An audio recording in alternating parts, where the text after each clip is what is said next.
Good morning again, ladies and gentlemen. I've been informed that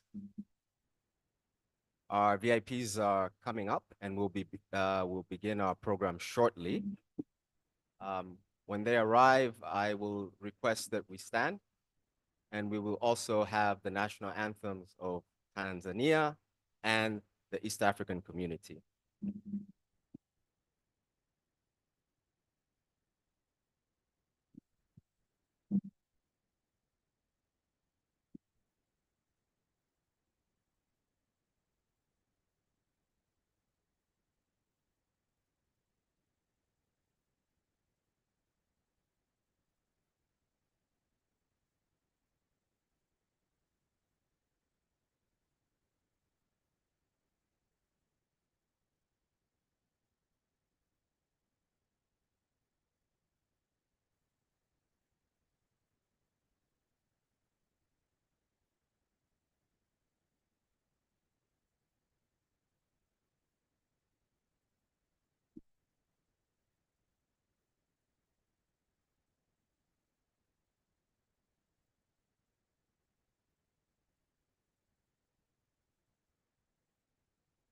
Can we please stand, please?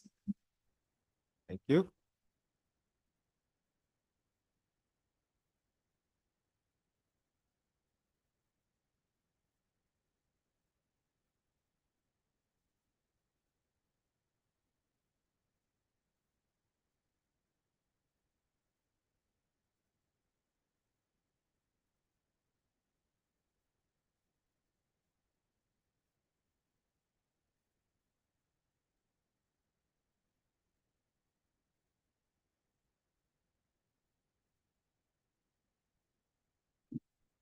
Can we welcome our guests of honor and other VIPs?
Please, may I ask you to sit down again? Sorry.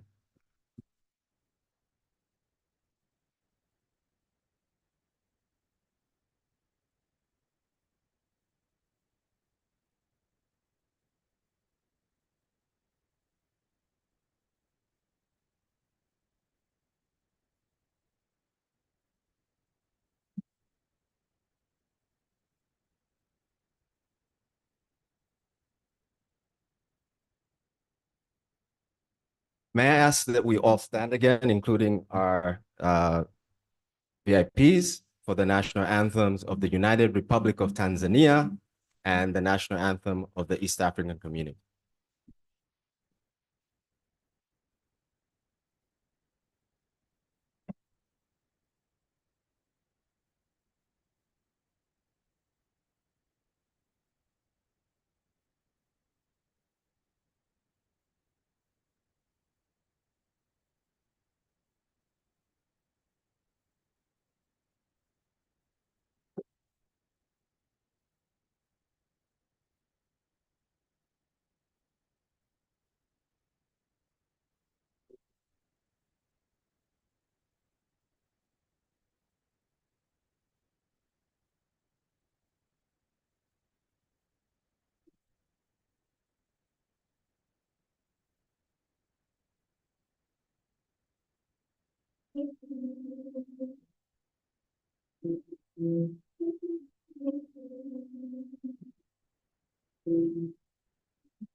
Thank you very much.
Thank you very much. May I request that you all sit down, please? Thank you. Good morning and welcome to the International Conference on Tax for Growth, which is co-organized by the Tanzania Revenue Authority, the International Growth Center, and Rapport.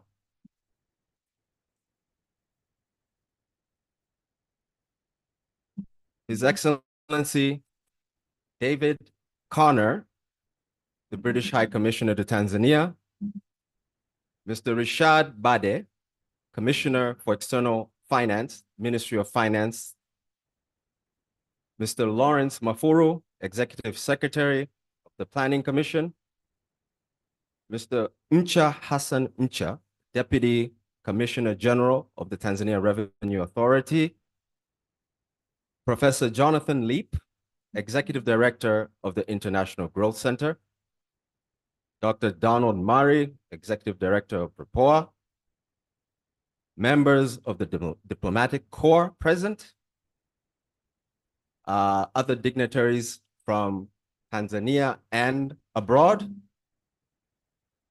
senior government officials, members of academic institutions present from Tanzania and abroad, members of the media, ladies and gentlemen, all protocols observed.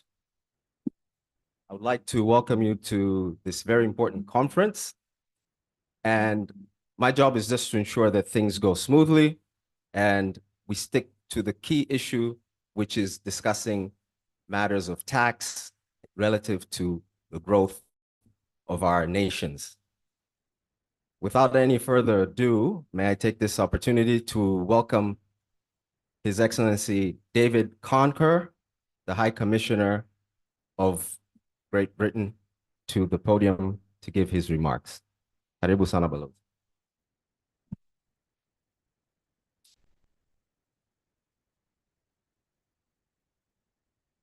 Thank you very much indeed, and a very, very warm welcome to you all.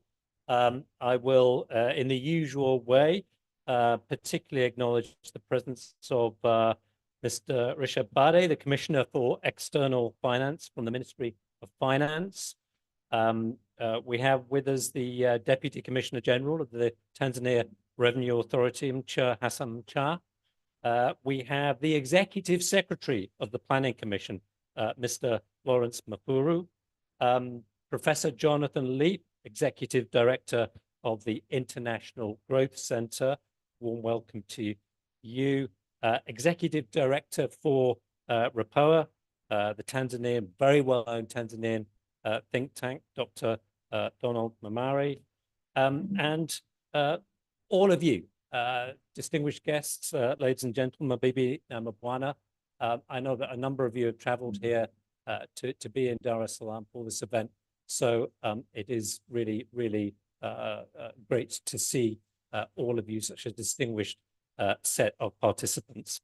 UK government, and I'm very proud to have this opportunity to represent the UK government here in welcoming you all to participate in this Tax for Growth Africa Conference, T4G, because we like to create acronyms for things. So welcome to T4G. And the theme of the event, the conference, of course, is, as you know, how to enhance domestic revenue mobilization, strengthen tax systems in sub-Saharan Africa, in particular in relation to growing, sustainably growing economies. You're all far more expert than me on the issues in play here.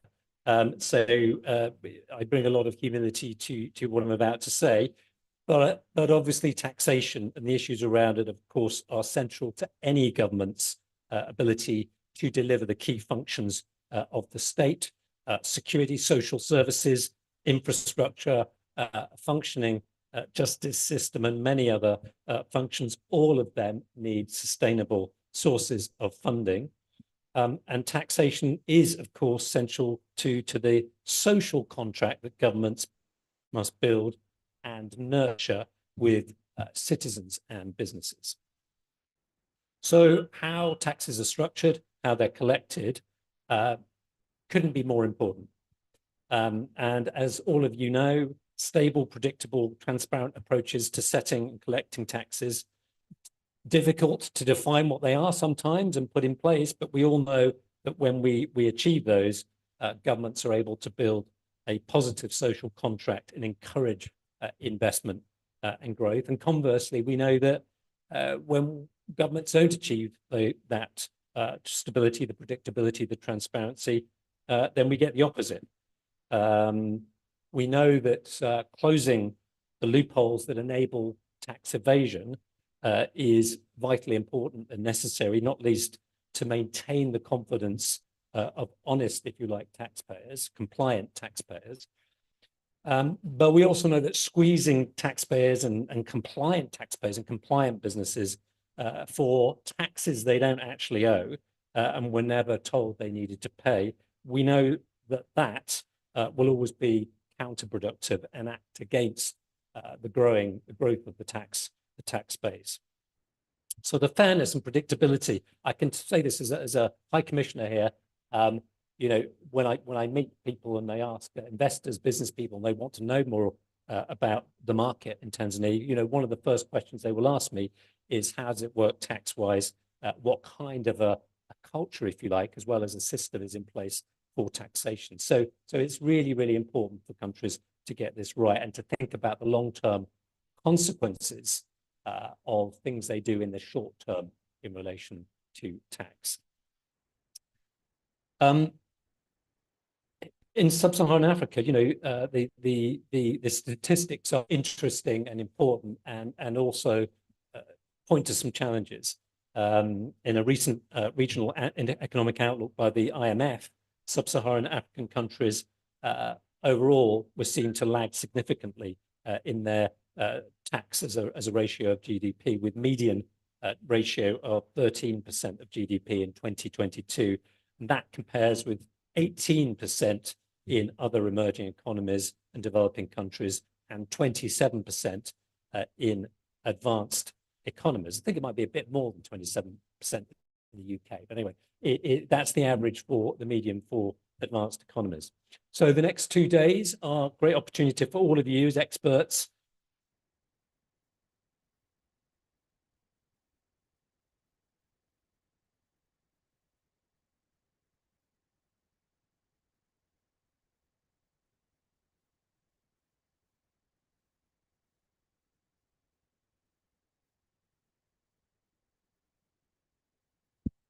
it's back. Okay.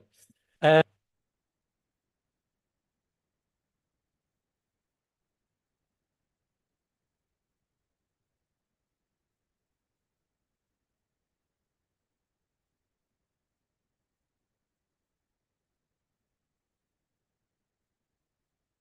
attract more taxpayers into the tax base and motivate them to be compliant, and how to enforce tax in a way that's effective. And effective means being seen, I think, to be fair, as well as clear about what's required, and setting it out for businesses in a predictable, transparent way.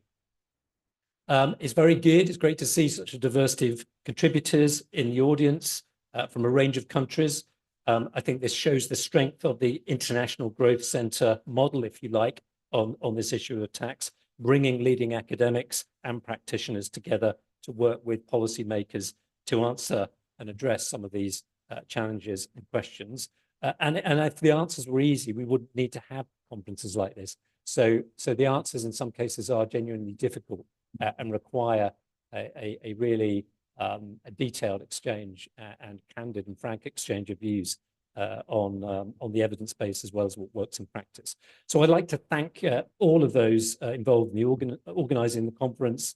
I'd like to thank in particular, of course, the IGC, but also RAPOA, co-organizer, which, as I said before, is a really it's a fantastic think tank, very credible, and has done lots of great work that I'm proud to say the UK has been able to engage with over the years.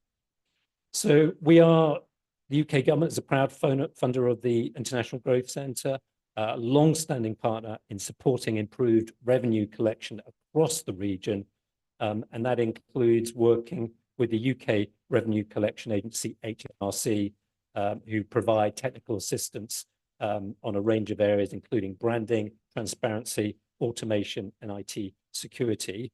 I'm also pleased that we have very good engagement in the region from the UK's TaxDev program, that's tax analysis for developing countries. And we work through that program in Ethiopia, Ghana, Rwanda, and Uganda. And I very much hope we will shortly be working in Tanzania as well through that program. And the UK has recently extended the funding available for TaxDev until 2030. So that's good news. In Tanzania, I just want to, just as a wider context, the work we do on taxation is part of a broader range of joint work on economic and development issues and inward investment, including support for the development of Tanzania's 2050 development vision.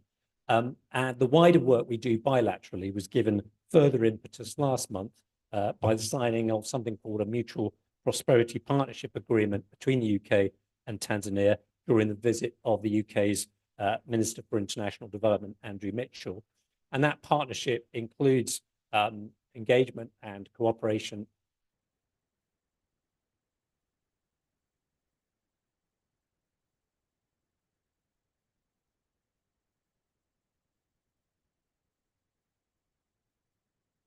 once again, I commend all of you for joining this week's conference, finding the time to be here. And I hope that this gathering of such a distinguished array of authorities, experts, and academics will help steer the debate, surface lots of valuable lessons and evidence, and enable all of that to be shared in a productive way. So thank you, all of you, for being here, and all the best for an exciting and interesting conference. Asanteni sana.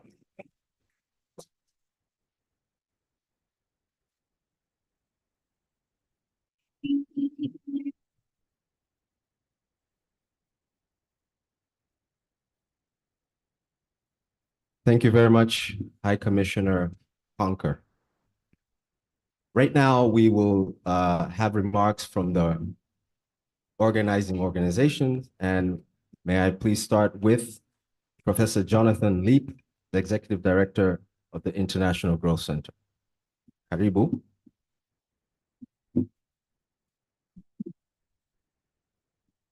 Thanks very much for those words of welcome, David, and let me add my words of welcome as well. Please allow me to ride on the protocols already observed with respect to our senior colleagues here. And just to add, first, that we're very pleased to have with us also the Deputy Commissioner of Revenue from South Sudan.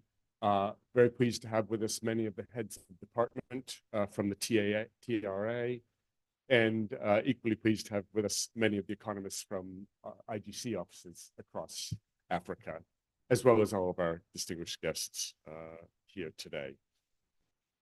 I'm pleased to be here with you because this event is really aimed at bringing together policymakers, researchers, and practitioners for a series of discussions over the next 2 days on important issues in taxation, with the aim of encouraging and inspiring both innovative tax policies and approaches to tax policy and new research.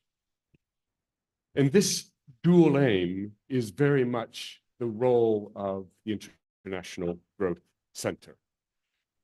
If you haven't come across us before, the IGC is a global research center which is based in 10 different countries across Africa, South Asia, and the Middle East, supported by a hub at the London School of Economics, and we work in partnership with the University of Oxford.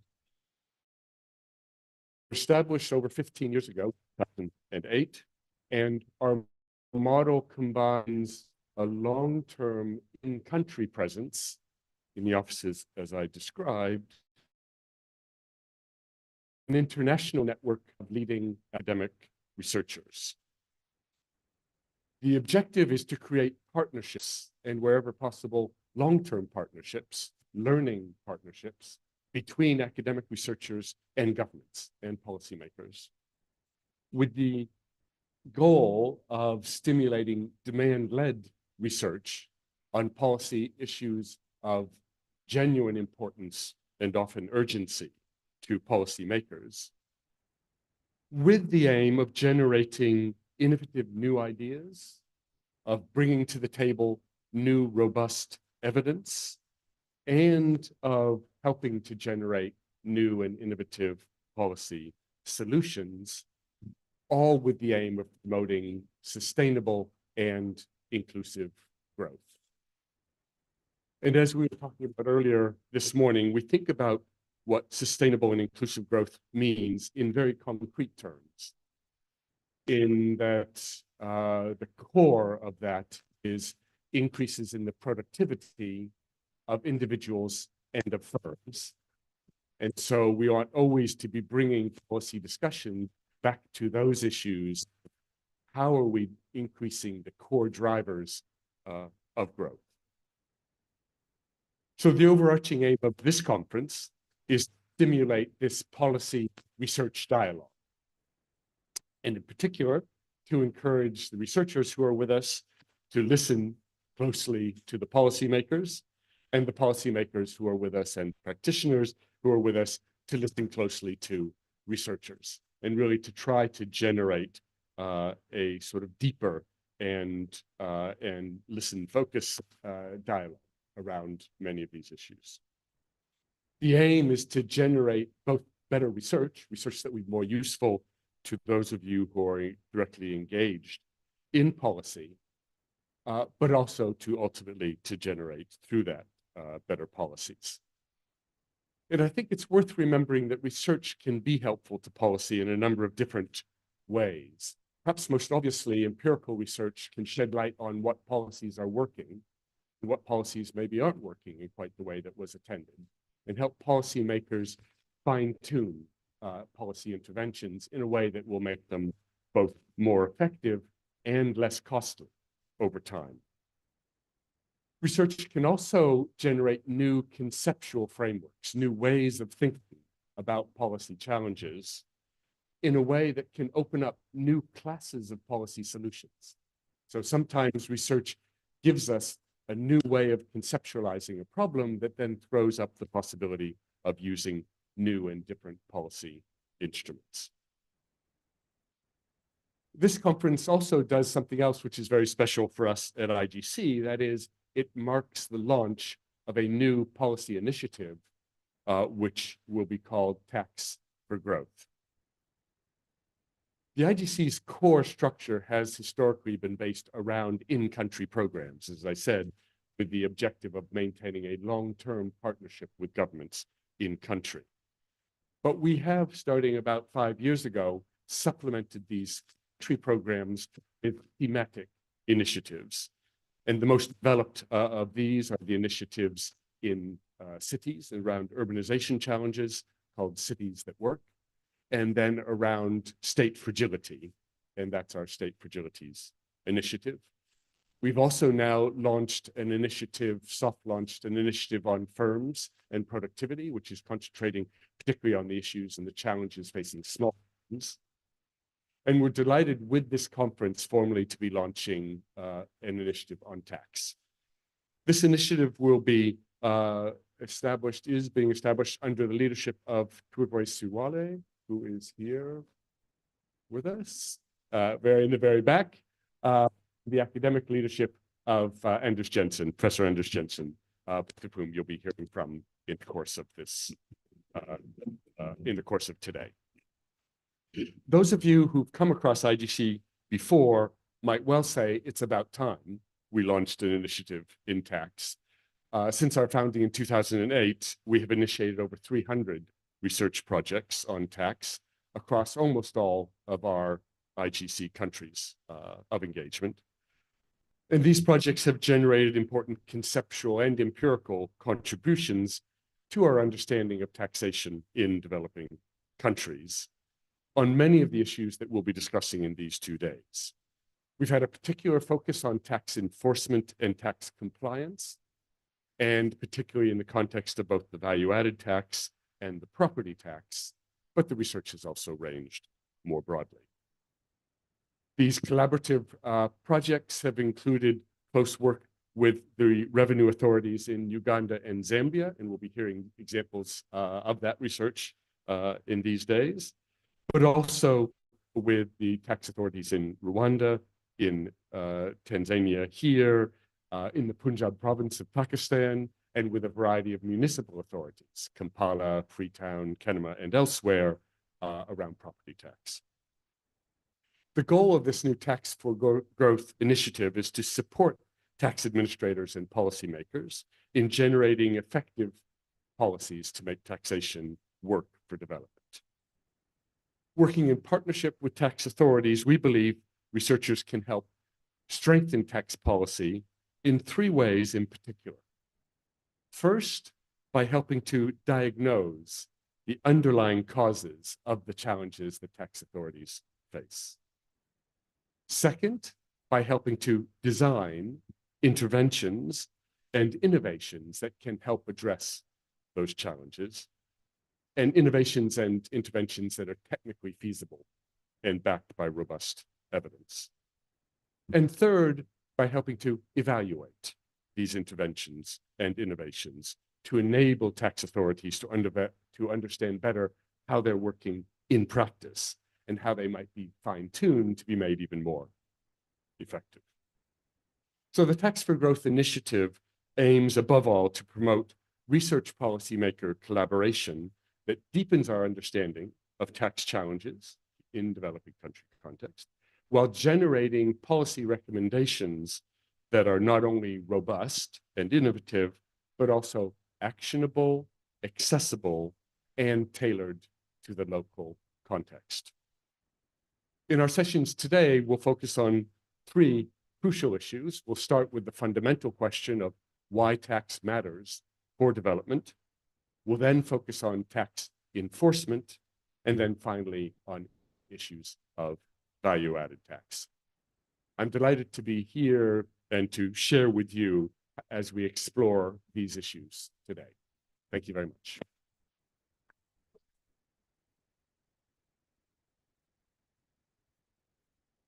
Thank you very much, Professor Leap. May I now invite the Executive Director of RAPOA, Dr. Donald Murray. Karibu, Dr. Murray.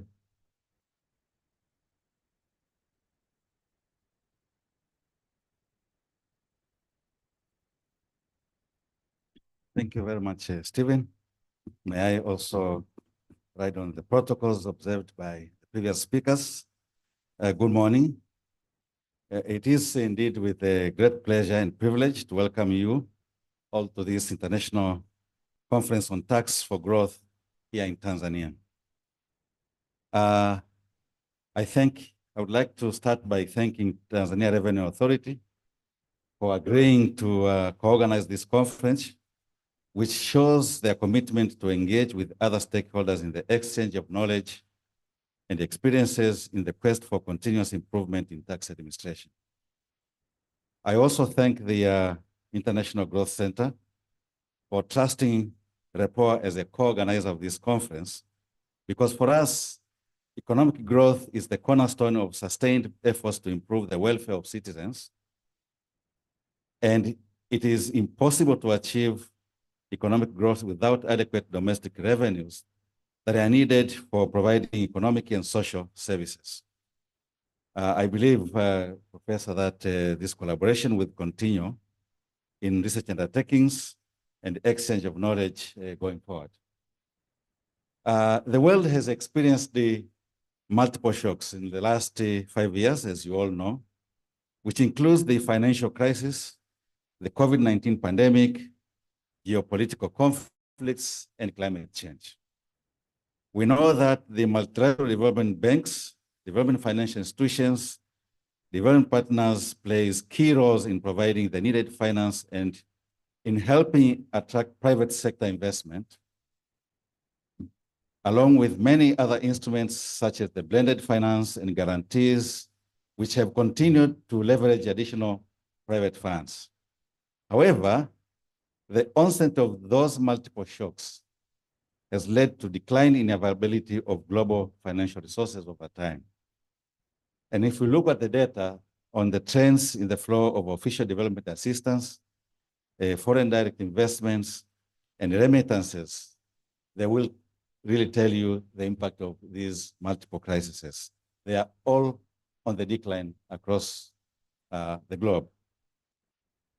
Domestic resource mobilization, therefore, remains crucial for helping African countries to finance economic stimulus, to renew progress towards the Sustainable Development Goals, and adaptation to climate change, among other needs. African countries must look inward to their own fiscal policies to increase revenues for sustained progress towards economic growth and poverty reduction in the longer term. They must step up the mobilization and efficiency of standard and innovative financing resources, including taxation. And if you look at the data, at present, sub-Saharan African countries, which includes Tanzania, collects only 16.3% of taxes as the share of GDP on average. Compared to Asian and Pacific economies, which collects 19.1%, Latin America and the Caribbean, 21.9%, and the OECD, 33.5%. And in Africa, only 12 countries have tax to GDP ratios above 20%. This situation explains why RAPOA is interested in research and dialogue on matters related to domestic revenue mobilization, and considered the joint organization of this conference as an opportunity for sharing research findings, knowledge, and experience on various dimensions of tax and development, ranging from tax evasion and tax policy innovations to compliance, enforcement, and role of tax policy on climate change response actions. Let me end my remarks by welcoming all participants from outside Tanzania to enjoy the hospitality of Tanzania while sharing their knowledge and experience at this conference. Distinguished participants, I thank you for your attention.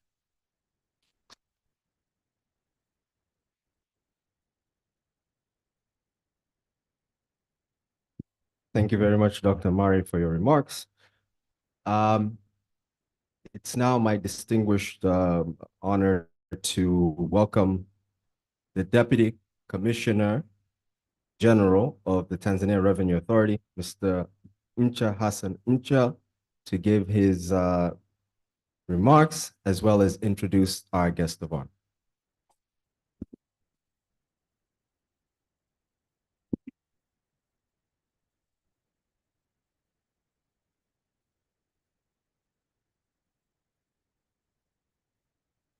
Mr. Richard Bade, Commissioner for External Finance, Minister of Finance, Tanzania, His Excellent David Conker, British High Commissioner, Mr. Donald Murray, Report Executive Director, Professor Jackson, Executive Director, International Growth Center, Executive Secretary, Planning Commission, researcher, academician, policymaker, distinguished guests, ladies and gentlemen, good morning.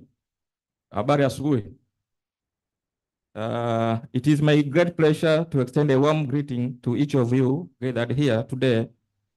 Your presence signifies a shared commitment toward advancing tax policy that will drive sustainable economic growth and development. Firstly, I would like to express my deepest gratitude to our co-organizer, particularly IGC and REPOA, for their invaluable support in making this conference reality. Their dedication and partnership have been instrumental in bringing together such a diverse and esteemed group of participants. To all distinguished guests, policymakers, and researchers from across East Africa community and beyond, thank you for honoring us with your presence. We are privileged to host representatives from Revenue Authority of Burundi, Kenya, Rwanda, South Sudan, Uganda, highlighting the regional importance of our discussion. I am especially delighted to welcome all renowned international researchers from across the world. Your expertise and insight will undoubtedly enrich our discussion and contribute to the depth knowledge shared during this conference. Guests of honor, this gathering is not merely about exchanging ideas. It is about fostering meaningful dialogue among stakeholders, representing public institutions, civil society, academia, media, various sectors of economy. Together, we aim to explore an innovative approach to tax policy and promote growth, equity, and sustainable. We are here to show Tanzania experience and for the role of Tanzania Revenue Authority in shaping our nation tax landscape. Equally important, we are eager to learn from diverse experience and perspective of our colleagues gathered here. Throughout this conference, we will have the privilege of hearing from impressive lineup of speakers, tax practitioners, and policymakers. Their expertise and insight will inspire us to think critically and creatively about challenge and opportunity in tax policy formulation and implementation. Guests of honor, as we are embarked on the collaborative journey over the 2 days, let us embrace the spirit of openness, collaboration, and mutual learning. Let us engage in constructive dialogue that lead to actionable idea and concrete solution that will make tangible difference in the life of millions around Africa, East Africa region, and beyond. Generally, your participation is testimony to our shared commitment to advancing tax policy that foster economic prosperity and social well-being. I'm delighted to share the fruitful collaboration between Tanzania Revenue Authority and International Growth Center. Our partnership with IGC dated back many years, including during the period where IGC maintained country office right here in Tanzania. In 2021, we revitalized our engagement with IGC, focusing on research support within TRA operation. This renewed partnership has been instrumental in driving innovation and efficiency within our organization. Today, as we gathered for TRA IGC REPOA International Conference on Tax for Growth, we celebrate a key outcome of our collaboration. This conference serves as a platform to promote evidence-based policymaking by incorporating research findings and empirical data into our decision-making process. Looking ahead, TRA and IGC are committed to continuing our joint effort in various research projects aimed at advancing data-driven solutions. By harnessing the power of data and evidence, we aim to further strengthen our capability in policymaking and operational efficiency. Guests of honor, as you all comprehend that revenue is the lifeblood which enable government to fund essential public service, such as public school, hospital, energy service, and other, that direct contribute to the improving quality of life of all Tanzania. At TRA, we are steadfast in our mission to make it easy to pay tax and make life better. The ongoing reform toward digitalization exemplify this commitment. By embracing technology, we strive to streamline process, enhance transparency, and ultimately improve taxpayer experience. While we celebrate achievement like the record high monthly revenue collection December 2023, challenge persists. Tax evasion remains a concern, driving our investment and digitalization effort like the electronic fiscal device program and electronic tax stamp to enhance enforcement capability. Yet, technology on fees, including voluntary compliance, fostering contract are equal vital. We must cultivate tax morale and create tax as a value customer, nurturing reciprocal relationship with us and honor forever of evolving global challenge and uncertainty, as well as confront the reality of changing climate, mobilize domestic revenue effectively has never been more pressing. Tax policy can incentivize investment in green energy transition, critical for sustainable development. How do we leverage tax incentive to facilitate this transition, strengthen our resilience, make change? Continuing this journey, the challenge ahead, we must redouble our effort toward sustainable revenue mobilization, aligning our strategy with evolving need and priority. Let us remain committed to advancing our mission and upholding our value. Guests of honor, in this conference, strategy at unlocking new source of revenue, enhancing public finance and financial management, and foster economic resilience. I encourage all participants to actively engage in the discussion, challenge assumption, and contribute to your perspective and expertise.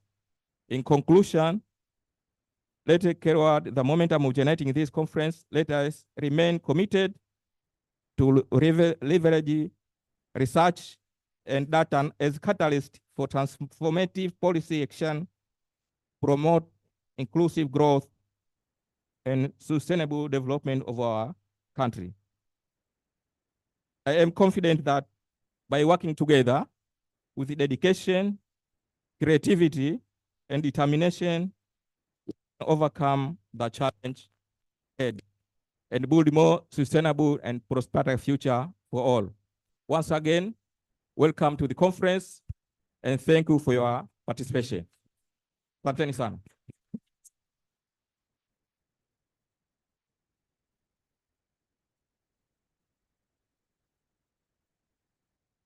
I take this opportunity to invite Dr. Honor.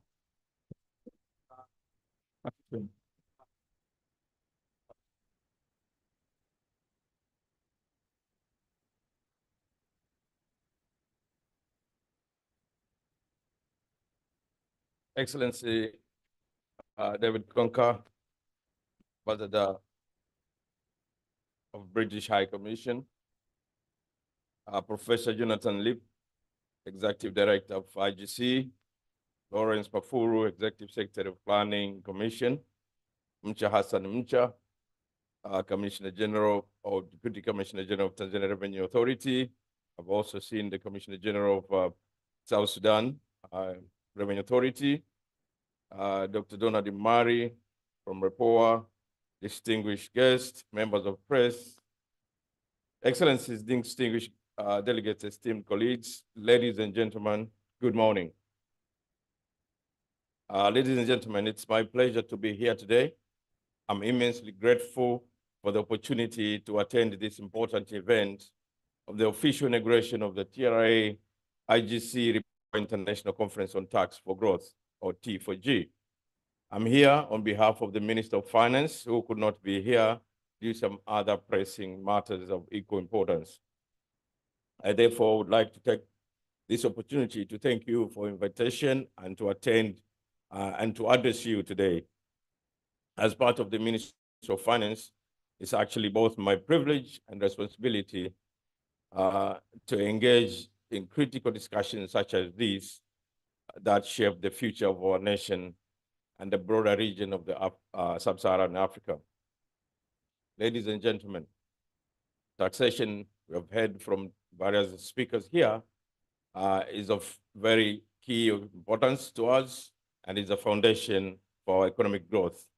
It serves as a lifeblood, as we have heard, of the government revenue, providing necessary funds for public investments, infrastructure, for education, healthcare, social services, and effective tax policies are instrumental in combating poverty, reducing inequalities, and fostering sustainable development across the diverse societies. And when we have a chance like this, which is a research-driven insights, the research plays a crucial role in designing tax systems that are equitable, efficient, and conducive to the economic growth. Despite the progress, Sub-Saharan Africa still continues to face significant challenges in tax collections, including tax evasions, informal economies, inadequate administrative capacities. So amidst these challenges also lie a significant opportunity where we could see through the research, innovation, collaboration, and policy reforms could be used to strengthen the tax administration and the tax policy.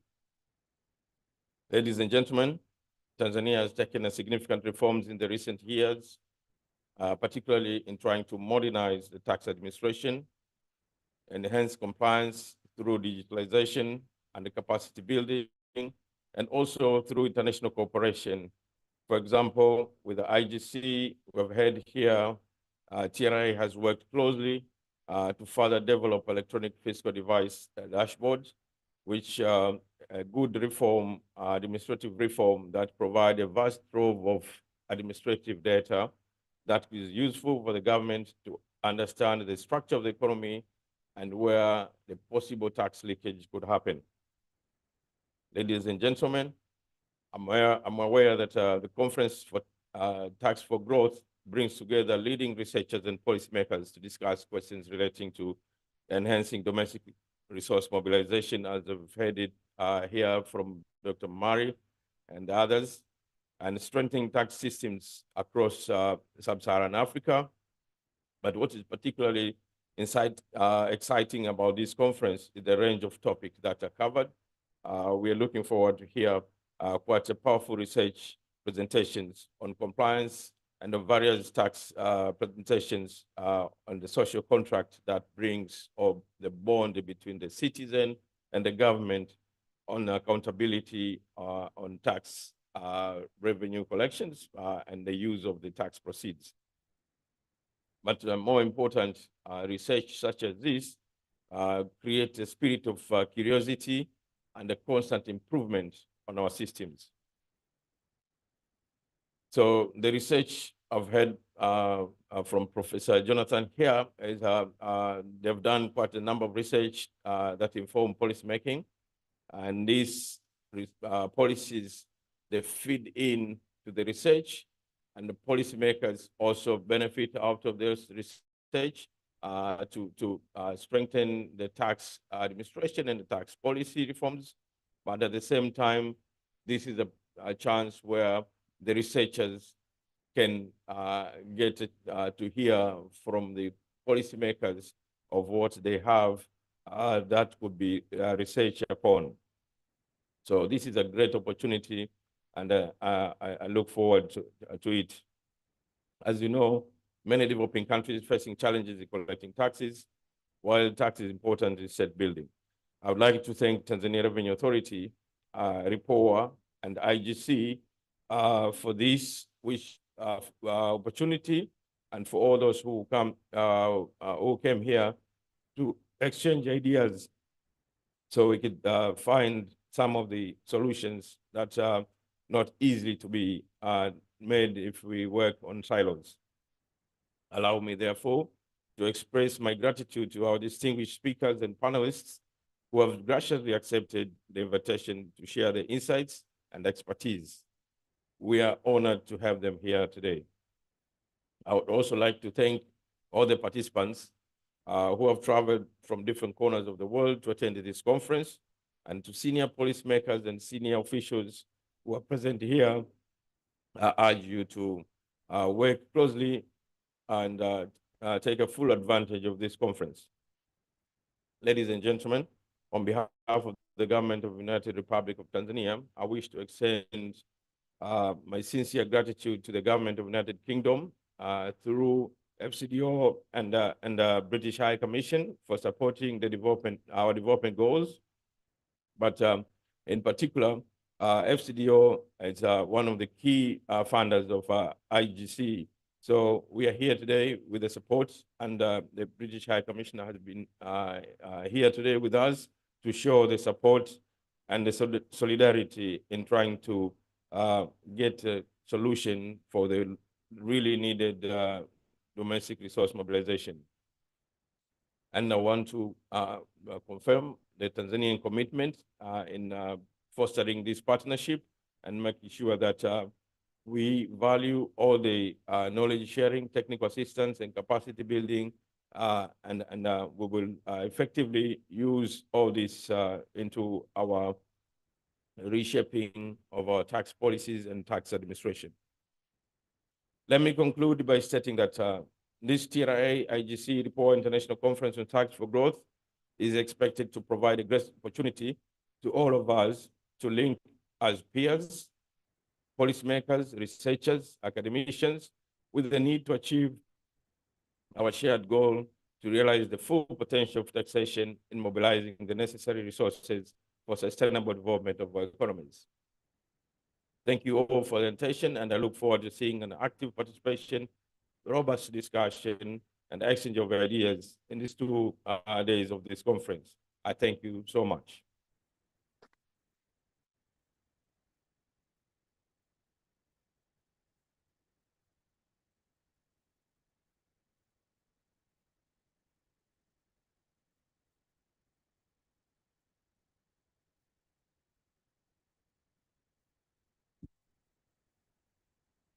Thank you very much, Mr. Rashad Bade, the Commissioner of External Finance.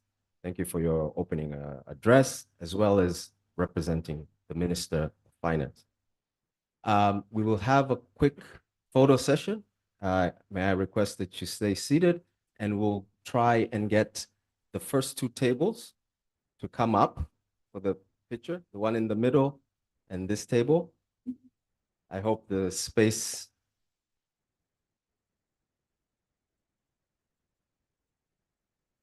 No, you remain seated, but maybe they may need to move the little bit. Yeah, the chairs forward.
And thank you very much. You may, TRA officials and other, I'll request for the VIPs to remain seated. There's one more group which will involve the presenters and panelists.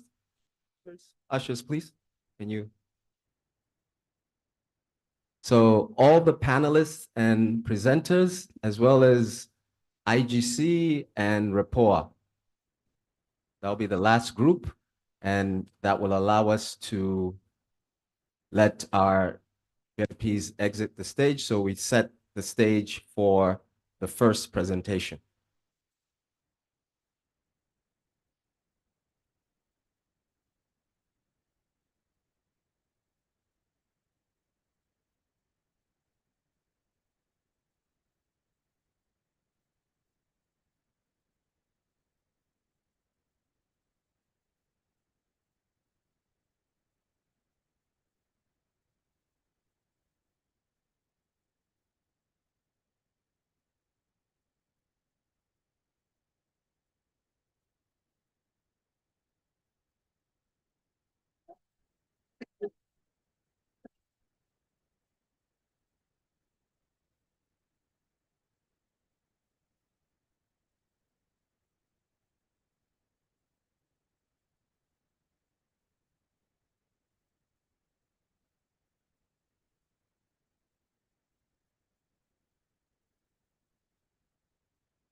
Podium.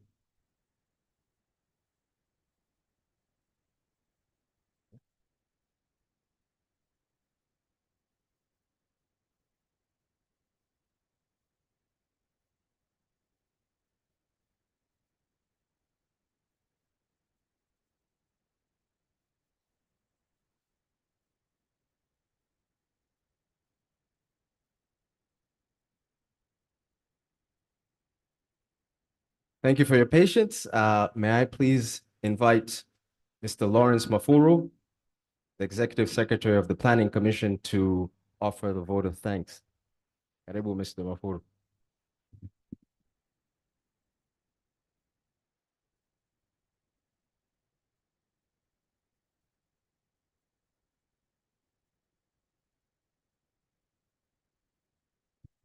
I thought I was just given an invitation to come from Dodoma and had changed some weather to Dar es Salaam. Looks like it comes with a price. I have to talk. Your Excellency, David Conker, British High Commissioner, I'd like to write on the protocol that has already been extended to thank you for the invitation, but most importantly, on behalf of the government for this fantastic initiative. I really would like to commend the choice of the title of the conference being Tax for Growth. Coming from the Planning Commission, we're just finishing our Vision 2025 that has been predominantly trying to drive growth for Tanzania. And I'm sure some other African countries that are presented here are battling with the same growth agenda on the continent. Whether you want to call it development, you want to call it poverty eradication, call it whatever, but I think we're all battling as countries to move from one stage of our economics to the next level. A few things that we've learned over the last 2 decades that we have been implementing our Vision 2025 has taught us a few things.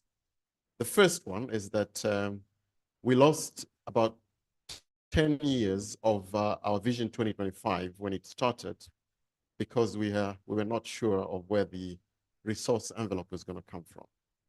We had a very grand plan, fantastic blueprint, but we were not sure how this was going to be funded. We actually depended on an envelope belonging to somebody else.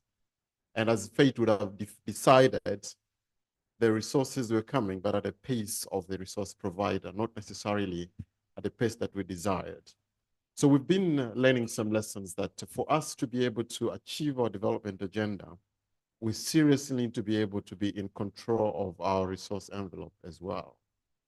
And therefore, one major undertaking that we are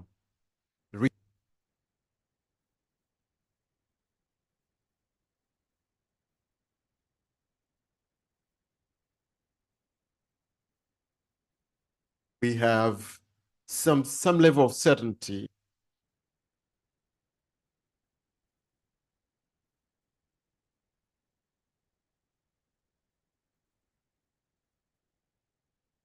generate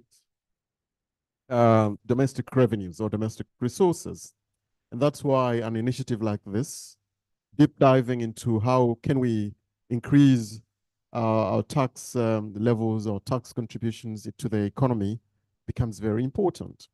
Another lesson that we've learned really is that our growth has been impressive, yes, but to a certain extent, it has not been very inclusive.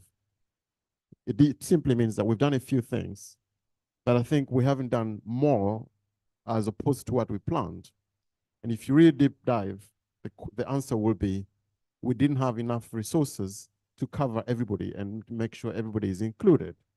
And so we ended up focusing on initiatives that, one, attracted the interest of the financiers and not necessarily most of the other sectors that would have been more important for us. So if we're to achieve inclusivity, we clearly need to work hard on how we're going to expand our resource base. And that's why an initiative like this, and we really would like to thank the International Growth Center for continued support, the interest that they've taken to the development of not only Tanzania, but for many other African countries to support growth. And supporting growth in an area where matters a lot of revenue resource is critical. We're all battling with the growth of tax to GDP ratio. We've been stubbornly sitting at a much lower number. While the economy has been growing, that ratio has not been corresponding to that growth. Our hope is that the work that is being done here will give us some insights on how we can bring that level to a desired growth, so we can start using those revenue or domestic resources in a way and fashion that we deem fit to fit our development goals. I've been asked to come here and give a vote of thanks, and therefore I'd like to do the same. Again, I would like to thank the Revenue Authority for the initiative and partnering with IGC, but in a more extended manner to thank the British High Commission and FCDO for the continued support. In the Planning Commission, we're already enjoying a number of support from the various organizations that are working with FCDO, and we hope that this will genuinely continue in order for us to achieve the much needed development outcomes. With those few remarks, I'd like again to thank you all for being here. Those of you who are visiting Tanzania, we hope you will enjoy the hospitality of Tanzania. Karibuni sana, and wishing you all very, very productive time here. Thank you.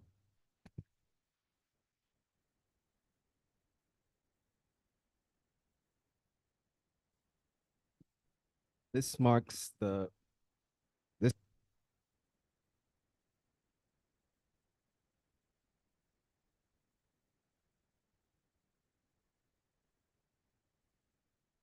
This marks the end of our opening session, and may I take this opportunity to allow all our distinguished guests to exit the stage, and I believe that others are going to leave and attend to other official duties, so we allow you to do that. In this short period of time, may I ask the ushers to set the stage, take off the chairs, and to allow the first presentation to be set before we begin. Thank you very much.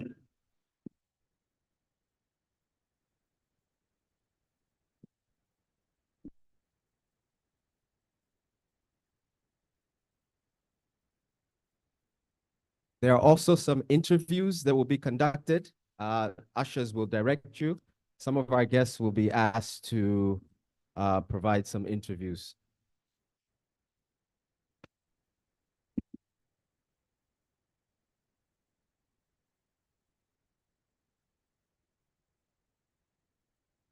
While we're setting this the stage for the first presentation, let me just give you a run through again, just to remind everyone that be having 3 sessions today. And the first session will be looking at why does tax matter for development? And there will be a presentation by Professor Anders Jensen on the importance of tax for development. That will be followed by a panel discussion that will look at tax and development and the development landscape in Tanzania. You may be seated.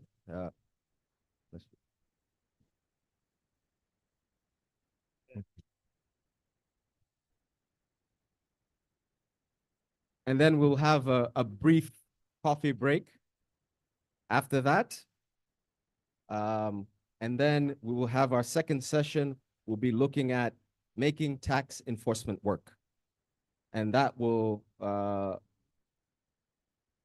be introduced by the chair of that particular panel.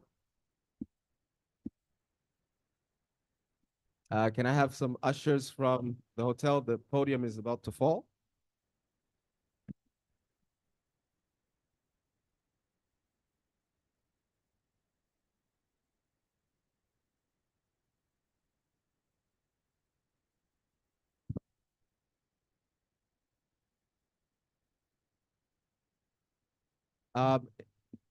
During this brief break while they're setting up, is the presentation ready? Okay. Please just continue to network amongst your table mates before we proceed. Oh, okay, great. It's ready? Okay. Well, I believe in continuing is the most important thing, to get to the gist of our conference. And because we are slightly short on time, I think we shall proceed. May I please invite Professor Anders Jensen, Associate Professor of Public Policy from Harvard University, to come and give his presentation on the importance of tax for development. Karibu sana. Welcome.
Okay, let's go.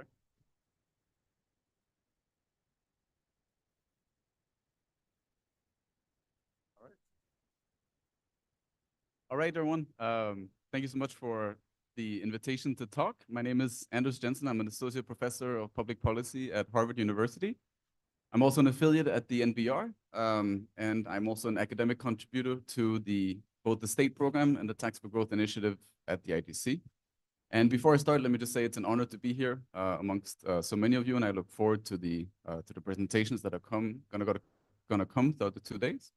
And I would like in particular also to extend a thanks to Tuibe and Jonathan for and the rest of the team at IDC for their amazing work, which makes it possible for researchers to come and sit at the table together with policymakers. And yeah, so thank you so much for all of the great work, which is illustrated in the kind of impressive conference and the kind of lineup and set of participants that we have at today's conference. So I'm going to talk about the importance of taxation for development. I could have developed the slide deck in a number of ways. I could probably spend my life talking about why taxation is important for development. I'll try to keep it short because we have a very interesting set of panelists discussions coming just afterwards. So the starting point for my slides is really to think about tax capacity more specifically. And tax capacity is the ability of government to collect taxes from both firms and citizens with a number of caveats. First, at a reasonable administrative cost. So yes, tax revenues matter, but we want to make sure that that the administration who is in charge of collecting those taxes is not incurring too high of an administrative cost in doing so. Secondly, we want to, as best as we can, while raising revenues, we also want to make sure that we're not incurring particularly large adverse distributional impacts of raising those taxes. And third, of course, while when you take money from firms and citizens, you are doing so, and that can create inevitably a certain economic cost. But we want to try to take into that account, and we want to minimize the amount of distortions that we are introducing on the economy while achieving the revenue targets that we have in mind. So with this idea of tax capacity in mind, why is tax capacity important for development? Well, I'm going to argue, and I'm going to take a couple of minutes to discuss that it's important for development because as we think about tax capacity, and as we think in particular about alleviating the constraints on tax capacity that a lot of countries, including countries in the region, face, there are really a number of benefits that open up. And these are funding essential public goods and services, curbing what are at this point some alarming income inequality trends, both in Africa, but also in a lot of other regions, allowing for governments to essentially make up their own policy path.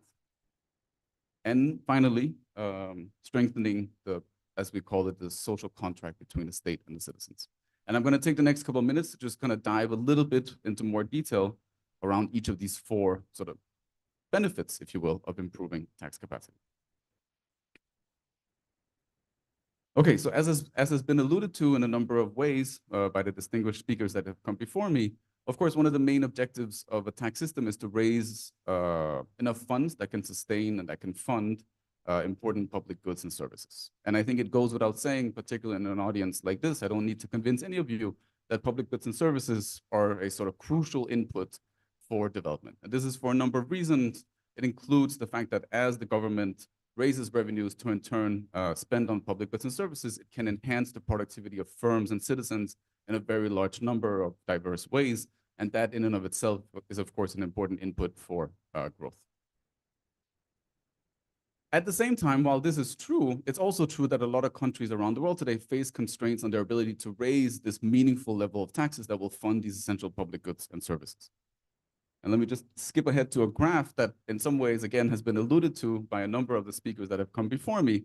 So on this graph, I'm showing you on the x-axis a GDP per capita, which is a poor substitute for sort of measuring the development of a country, but it's a meaningful starting point. And I'm plotting that against the overall tax take, as we call it, which is the total amount of taxes collected as a share of GDP. And the main point of this graph, again, as a number of those before me have mentioned, is that there's an upward sloping relationship. And so in particular, countries that today have the lowest level of GDP per capita will collect something like 7, 8, 10% of GDP in taxes. But at the other end of this range, we see that countries with the highest GDP per capita will collect something like 28, 30, even 40% sometimes. I like to joke sometimes that I'm from Denmark. Denmark is most likely that dot all the way up in the right corner. I'm not saying that we should all raise 40% of GDP in taxes. That may be a little bit too much for some of us in the room. But the more important point is that this relationship is upward sloping. And we can sort of probably agree on the fact that a lot of countries today would like to raise that level of taxes that they're funding. And you can argue this on for a number of reasons, but you can also take a starting point in the actual evidence. And the actual evidence in a number of countries, including a lot of countries in sub-Saharan Africa, is that the actual returns to funding essential public goods in health, education, and infrastructure, those returns to an extra dollar of public revenue that's spent in a correct way is tremendously high. Okay, so there is a high return to funding these public goods, while at the same time, there's a limited ability to raise these taxes. So for that reason, tax capacity is an important input into development. The second reason for why tax capacity matters for growth is that a tax system is, in addition to raising revenue, is also an important tool in order to help curb income inequality. And the trends for income inequality are unfortunately not looking good. There was a rising trend towards increasing inequality in most regions around the world, and though that trend has been further exacerbated by the COVID-19 pandemic. Let me show you a graph, which is from a recent year, which shows across a number of countries and regions of the world, the shares of the total national income, which is to say 100% of income that goes into macroeconomic numbers, and then trying to distribute that 100% of GDP effectively across citizens that differ in their level of income. And while all the way out to the right, you will see countries like in Europe, where there is a relatively smaller level of income inequality. So the top 10% of citizens in Europe, something like 36% of the total national income accrues to them. The US is not that far. It's somewhere closer to Europe than it is to other countries in the world. But what you'll notice is that as we go further out to the right, which are countries where the level of income inequality becomes higher and higher, the levels of income inequality is really particularly high. And this includes the sort of group of countries in Africa where on average, the top 10% of individuals, something like 55% of national income accrues to them as a group. So a particularly high level concentration of resources amongst a smaller set of citizens. And so what tax capacity does is, again, I don't have a normative statement about how much income inequality there should or should not be in a country. That's not the point of research, I think, by and large. What is the point of research is that by improving tax capacity, it equips governments to basically be able to do what they want from an equity point of view. And there is a good amount of research at this point showing in various countries that when there is a low level of tax capacity, the sort of intended equity objectives of any tax reform can oftentimes fall very short of what those intentions are. So oftentimes reforms that are meant to be highly progressive end up having very, very limited effects at the end of the day. And other reforms, including many types of administrative reforms that are in principle meant to be neutral from a distributional point of view, end up having quite adverse equity effects. So it's important to think of tax capacity as a way to essentially improve the ability of governments to tailor their tax reforms to whatever the equity and distributional objectives may be. And this is true, this is an important point in general. It's even more true when we think about the sort of increasingly globalized world, where arguably, there's not that much research on it, but arguably the challenges that countries face in trying to tax the top of the income distribution is, if anything, even more pronounced in developing countries than it is in current high-income countries today. The third sort of reason for why tax capacity matters for development is that having a sort of strong domestic tax system essentially allows governments to choose their own policy path. It's the case, and that is true in a number of African countries, that the governments are oftentimes forced to rely on sources of revenue that do not come from the domestic tax base. This can include foreign aid and debt that's raised on international markets. The concern is that an excessive reliance on these kinds of funding is oftentimes can be detrimental to a country's policy path. If you think about foreign aid, let's just be honest about it, it's often influenced by political agendas and policy agendas that are foreign to the country where the aid is flowing to, that makes the kind of funding that accrues to a country very unpredictable. And similarly, if you think about raising debt on international markets, it's a volatile market, it's an uncertain market, and you can face very large swings as a government in how much it's going to cost both to raise further money and also just to pay down to service the debt that you owe across the world in the first place. And so improving domestic tax capacity is really a way for a country to be able to choose their own position in the global economy on their own terms. Okay? And this, I think, is important point, not only because the global trend, and I think this is true in Sub-Saharan Africa, is certainly towards more integration across borders. So the ability to choose how a country wants to situate itself on the sort of global, scale is important today. And it's also important because I think we know from a number of studies that the success of any policy depends, at least in part, on the ability to essentially commit to that policy and to sustain it over a sufficiently long time horizon that it can actually have the kinds of benefits that were initially intended. And the fourth kind of argument for why tax capacity matters for development is slightly deeper or slightly broader, if you will. And it's this idea that, in fact, when we think about taxation, taxation is not only the fact of trying to raise revenue, it's actually, so to speak, a much deeper activity that the government is engaging in. And in particular, one way of thinking about what is it that taxes are meant to do is that it reflects essentially a reciprocal social contract between the state and the citizens. So in that regard, when a government seeks to tax citizens and firms, it is really trying to engage with the citizens and the firms in a much deeper way beyond the sort of ability to use those extra revenues for various purposes.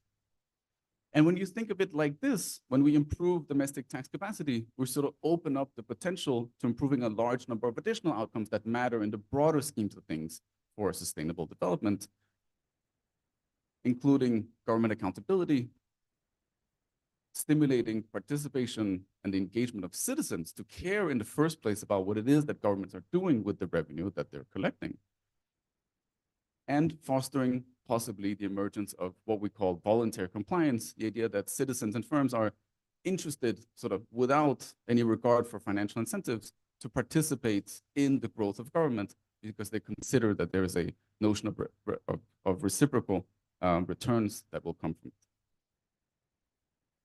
So how do we operationalize this? These are sort of good, maybe big picture ideas. How do we put this into practice? Well, one of the ways that we do this, and this is what the IGC has been strongly involved in a number of countries, is that we engage in what we call policy research collaborations. And these are often based on sort of deep, long-term collaborations between researchers and policymakers. You'll see a number of them being illustrated today in the various presentations. And there's a really strong emphasis, for the most part, on evidence. And evidence matters in a number of ways, and matters to be able to say whether or not the policies actually work in practice. Again, in theory, we may think a lot of things are sensible and intuitive, but when we really put it into practice, do these policies actually work?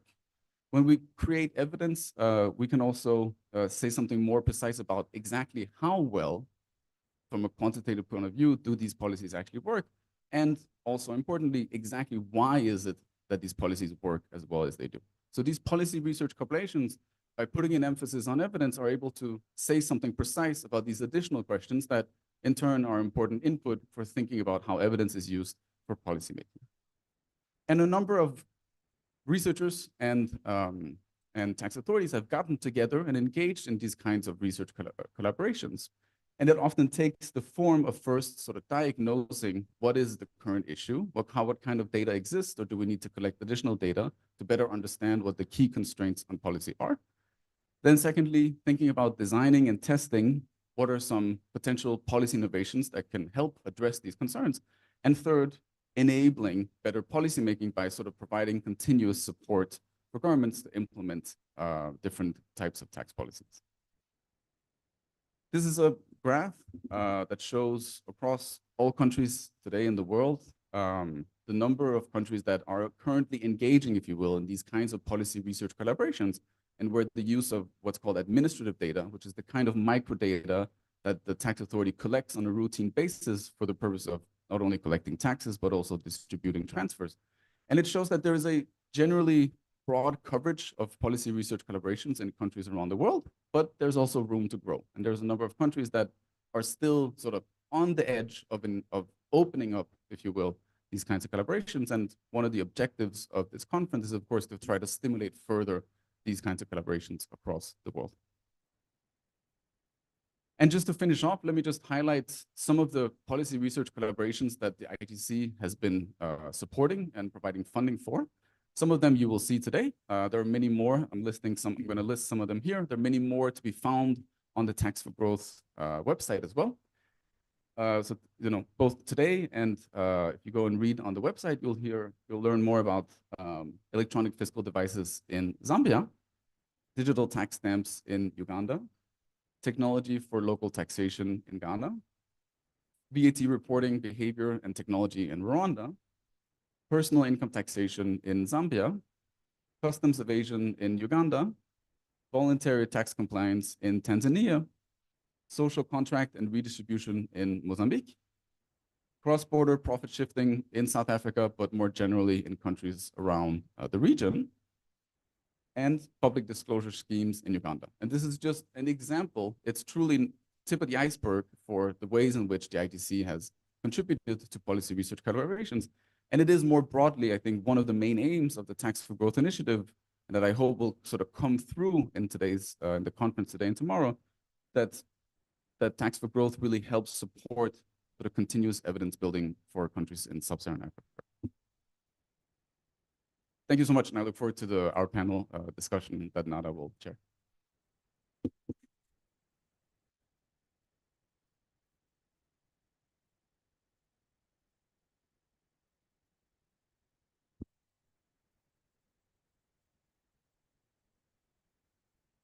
Thank you very much, Professor Jensen, for setting the stage for this this important discussion. I liked hearing we talk about this a lot at Rapport about evidence-based policy research, and I really like the concept of social contract between a country's citizens and their government. At this time, I would like to invite the chair of the panel discussion that follows the presentation, Professor Nada Asa, Associate Professor for Public Policy and Economics from Georgetown University. And I will allow her to invite her panelists for this discussion. Professor Asa, karibu.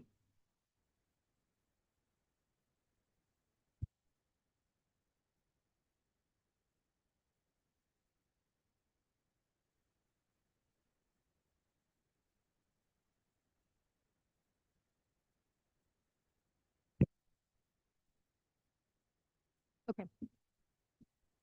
Thank you for the opportunity to participate in this event. I think it's, as Anders has shown us, how that taxation is central to the development of the state. I think at this point, it would be useful to broaden the discussion, but also in some ways deepen the discussion by having panelists on the stage. Before we do that, a couple of housekeeping items. We're going to have 10 minutes at the end of the session for general questions from the audience. So if you have a question, please raise your hand and someone will meet you to, we'll give you a mic to ask your question. As one other important note, we are recording today's event, and a video of, and as well as audio of the conference is going to be available on the IGC website. So having said that, let me introduce and welcome our expert panelists to discuss the opportunities and constraints on government to raise revenue. First, Professor Anders Jensen. Second, Mr. Rashid Badi, Commissioner for External Finance at the Ministry of Finance in Tanzania. Dr. Donald Mari, Executive Director of RAPOA, and Mwaliki Sabato, Senior Manager at KPMG Tanzania. I'm going to be asking if you could come up to the podium, please.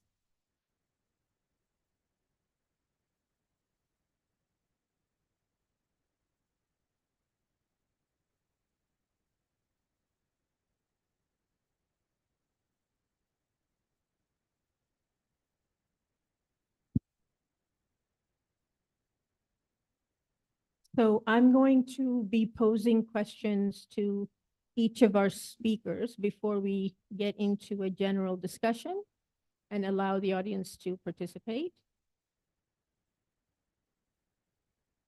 So let me start with Anders.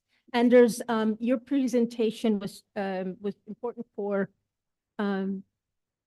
setting the stage for how important taxation is as a bedrock of the development of the state. In that capacity, you talked a lot about the importance of data for evaluating policy and designing policy. So as the academic lead for Tax for Growth, what has been your experience about the willingness of government to use evidence and data to drive policymaking? And what is IGC and Tax for Growth engaged in terms of driving this change? So yes, we have our discussion back and forth, and then we'll open it up.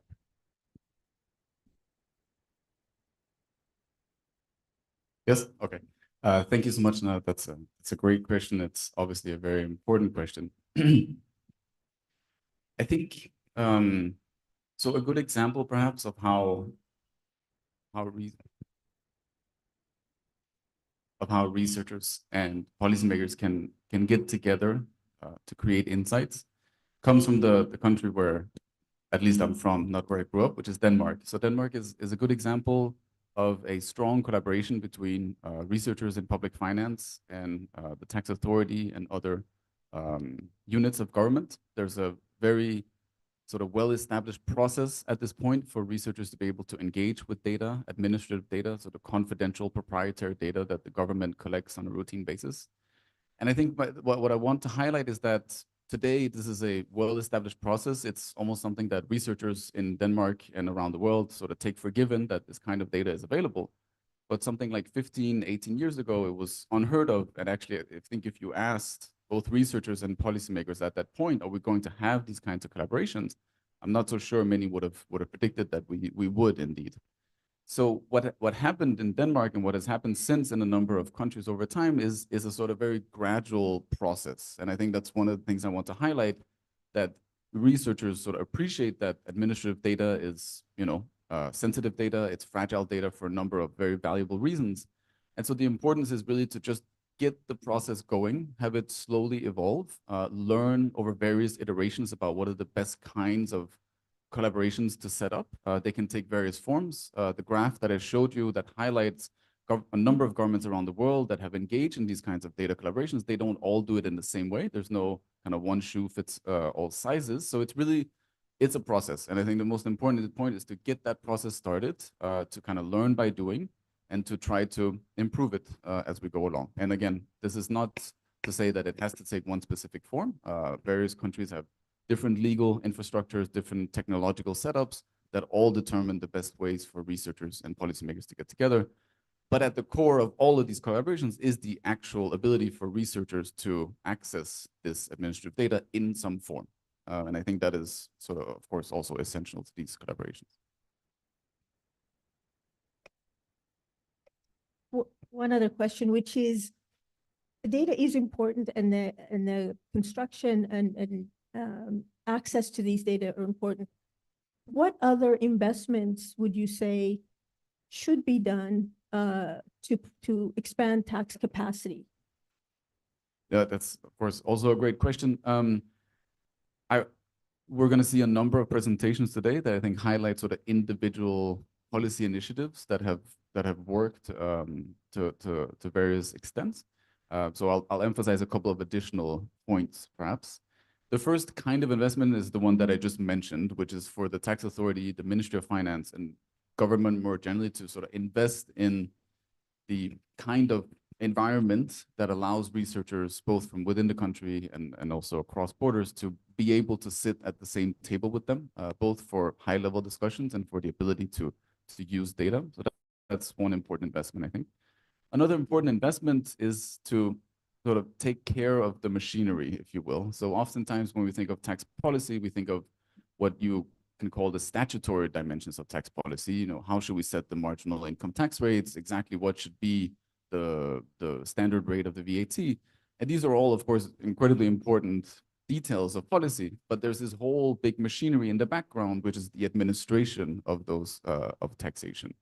And I just want to emphasize that that is, you know, if there's no oil, or for that matter, if there's no engine, then the car won't run. And so we can spend a lot of time thinking about exactly what should be the optimal tax rates. But if we have machinery, if we have an administration that's not working correctly in the background, we're not going to achieve anything close to the kinds of policy objectives that we want. And the devil truly, once you start thinking about tax administrations, the devil really is in the detail a lot of times.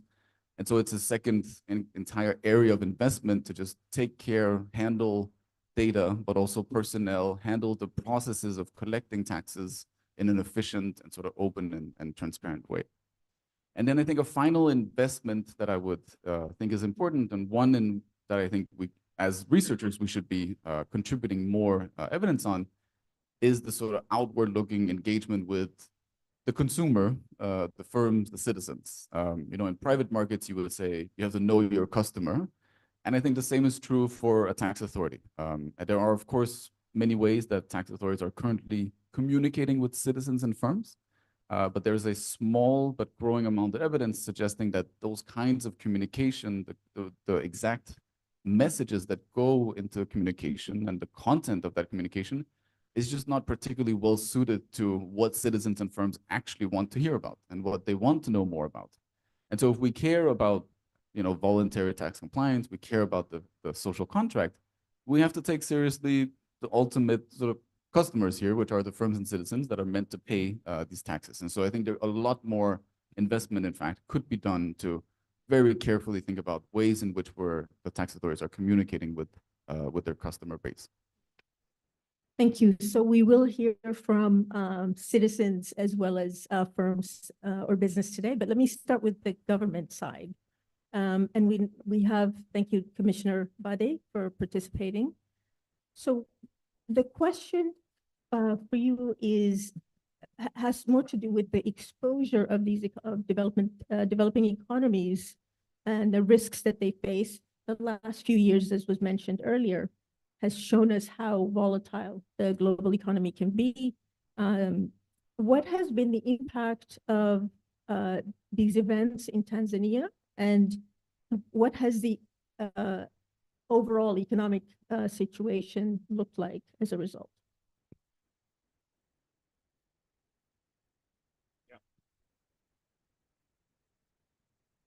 Hello, thank you very much, Professor, and thank you for giving me this opportunity to speak a little bit about this in the perspective of the government. Truth of the matter is, in the last 4 to 5 years, there have been multiple crises that have happened across the globe. If you recall, we had a period of COVID from 2019, 2020, until end of 2021. Just soon after 2022, we had a now ongoing war between Russia and Ukraine, and then followed with the Middle East conflict, and now we see the climate change being a very big impact into our economies. All these have had a very big and devastating effects in our economies, particularly in the developing countries such as Tanzania. As you can recall, Tanzania was one of the fastest growing country in Africa. Our growth rate was averaging around 7% prior to the COVID-19. And then soon after that, in 2022, it dipped to 4.8. And that was really a major slowdown. And the slowdown came as a factor of the COVID, but even before we came out of the COVID, now there was this other pandemic, with this other crisis that was coming up with Russia, which showed how exposed our economies are. So when you ask me about the impact, I'll tell you the slowdown of our economic growth was particularly generated from the trade among the regional trade here was hampered during the COVID. There was no way you can export to neighboring countries here. Everybody was scared and that they closed the borders. The movement of goods were curtailed.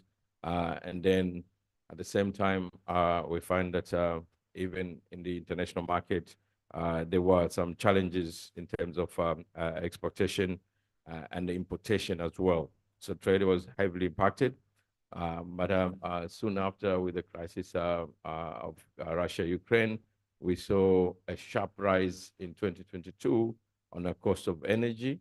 The fuel price hit the highest here in August 2022, and the government had to do something there.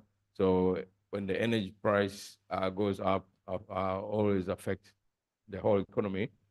Particularly inflation as well, went up quite significantly. For the first time after many, many years, we saw the inflation hitting 8.7%, which was previous year was 3.5%. So it was a very big issue. But more so with the conflict, we also saw the security of our food system. The food system, which we actually slowly, without realizing that we were heavily dependent on imports of certain produce, particularly wheat, from Russia and Ukraine, and the war had a direct impact on the importation. So we had quite a bit of scarcity on wheat, and also on the edible oils. But so this actually creates another pressure to the inflation and the food security system. But when I go back to the prior crisis of COVID, the tourism and service sector were heavily impacted. The international flights were cancelled. The movement of people was curtailed, and tourism had a very big dent onto that, and all service sector that attached to that, and also as a result of all this, we saw a sharp decline on our domestic revenue mobilization, which was quite heavy. While the government is trying to support coming out of the crisis, you see that even the revenues are being hit, and then you end up parting ways with a certain source of revenue to sustain at least what you already are collecting. So it's been a very big impact, I must say, in terms of the multiple crises that we've seen recently. What else would you say could be done to address the current situation in Tanzania? Yeah, there are quite a number of things that the government had to do to respond, and are still working very hard to make sure that we prevent another similar crisis if it happens. We currently facing climate crisis, but I think we are quite more prepared compared to where we were in 2019 when this thing started. So in terms of trade, we try to do a lot of diversification, and we actually, through the regional integration, we made sure that we sort out all the hurdles that could exist in between the countries so that we can boost the regional trade and international trade with the diversified market. And in terms of energy, we have invested heavily on the energy to source from domestic rather than just fully depend on the importation. So we currently have commenced electricity generation from our big hydro energy source here, but we also emphasize on solar and the other renewables to capitalize. We have plenty of natural gas that we are encouraging people to use in transport so that they can reduce. But of course, diversification of the market has helped because the shipping cost at that time went up so much. But now we have ways to deal with that. In terms of agriculture, the government has invested so heavily on agriculture to bring the food security, because this is very, very key. And as such, we had to do some subsidies for fertilizer, but also encourage the domestic production. So we now have some 3 big factories that increase production subsequent to that we see that are very positive. But we also have projects that are linked to the commercial farming as well as smallholder farming, create business environment that are key for people to invest in agriculture. So we've seen that there's a lot of investment that's going into productive sector now. In the tourism, the government has supported and streamlined all the processes to make it easy and open up the tourism, including a big promotion that the government, particularly our President, Excellence Samia, did a royal tour that has boosted the tourism, which now we've seen that we have already bounced back beyond the pre-pandemic. And of course, on the revenue side, we have been doing a lot. And here, I think it's a good opportunity that we know in the next 2 days, TRA will be able to showcase what they actually doing and how they're doing. Thank you very much. Thank you. I think the type of investments that you mentioned and the need for subsidies highlights that domestic revenue is important, not just for long-term growth, but also for addressing some of these shocks. So let me turn now to Dr. Donald Murray, who's the Executive Director of RAPOA. So RAPOA is Afrobarometer's national partner in Tanzania. Afrobarometer, for those of you who don't know, is an Africa-wide research network that conducts public opinion polls and surveys. So the first question is, what insights has Afrobarometer provided regarding public perception and attitudes towards taxation in Tanzania?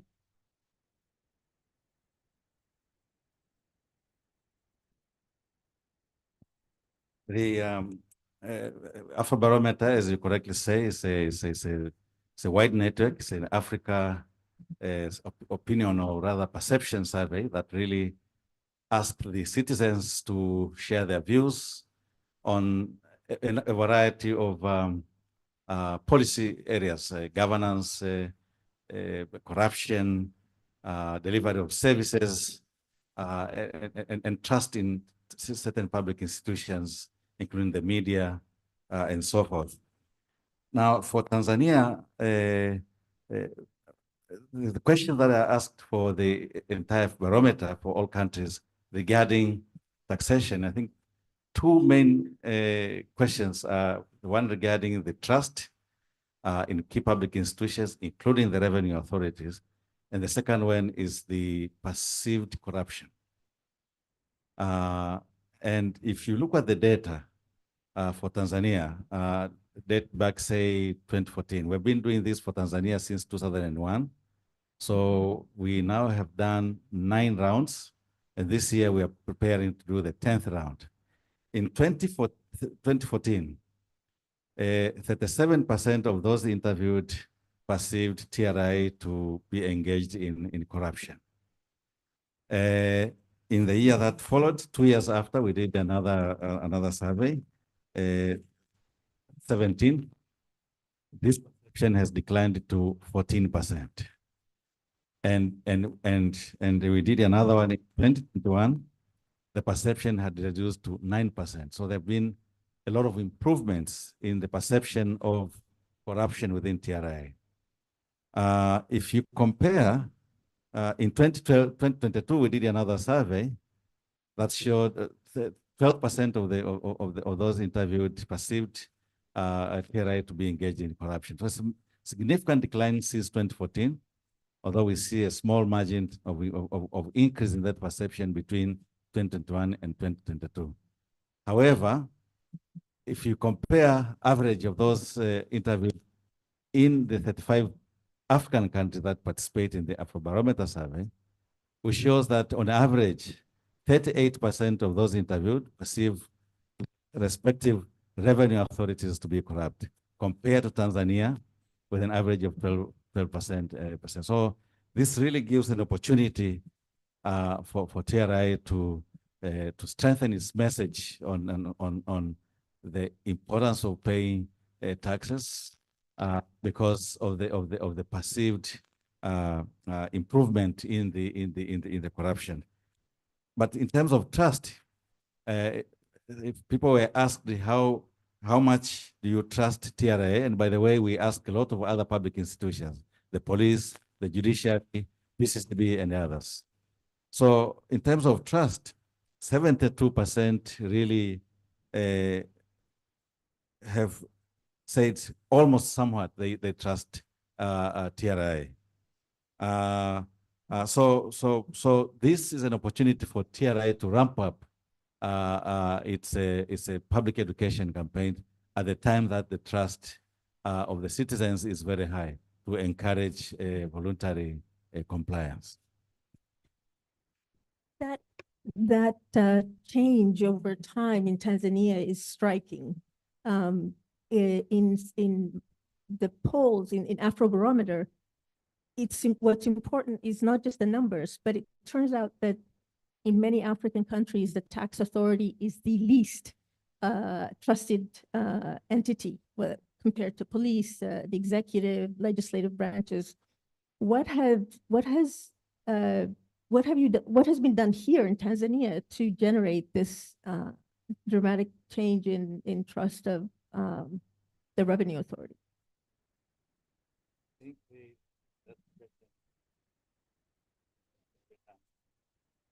Yeah.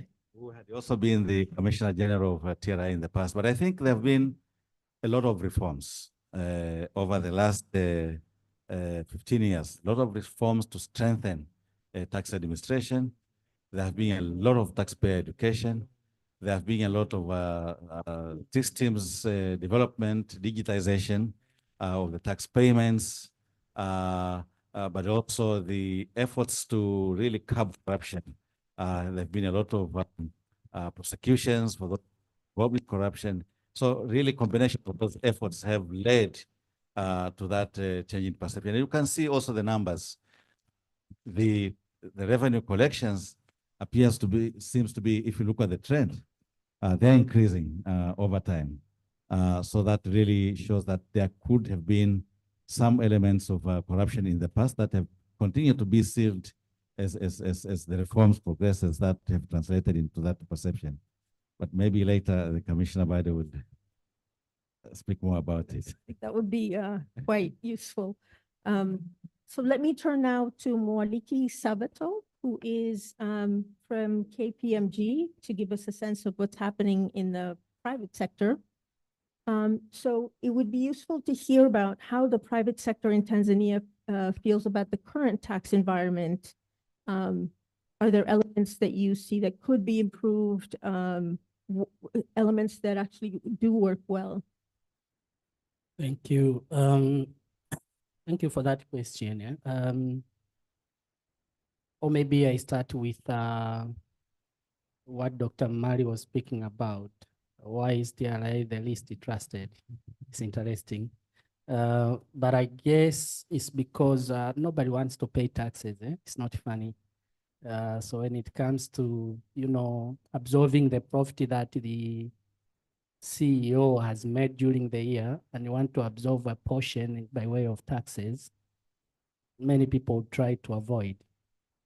So maybe that could be explaining why TRI is least trusted, because whatever they are doing is not something that someone would be happy with. Discourages everyone, including me, to go to the office in the morning when I know 30% is going back to the revenue authority. But, it's tax.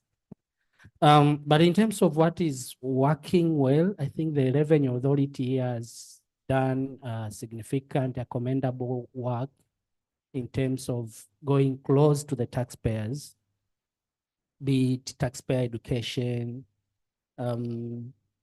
I could generally say missing a deadline now is a matter of choice, because you see a number of reminders, including personalized reminders through SMS to the directors of the company. You see, you have this filing obligation upcoming. Can you comply? You have not filed this return, or through the social media handles of the Revenue Authority. So in terms of customer service, communication rather, I think the Revenue Authority has done a significant work. And we have also recently launched the Tax Ombudsman Office in Dodoma, which then signals a significant step towards going close to the taxpayers. If you have any complaints, can then reach out to them. You see, there is a dispute resolution mechanism, but in addition to that, setting a third party to listen to you as a taxpayer and try to help to resolve the issues out of court, out of the normal dispute resolution procedure, the appellate bodies, which could be expensive. That is to me commendable. But again, and I think the presenters have mentioned the digital transformation. In the past, everything was kind of manual, but now you could do almost everything online, including those that are not physically here. I mean, those who are charged with digital service taxes, they can make payments wherever they are. They can file returns. So there is kind of no excuse in terms of compliance. And in terms of what needs to be improved, there are still a few areas in terms of stability of the policies. I think for us, it's more of almost change laws every year. And for investors, I think they would want to see more stability in terms of the policies. There are some sensitive industries like the tourism, for example. If you introduce a certain tax in between, and at times you see the visitors could have booked the flights already or the safari, that means go back to your customer and increase the price or twist it, or rather make a decision to absorb it, which means reduce the profit. Normally, the practical aspect is take that cost back to the consumer, and that makes the country then an expensive destination. So if the policies are a bit of stable in terms of we can predict that these tax laws or tax landscape that we're having now will remain the same in the next, say, 5-10 years, then we are, we have our confidence in putting in our money. But if then we have the tax laws that looks like attractive today, but then we're not sure of the future, it kind of puts some sort of blockage in terms of a decision making. But again, I think we have seen the consultation process during the policy formulation. That process has improved significantly, really. There's enough time now to submit your proposals, whatever you want to be included in the tax reform. You see now, tax laws or tax reformation is just like Christmas. You can hear jingles everywhere, but then you're not sure what is coming. For us, I think what we need to improve on that side is if we can have enough time from the date we know what is in the minister's briefcase to the date that thing becomes a law. Because if you look at countries like Kenya, they now have the finance bill already published. So at least they know come July, this will be the changes. So there's a bit of time to, plan and communicate to the business community or customers, the relevant stakeholders. But for us, the minister will go in the parliament by mid-June, and then 2 weeks later, you have a law. And so in between, you only have 2 weeks to provide your comments on the proposals and to actually agree, because you have no option to disagree unless you are willing to absorb the risk. Yeah, so that is probably another area we need to be looking at. Yeah, I think then I should end up there. Thank you. So this issue of uncertainty of policy is really a universal complaint that business has about taxation. So it's important that you raise it here. Let me now open it up and ask the panel more generally. We generally talk about the tax system as having 3 goals. One is equity in the distribution of burdens. The second is efficiency, which ties into the growth agenda. And the third, which I think is somewhat new, at least among in the research side, is the role of accountability, which gets to the social contract that Anders mentioned in his talk. So let me just start by asking a question about the equity side. What would you suggest that governments can do to ensure a more equitable burden of taxation across the income distribution?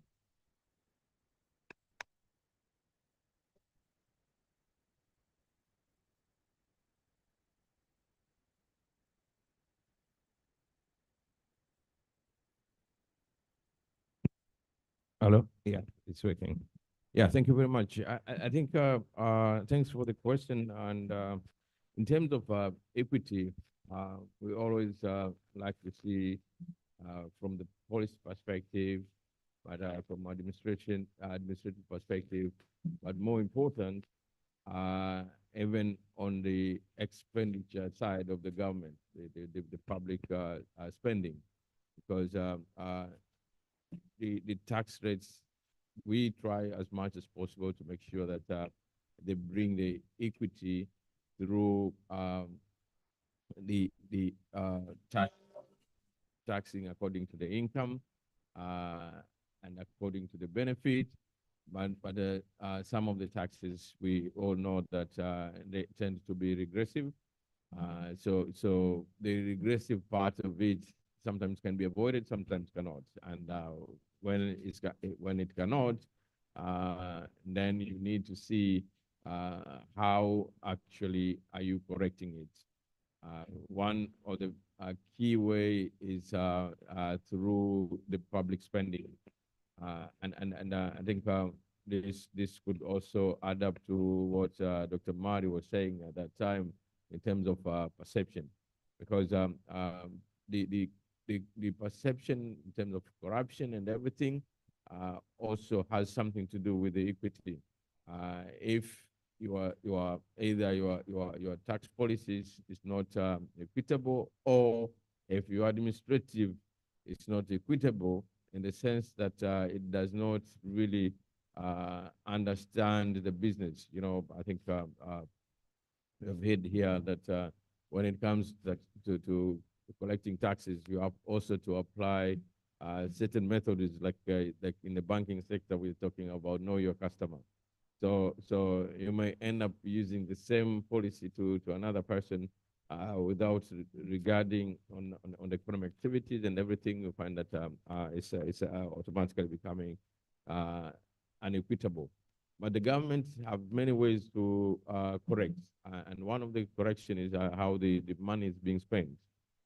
If the money is being spent proportionately to the those who are vulnerable and the poor, they could get that correction quite easily, and they can see how the system works. And this also, even the idea of perception on corruption and everything will also be corrected, partly because the way people see, they look at the government machinery as a whole.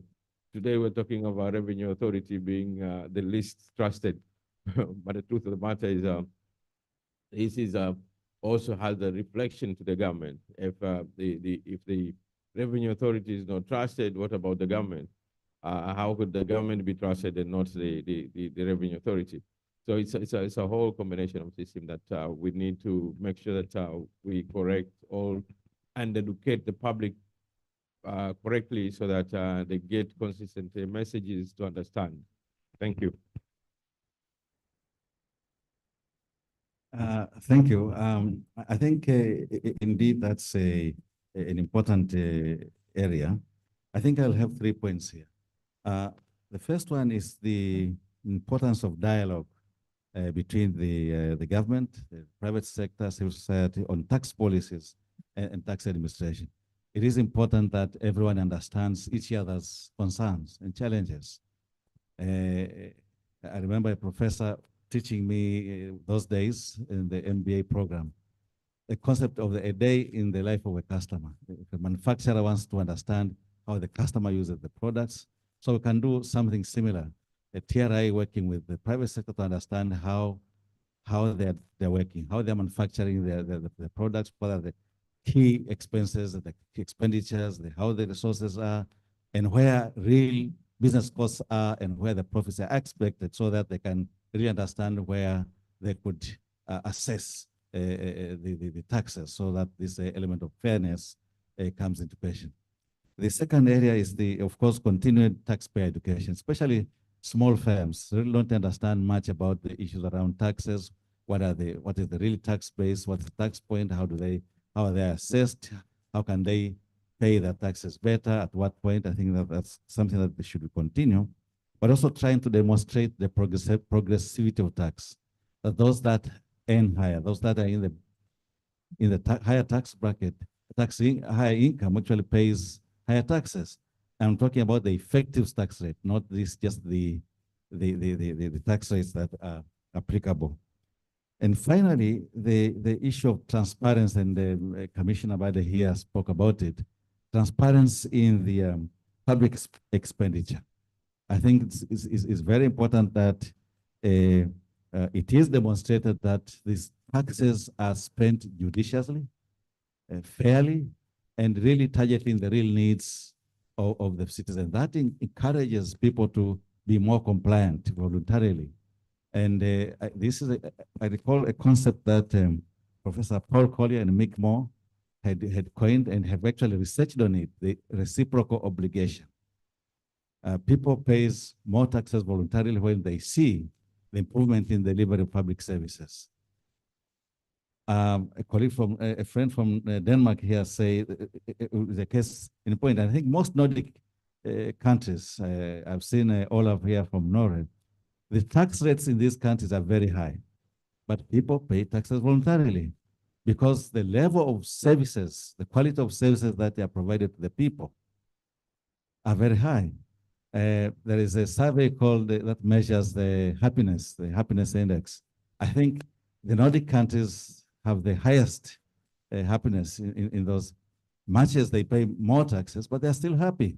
So the correspondence between the taxes and the services that they are delivered is quite critical to raise this reciprocal obligation.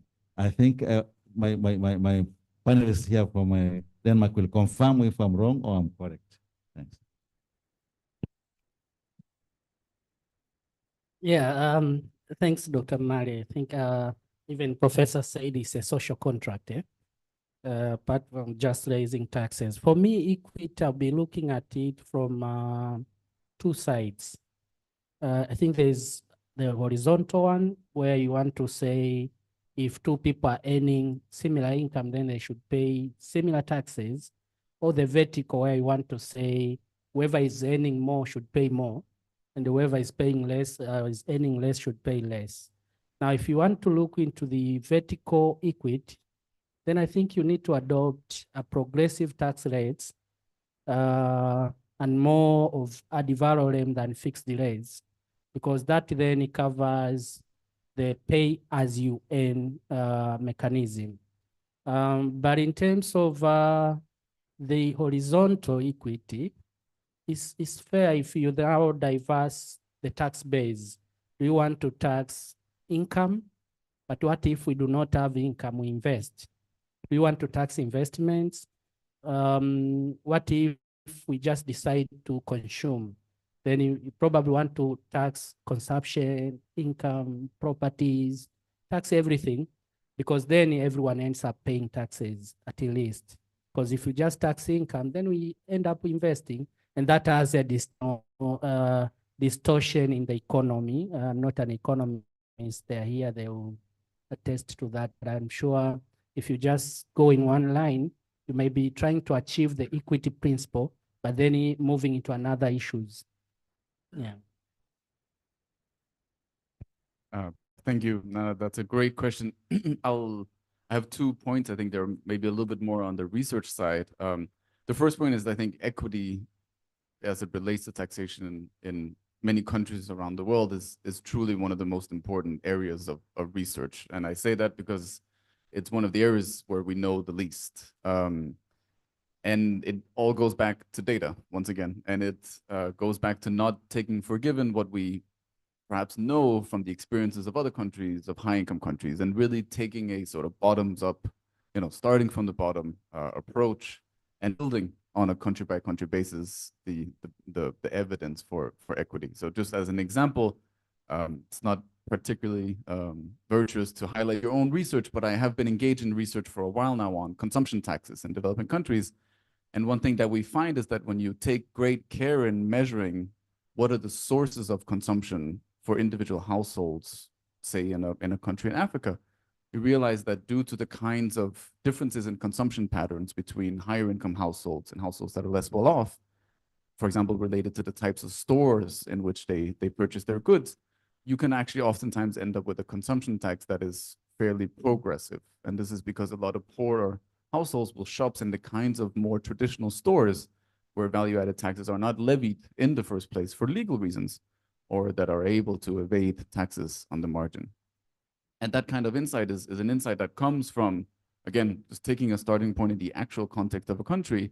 If you looked at the same kinds of consumption patterns in a high-income country today, you would find very different results. And that's because, again, the underlying patterns of consumption are very different. So my first sort of point would be to say that we need to think very carefully about equity, but we need to forget what we think we know and really just take a starting point in individual countries' economic structure. And the second point, this is again maybe a little bit more of a call for the researchers in the room, is that I think we actually don't know so much, at least within the academic community, of what exactly it is equity means at the end of the day. I think, as was just highlighted, there's a vertical component to equity, there's a horizontal component as well.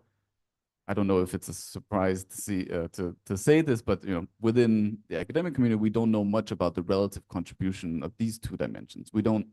When you see a policymaker motivate a reform, you very often hear the word, "Oh, this is going to be, improve the fairness of the tax system." But what exactly does fair mean is something that once you push people a little bit further to kind of develop their logic, it's not clear. And I think if we asked in this room, what exactly does fairness mean? I think we may have a range of answers that comes up, and that's fine. That reflects exactly the heterogeneity in preferences, but I just don't think we know that much. And I think, again, on a country by country basis, going back to understanding what exactly it is that fairness means should really be something that I think researchers should spend more time on. Thank you. So I have more questions, but let me, in the interest of time, open it up to the audience to see if there are any other questions. Raise your hand.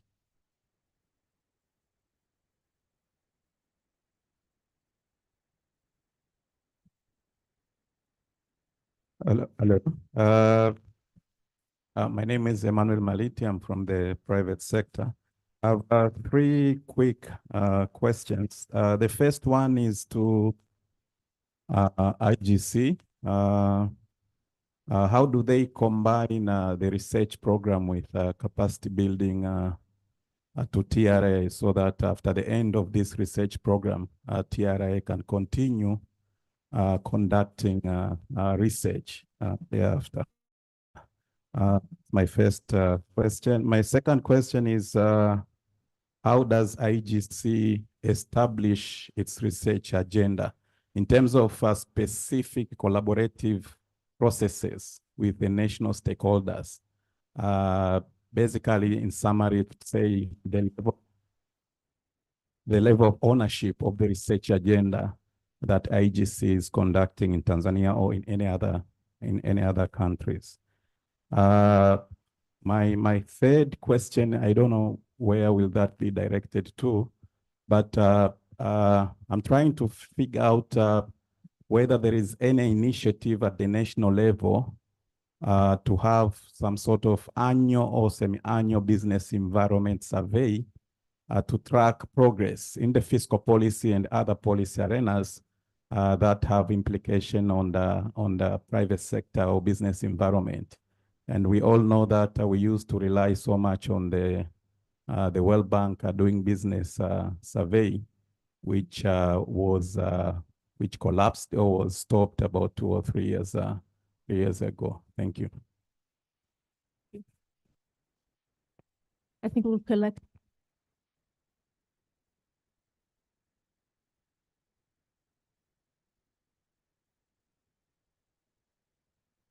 Well, thank you very much. I have a very simple question, but first of all, I want to really my name is Manuel de Araújo. I'm a mayor of Quelimane City in Mozambique. I wanted to corroborate on most of the findings from your paper. And I have been a mayor for the last decade and so, and indeed, there is, as Professor said, a diversity in terms of opinion with regard not only with the importance of taxation, but also on the best ways to improve and increase resources from the domestic arena.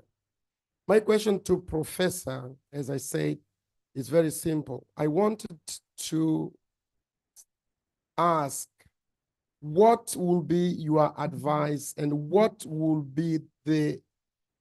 you propose as a way forward to improve the lack of understanding, first of all, but also the disparity in terms of the main concepts that underline taxation. As you mentioned here, even on the issue of fairness, we cannot find a consensus.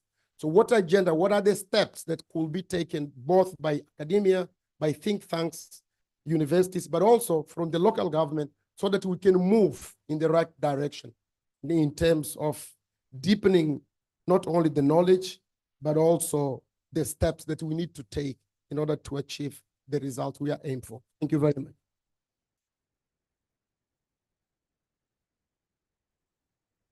One more over here. Yeah.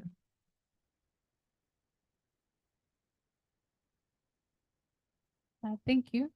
My name is Judith Rugens, and I'm from the private sector. So I have 3 questions. And the first one is to Prof. You spoke so proudly of the collaboration between the researchers and the tax administrators in, I would like to say, the Scandinavian countries, specifically Denmark. What would you say about the integrity of in the use of the data? Are there things that we should take note as we also look forward to, that is Tanzania and other sub-Saharan African countries, as we look forward to having such collaborations? And there's also been there a misuse of that data also. Has there been a diversion of interest in the data that is obtained, that is both from the tax administrators and as well as the researchers? My second question is to Mr. Maliki. You had presented a concern on the instability in the policy changes, and specifically the tax laws. We usually look forward to the Finance Act, expecting a lot of changes in the tax laws. Now, what do you think having perhaps a break would be a solution to at least have stability? Perhaps have a period where we would not commend having changes in the tax laws, and after that have a review. And then do you think that is an approach that we should think about, or the ministry or the government should employ? If not, what do you think should be done? And the last question is to Executive Director. Ripoa. Leading a global organization, do you think do you think there should be more collaboration between the tax administrations which have similar, perhaps population factors which would be used to come up with the changes, the policy changes, I mean the tax laws and as well the tax bases that should be implemented in a country. For example, I was seated with a colleague here and telling them about how property tax in Tanzania is collected, that is from the payment that you do for electricity. But then such a mechanism cannot be practical in an African country where electricity has not where there is not so much usage of electricity by the citizens. So what I'm trying to understand is, do you think African countries, especially tax administration, should look for similar countries in Africa where they can use the same policies, establish the same bases? And those are my questions. Thank you. Thank you. I think we'll turn to.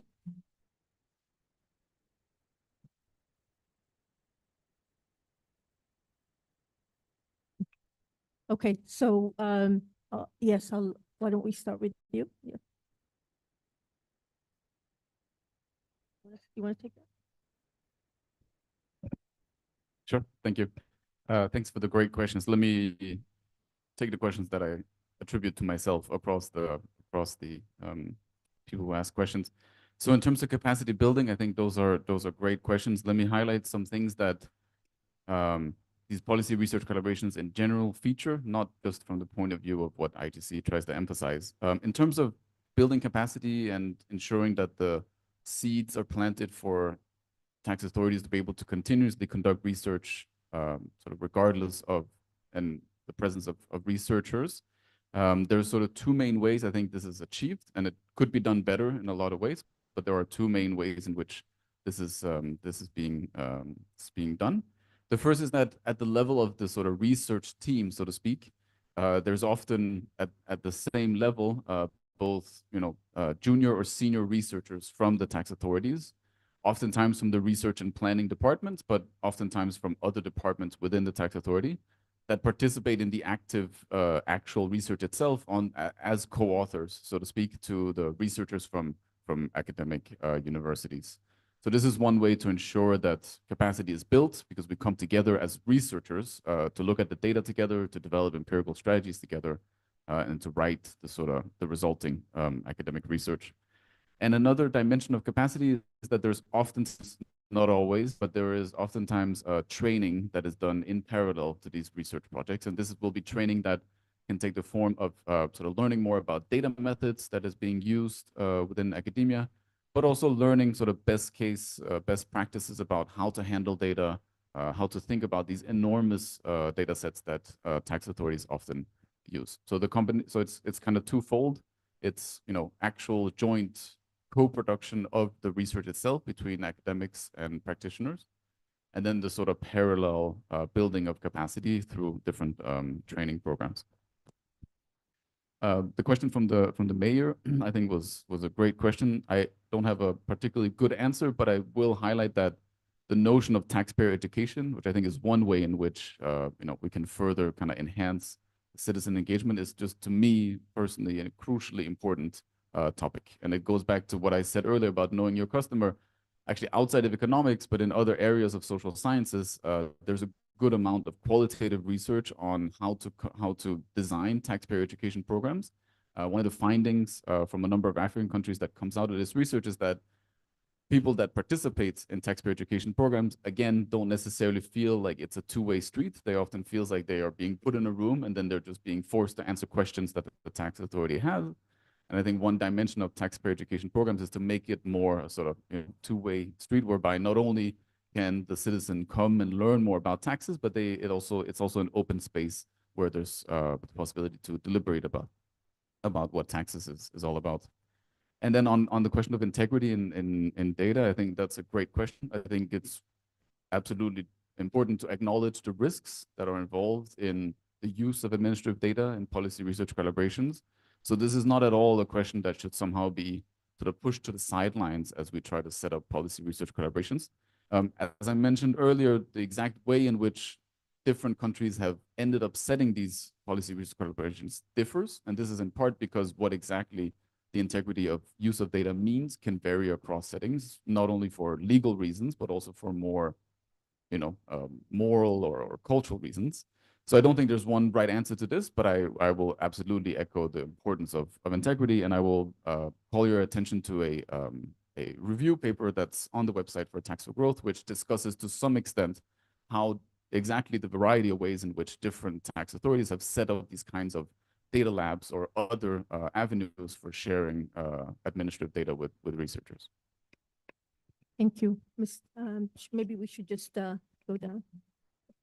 Okay, thank you. I think mine is just simple in terms of the stability, whether that can help. I'm sure for Tanzania, we already have a 3 years tax calendar for excise, especially for non-petroleum products. And that is proving really worth, because then it avoids surprises.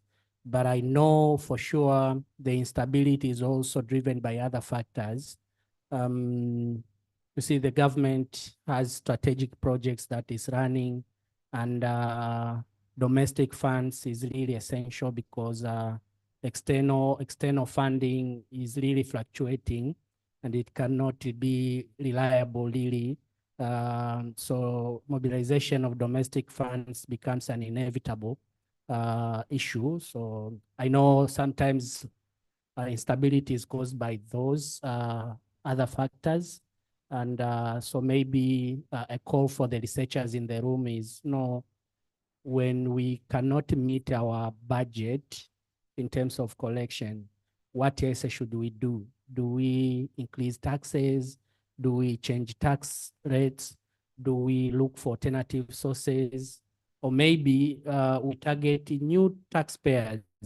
I mean, like register new taxpayers. But you see now that is a question for the researchers, because as much as the collection trends are growing every year, the report says normally we are below our budget. So it could be answered by several answers here. You could say maybe we are too ambitious in terms of our budgeting, which disregards our actual performance. Or maybe there are some inefficiencies in the collection, or maybe there's some leakages accounting for the 9% remaining corruption that Dr. Mari said. But I think that is an area that needs to be researched. My take is, if we are stable in terms of tax policies, then we are sending a level of confidence to the investors.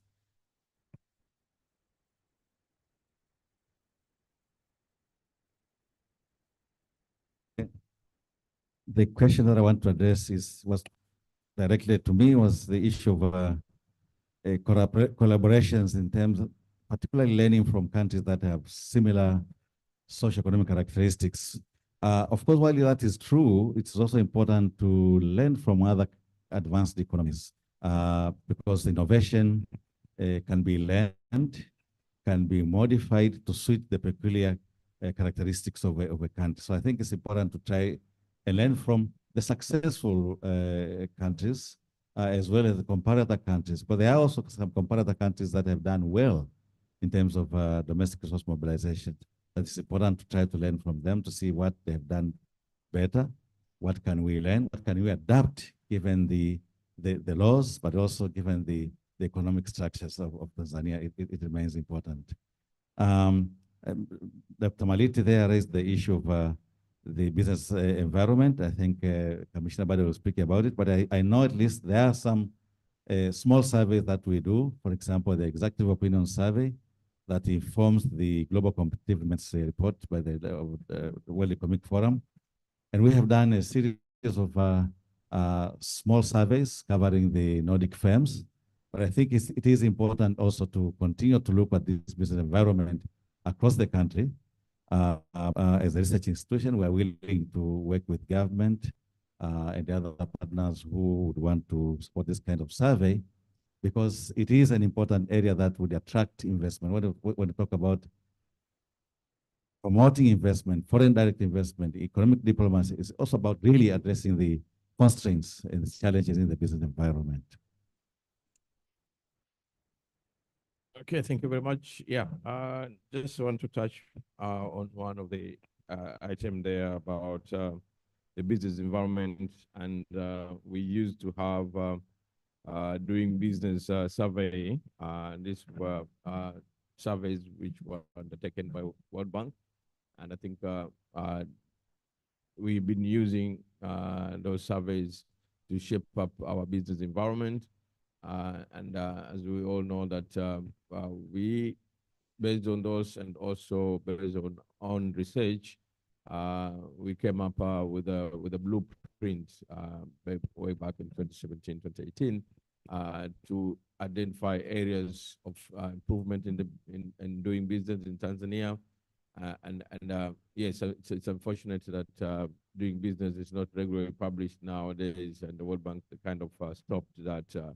But we're going to do our own national survey, but also because we are at the moment trying to redo the blueprint once again to see what are the new constraints and how we can overcome and through the policy intervention and so forth.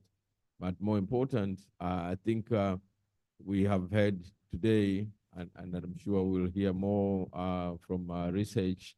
This is the kind of things that are being done with independent researchers globally to come and do that to see how we're doing. And this not necessarily that should be government driven. It could be also private sector driven to make sure that there is also trust. We've heard today there that yeah, maybe sometimes when TRI is doing this, TRI is not trusted, or government is not that much trusted.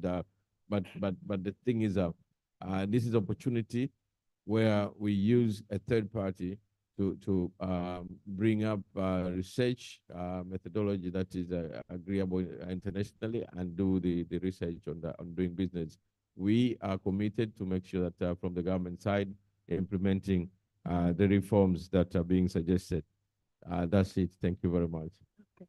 Thank you. So I think we're pretty much out of time. So let me thank the panelists here and just say a couple of words to wrap this up.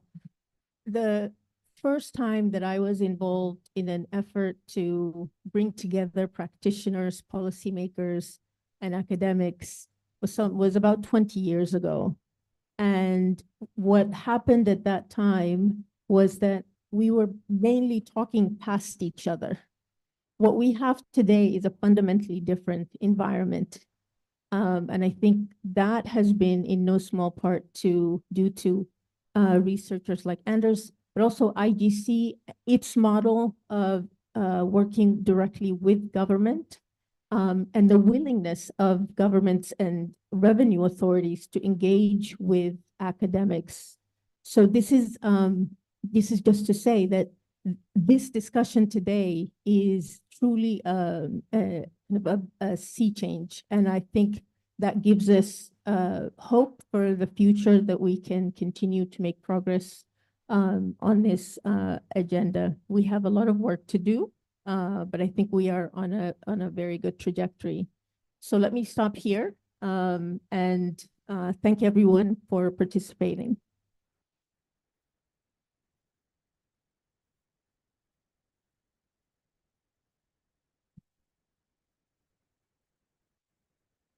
Thank you, Professor Nada Issa.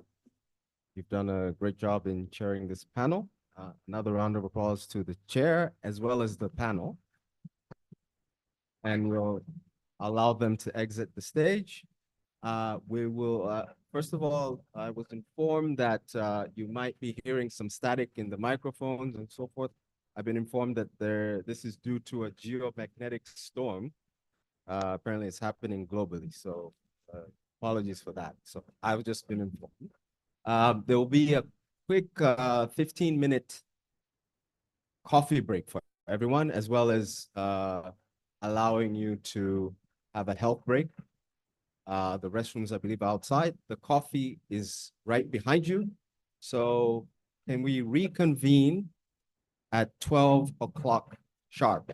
During that time, the next session will be starting, and the chair, Dr. Theodoros Galberwald, and as well as his panel will be prepared. Thank you. Please, coffee break.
Let me get the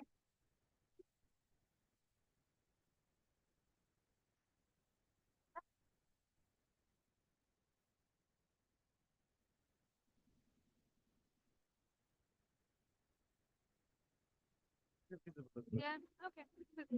Now they can be on the stage too. Okay, good.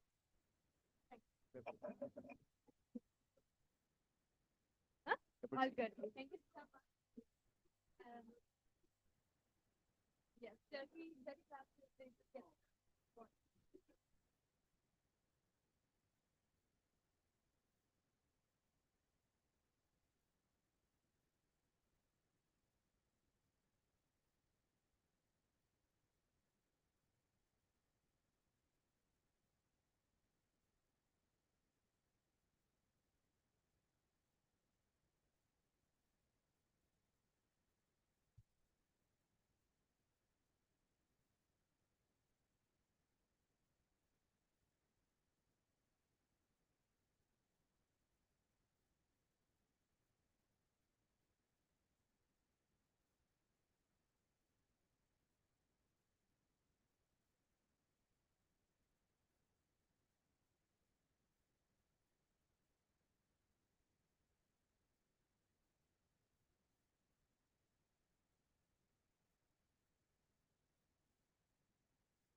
May I have your attention, please?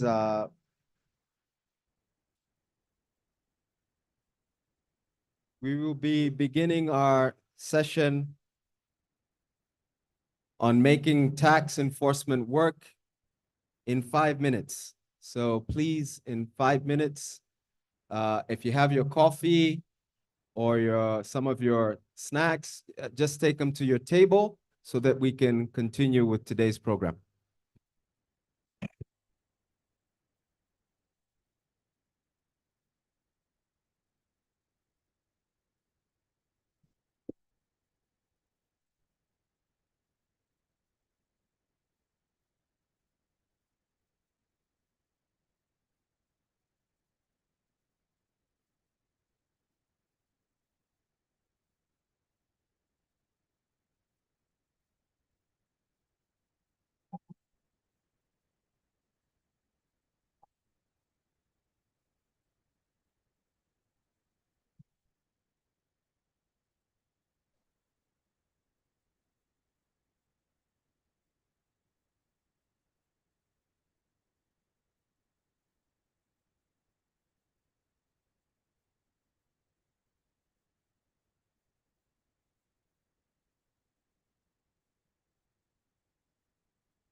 For those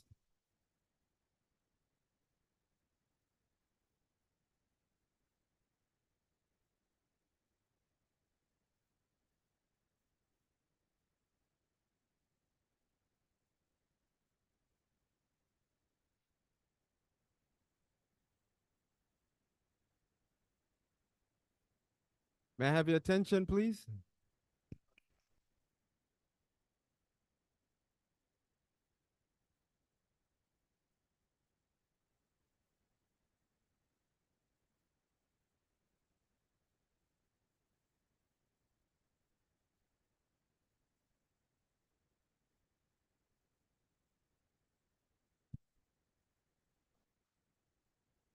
May I have your attention, please?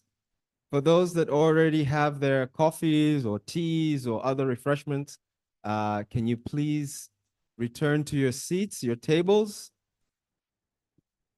As others are still getting their refreshments.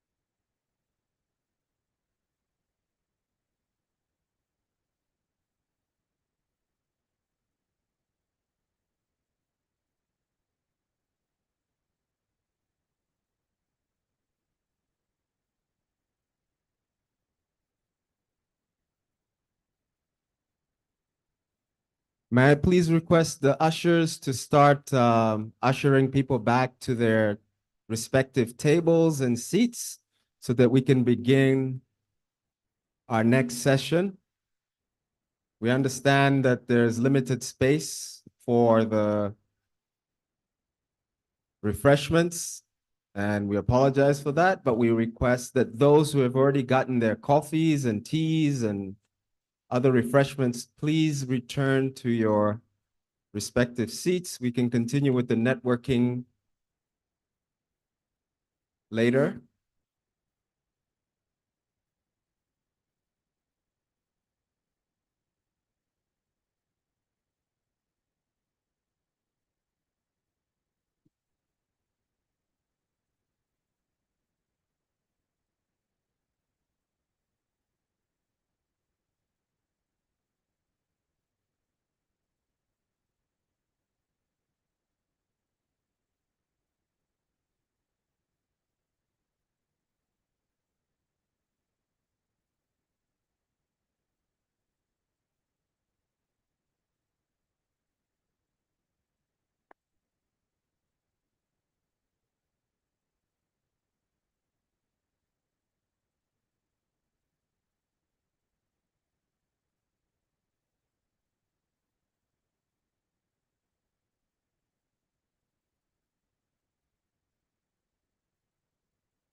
May I have your attention, please?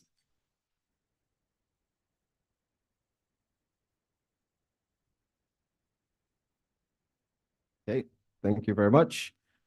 Now we'll be getting into our second session, which will be looking at making tax enforcement work.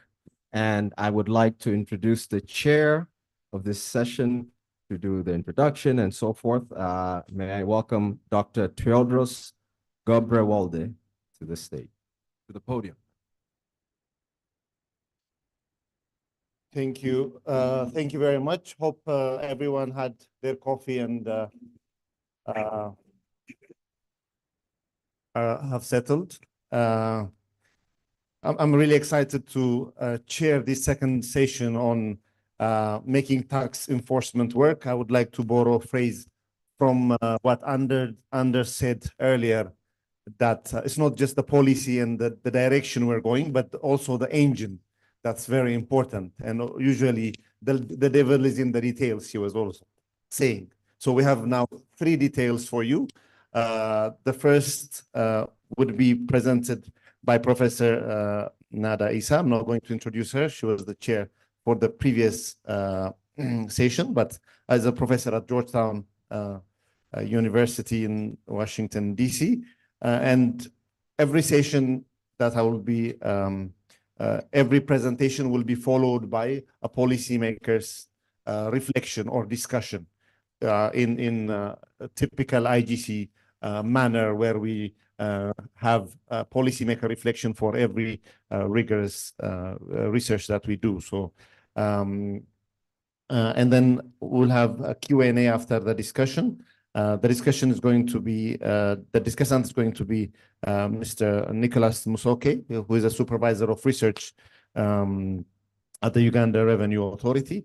And then we'll have a second presentation by Jihye Zhang, who's a PhD student at Cornell University. And her presentation will be discussed by John Mulenga, who's an economist at Zambia Revenue Authority. We'll have a third presentation by Dr. Ramos Ibrahim, who's the head of short courses at the Tanzania Revenue Authority Institute, on the impact of digital tax stamps and firms' compliance behavior.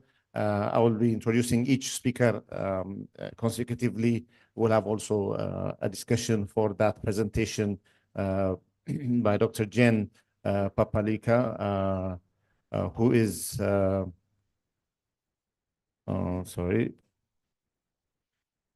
is a senior researcher at SOPOA. So I will now call upon Professor Nada to make her presentation. She will have 20 minutes. I'll be very strict with time, if I may, given that we're behind schedule. So.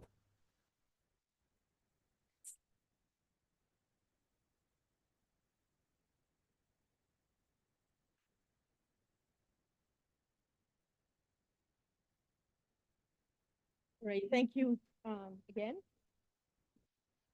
Whoever set up the schedule should probably not have put me on back-to-back sessions. So apologies for appearing here again. So I'm going to talk about some work that I've been engaged in on customs evasion in Uganda. If I could see the slides.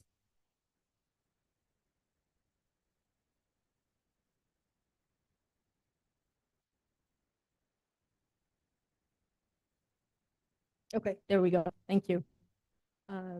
So this is joint work with several others who are not here today, including staff at URA.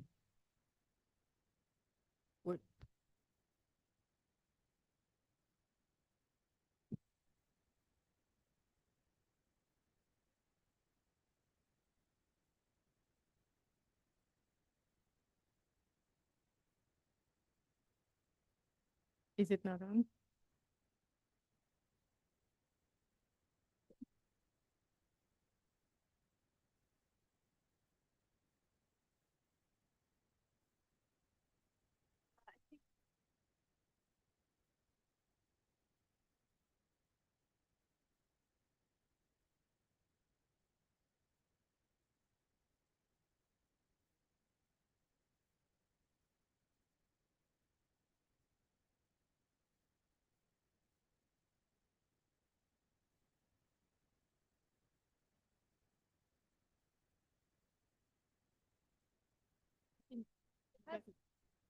Maybe if it's.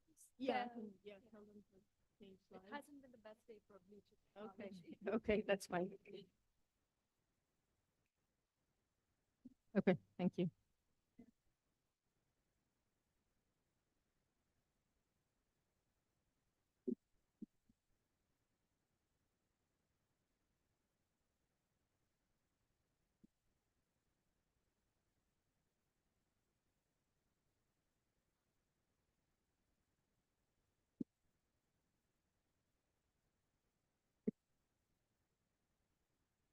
Okay, well, they need the slides up. There we go. Okay, thank you. Who has the clicker? Okay, so I need the clicker.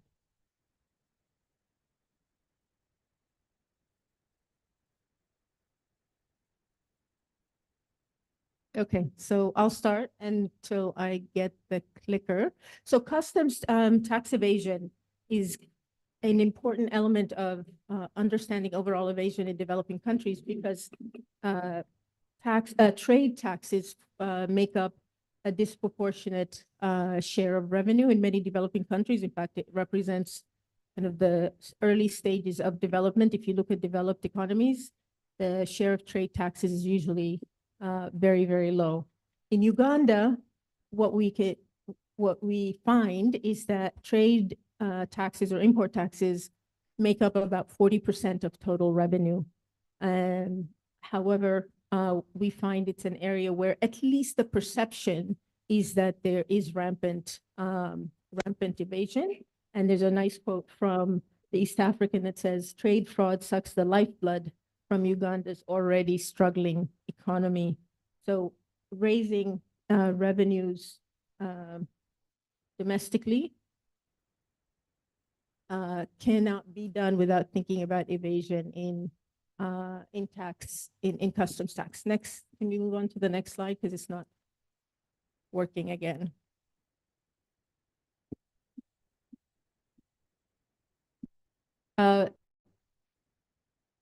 Okay, no, okay, this is it.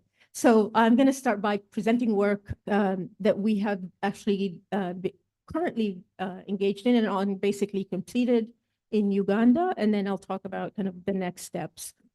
So what we've done in this project is to try to understand customs tax evasion using different data sources. The first source is customs declarations, which compare the reports from traders from the export side to reports from the import side. This isn't anything new. This has been done in the past, but then we also add the VAT returns.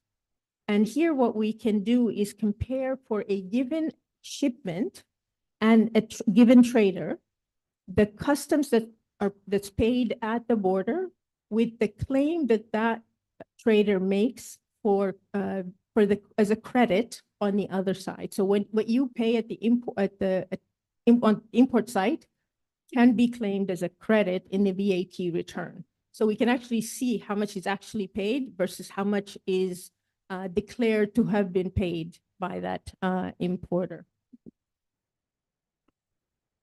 So in terms of future work, so we basically now have a kind of a gauge for how much evasion there is, but what we really need to understand and what we're hoping to do with future work is understand the mechanisms behind customs evasion. And so what we plan to do here is merge customs, VAT, and corporate income tax data. And also, in addition, try to understand the impact of evasion in the domestic market. This is actually important for understanding the impact of enforcement on various actors in the economy, because, for example, if as a result of enforcement, the cost of goods goes up, it means that consumers are going to bear some of the burden of that enforcement. So just understanding kind of how much will go towards prices versus, say, corporate profits is an important part of the analysis. Next slide. Okay, so I'm going to first describe or discuss the customs data and what we find in the customs data. Okay, so here our measure of evasion is basically the gap that we see in the records reported by exporters against the reports of importers. So for a given product and a given export partner, that is country, we take the difference between what's in the UN Comtrade data set and compare that to what's in the domestic URA customs records. So tax evasion in this case is going to be measured by positive trade gaps. The underlying assumption here is that what we get from the export side is actually the truth, right? So any evasion is going to be measured relative to what exporters are reporting. And the idea here is there's no incentive for exporters to misrepresent the amounts and the values. We're also going to look at what we call orphan imports. These are exports that are reported. These are goods that are reported on the export side, but don't show up anywhere in on the domestic import reports. And so you'll see some evidence there as well. So this is the first kind of element of underreporting in the customs data is going to be just underreporting in terms of quantities. What you have here is, as an example, organic surface active products from the UK. We know for any given year how much is reported by importers in Uganda, how much is reported as exports from the UK, and the gap between the two. Now, the issue here is that discrepancies can occur for several reasons, not just evasion. You can have measurement error, you can have errors, just general errors. But what we focus on are persistent gaps and persistent gaps that actually that kind of match what's happening on the tariff side. So here we have, for example, on this product, the gap between 2011 and 2018 as a share of the actual exports is initially declining and then increasing. When you look at the tariff rates, you see that's kind of consistent with what's happening on the tariff side. So the average gap prior to 2017, when the tariff rate was 27%, or 25%, was about 50%. Then when the tariff goes up, the average gap also increases to 70%. So that's kind of at least suggestive evidence that there's strategic misreporting, let's say. Okay, next. Right. For the missing orphan exports, a good example, so the best kind of scenario for highlighting where we see these orphan exports is in goods that have similar substitutes that face a different tariff, right? So here we have jute sacks and bags from the UK that face a 45% tariff rate. Although we see reports from the UK side or from the export side, we don't find anything reported on the import side, right? So these are goods that, as I said, they have close substitutes. If you look at the kind of potential for an importer to claim that that is a different product, you can see that sacks and bags made from other materials, textile materials, which is the bottom line, face a lower tariff than the jute products that are reported by the UK, right? So you're shifting from a high tariff product report to a low tariff product report, right? So these are kind of compelling pieces of evidence. I would say that the orphan exports are much more consistent with actual evasion than are the underreports. Because underreports, as I said, could be for random events. It's hard to say that not reporting anything as being imported is an error. Okay, so next. Okay, so now let me turn to the VAT data. So for the VAT, what's useful is that, as I said, what the VAT that's paid at the import side can be claimed by firms on the VAT tax side. So next, okay, here we go. So here what we do is match the VAT returns with the Asacuda entries, which is entries, which are the customs entries at the assessment level. So this is a relatively kind of detailed level of disaggregation. We have the assessment number and the date in the Schedule 3, which is the VAT return, which is the input tax for importers.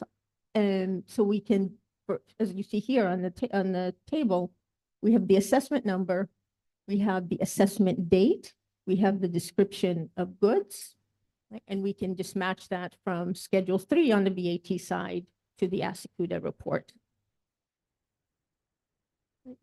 Here we define the gap as the difference between what the importer claims on the VAT that they paid at the import site with what was actually paid at the import site, right? So if you just look at the gap measure here, on the right-hand side, there's an incentive to over-report, right, what you actually paid.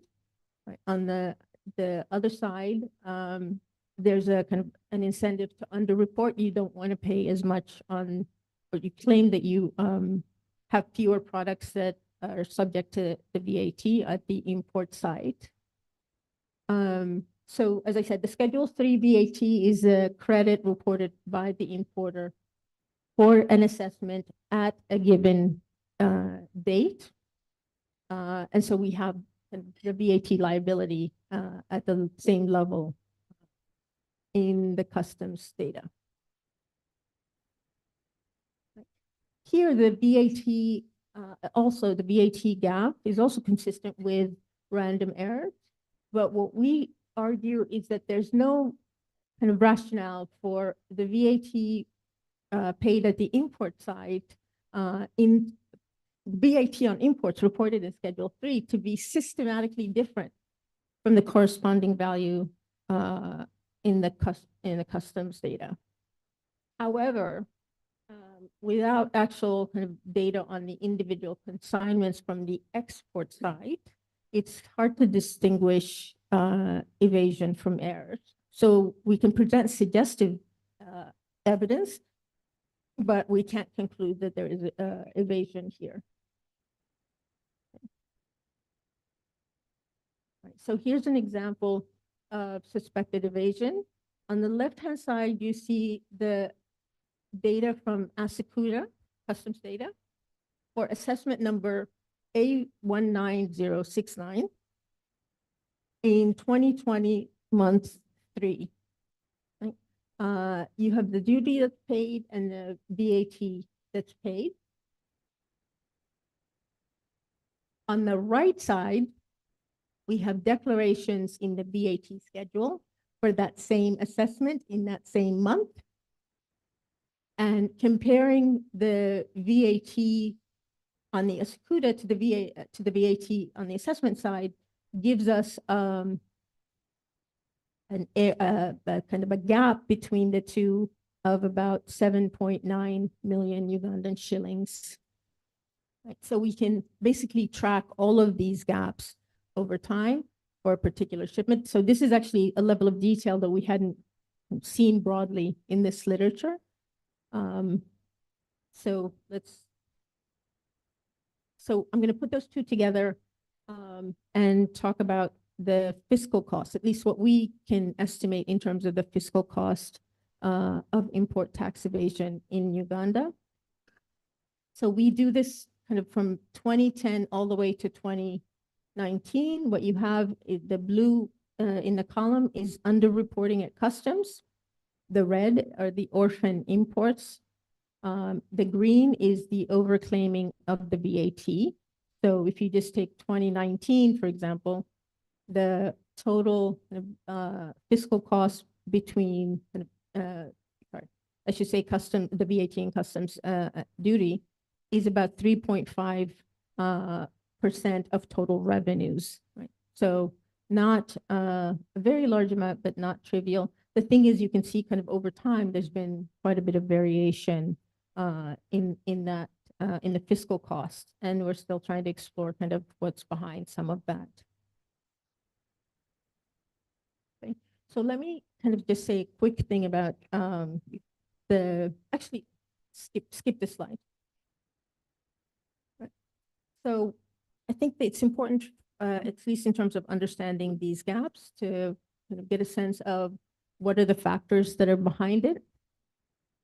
On the trade gap, looking at exports versus imports, we find that a change in the tariff rate of about from 10% to 25% changes the trade gap from about on average 7.5% of revenue to 12%. And that's kind of consistent with what we see in terms of the number of products that are facing a higher tariff over time. On the VAT side, we find that a change in the tariff rate of 10% changes the VAT gap by 0.4 to 0.8%. So on the VAT side, we simply don't see as much of an impact as we do on the trade gap side. So I'll kind of end here with the policy implications of what we've identified. Okay. So what we've kind of gotten from this, I've given you a very quick overview of what we've done, but kind of the takeaways for us, at least that in terms of what we have advised URA, is basically that they could use the data that they have to augment risk targeting, both by looking at products and countries that have consistent gaps, and we've identified a few. As well as looking, I didn't talk specifically about this, but there is evidence that if you look at periods where the Ugandan shilling has depreciated, there's evidence that suggests there's kind of an impact, follow-through impact on measures of evasion. Second, given the kind of all the types of data that exist at URA, they can take Revenue Authority can take a holistic approach to risk profiling. So given that there are multiple lines of taxes that can be kind of examined, the impact for thinking about enforcement is that we can strategically understand evasion. So if you enforce the customs side, do we see then more evasion on the corporate income side? Because that's going to be important for understanding the overall potential revenue gain, and kind of getting a better picture of the potential costs of enforcement against the potential gains of enforcement. And then to some extent, we can still do quite a bit by going to more disaggregated data. We suggest, consistent with what Andrew said earlier, that there's more digitizing of existing data. So what that's going to do is allow better risk targeting and allow the tax authority to concentrate its efforts on those countries and those importers that have the highest rate of consistent gaps. And then to move further on identifying the interactions between evasion margins in order, again, to figure out exactly where to focus enforcement efforts. So just skip this. I don't have time, so let's just, what we do is kind of go through and show examples where we see consistent trade gaps that can actually inform the revenue authorities. So just as an example here, we show trunk, suitcases, vanity case of plastic and textile surfaces from China. We see that Uganda reports and measure that against the the reports from China, and the gaps here were at the beginning quite astounding at 90%, 80%. Those gaps have declined somewhat, but having this information can again allow the revenue authorities to target better enforcement. Next. Skip this. It's skip. I don't have time, so maybe just go to the very end, to the conclusions. Okay, so yeah, stop here. So let me kind of end by saying something about kind of the limitations of what we've measured, and kind of a call for more data. What we have done is get kind of suggestive evidence, strongly suggestive evidence of evasion, but we have not been able to identify the channels or the mechanisms that are behind that evasion. So getting kind of data on at the consignment level would actually help us separate the underreporting of values against relative to kind of the overclaiming in the VAT returns, because we'll have kind of that data consistent across multiple returns. All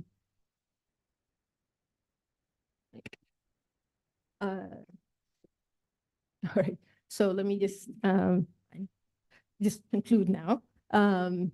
So in terms of kind of a conclusions and takeaways from what we've done so far, we can at least make a statement about kind of improving risk profiling. We think that's kind of one of the essential areas where revenue authorities can make kind of a big impact on customs revenues, using kind of the evidence on persistent and both persistent gaps and the history of gaps, as well as kind of linking that to particular importers. What I haven't shown you, but what could also be done is looking at customs agents, because we can actually identify the pattern of gaps across agents. And it turns out that there's a particular segment of agents where the vast majority of kind of gaps exist. So that's another potential kind of area. We kind of, what we'd like to, kind of, as I said, determine kind of how, in terms of kind of optimization across different tax returns or schedules, and how do firms proceed in terms of deciding what the margins of evasion, what the most effective margins of evasion are. But URA can actually also engage in that kind of work to figure out kind of where, given enforcement in one area, what other tax schedules they need to worry about. And I'll stop here since I'm out of time. I'm sorry. Thank you.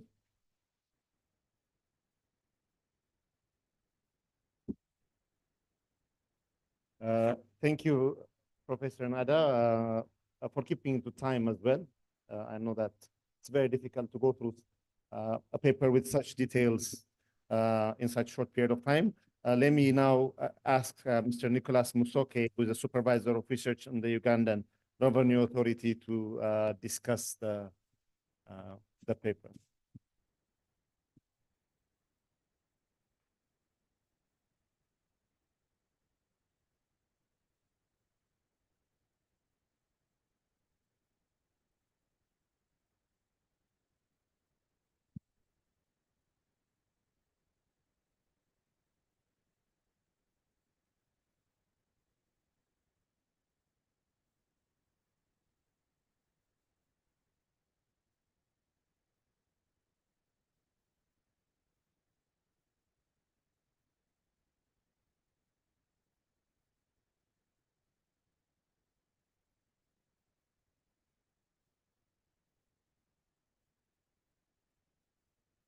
Good afternoon, everyone.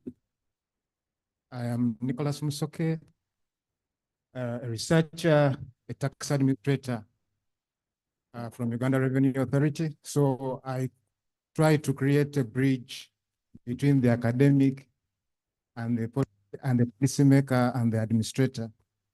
So we protocol observed I am profoundly honored and exceedingly humbled to be before you discuss this wonderful paper from a professor from Georgetown University.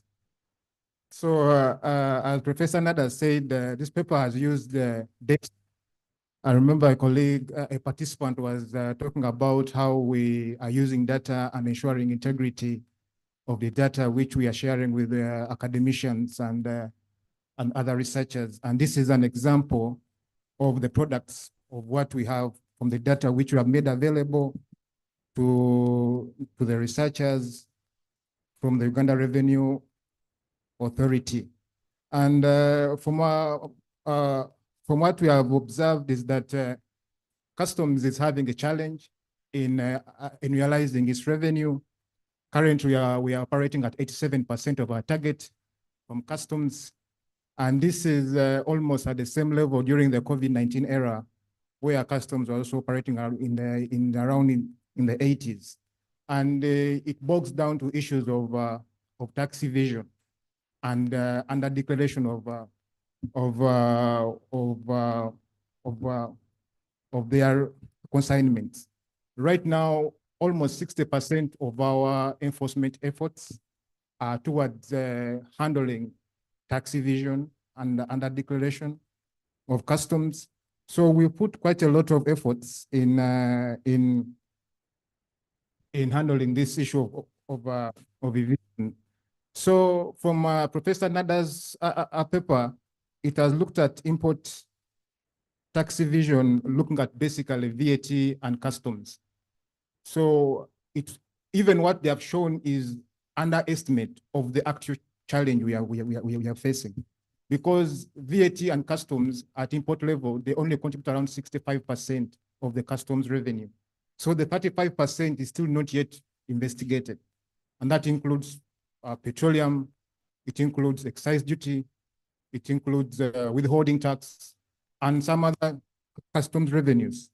So we hope that in the subsequent analysis, there will be further study to look at all those. But what I would say that this paper is adding on the board of knowledge in terms of looking at tax, because one of the areas they have analyzed is looking at tax cuts or tax rates and how they are imminent of the evasion practices of taxpayers. In the literature, what has been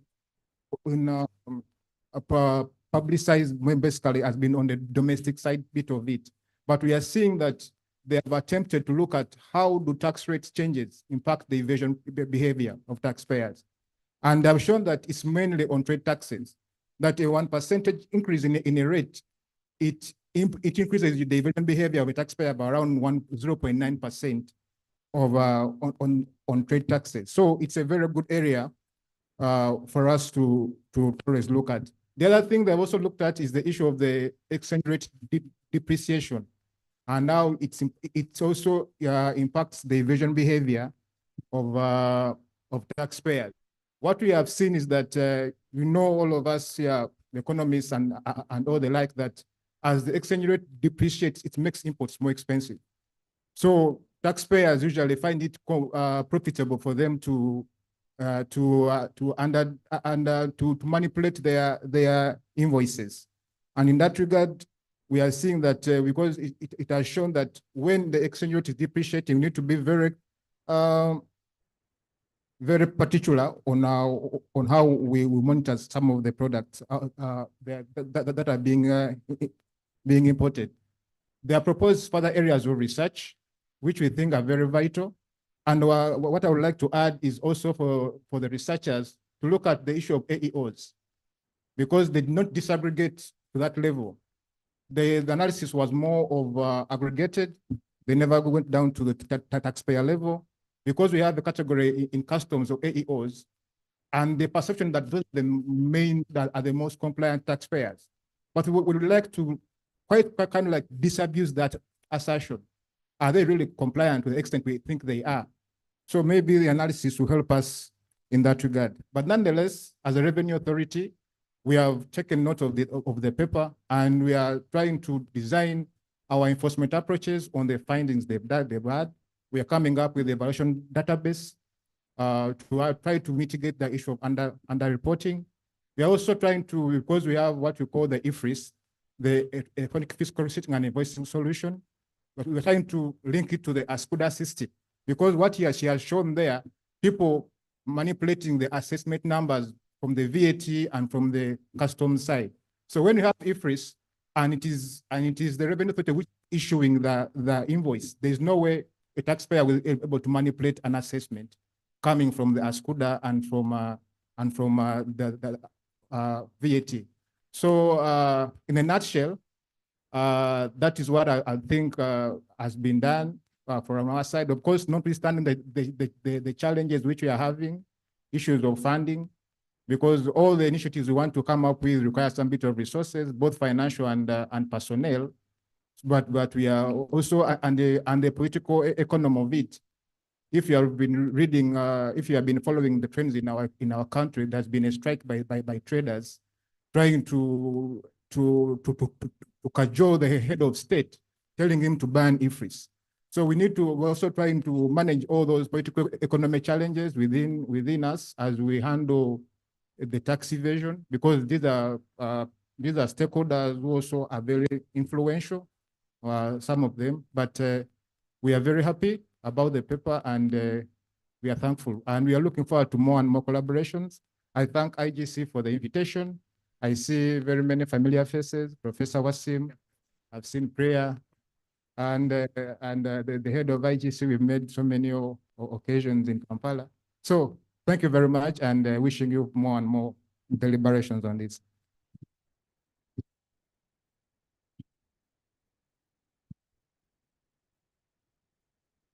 Thank you very much, Nicholas. This is exactly the type of feedback we need, very granular, policy-oriented, very, very useful. So I will now open the floor for discussion. As I said, we don't have time. Can I ask people who are making intervention to limit their questions to maximum of 2 or not more than a 2-minute intervention? And now the floor is open for questions.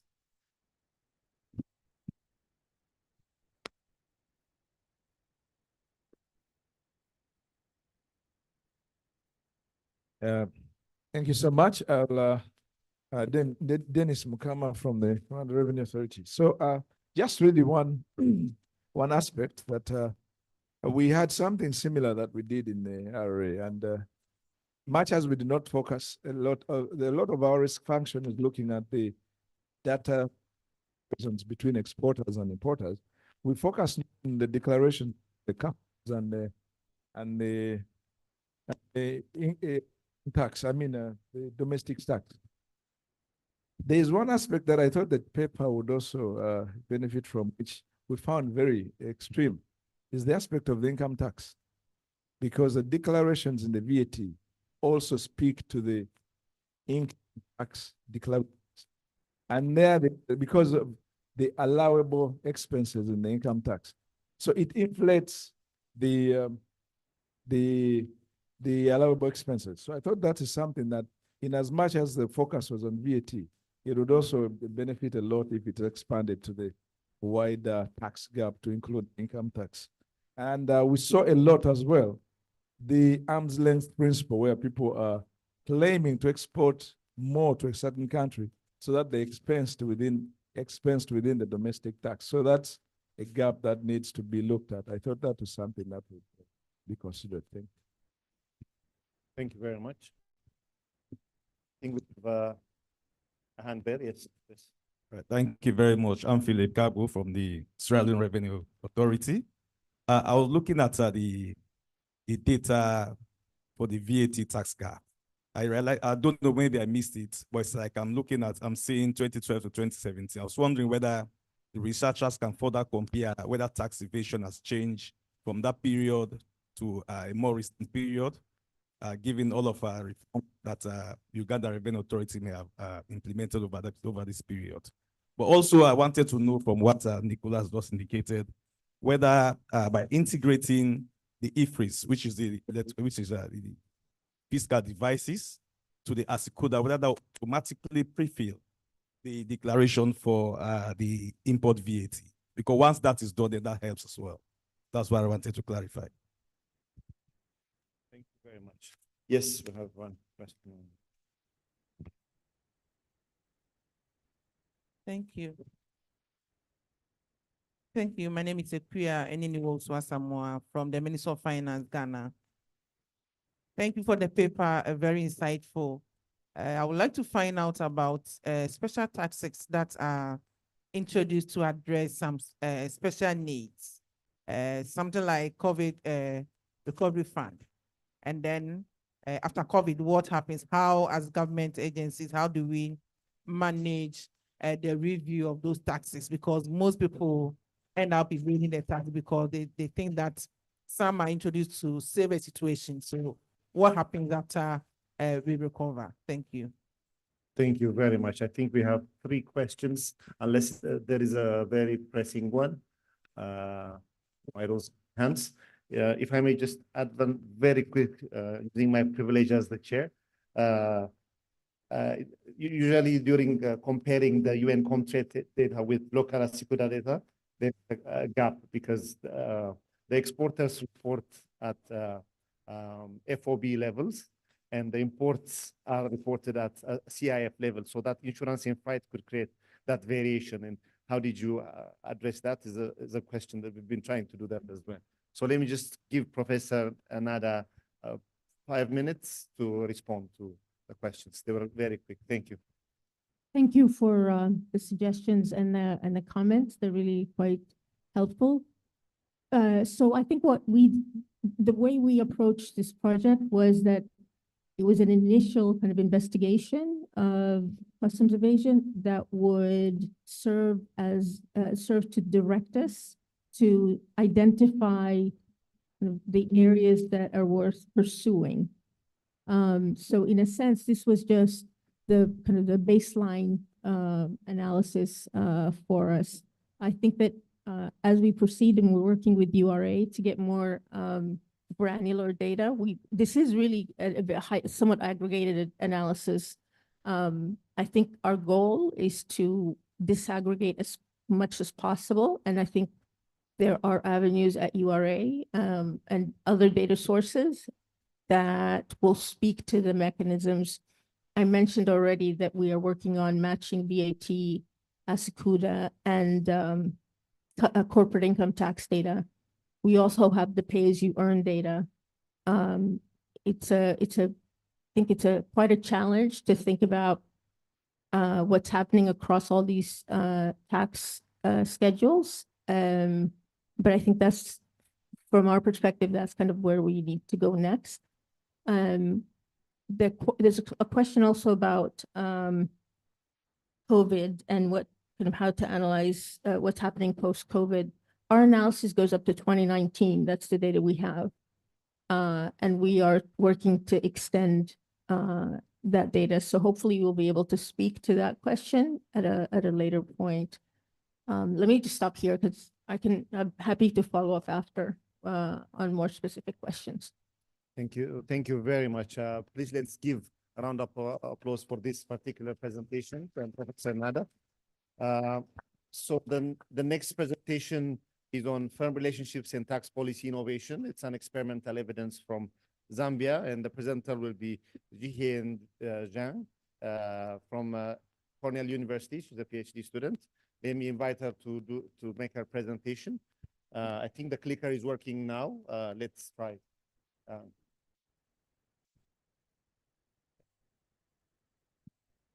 So you have 20 minutes.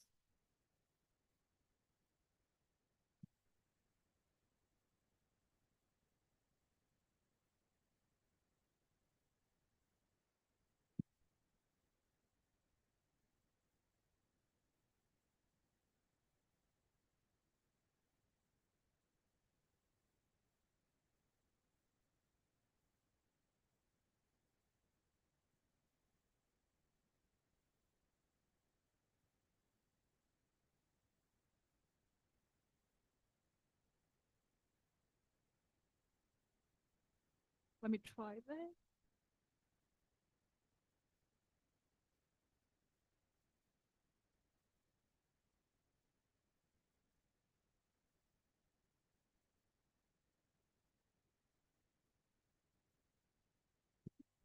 So yeah, it's working. Uh,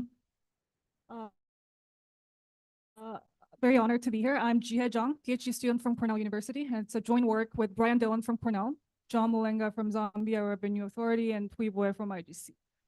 The title of our project is Firm Relationships and Tax Policy Innovations, Experimental Evidence from Zambia, and we are very grateful for IGC's generous funding for this project. Okay, so we are interested in the intersection of two ideas in this project. So the first is that firms are embedded in networks of semi-formal relationships. So these relationships and the relational contracts that sustain them are especially important in low-income countries.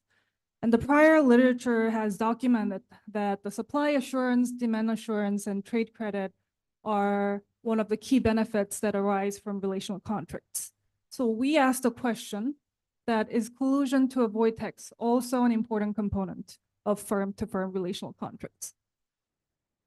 The second idea, we directly speak to the VAT last mile problem, which is the top priority for revenue authorities.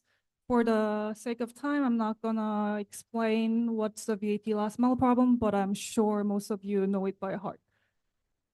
So tax rebate lottery programs have been shown to be effective in reducing last mile VAT leakage. One of the most successful example being the anti-tax evasion program in Brazil. Those lottery programs have some overt features, so that they give the participants incentive to request accurate VAT invoices. And also there's some sort of whistleblower system if one of the party refuses to cooperate.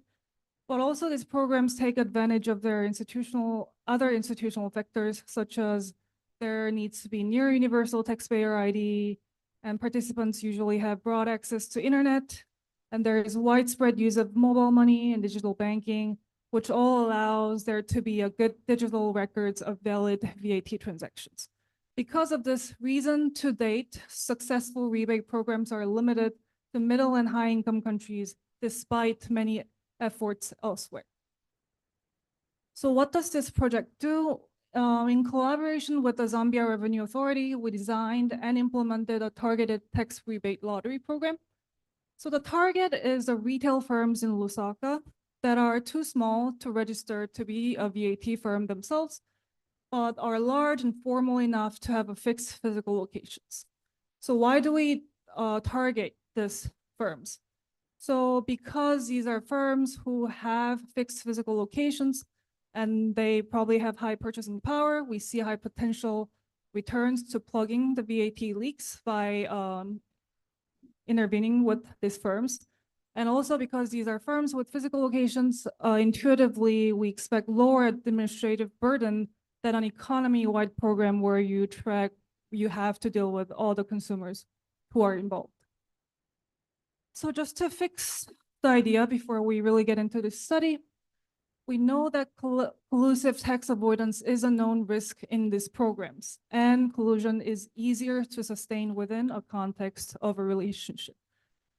So we look at the relationship between VAT firm with the non-VAT firms, which is a setting with limited capacity for tax enforcement and limited capacity for contract enforcement. This is exactly the setting where we expect there to be more relationship-based trade, which could mean more collusion for tax evasion.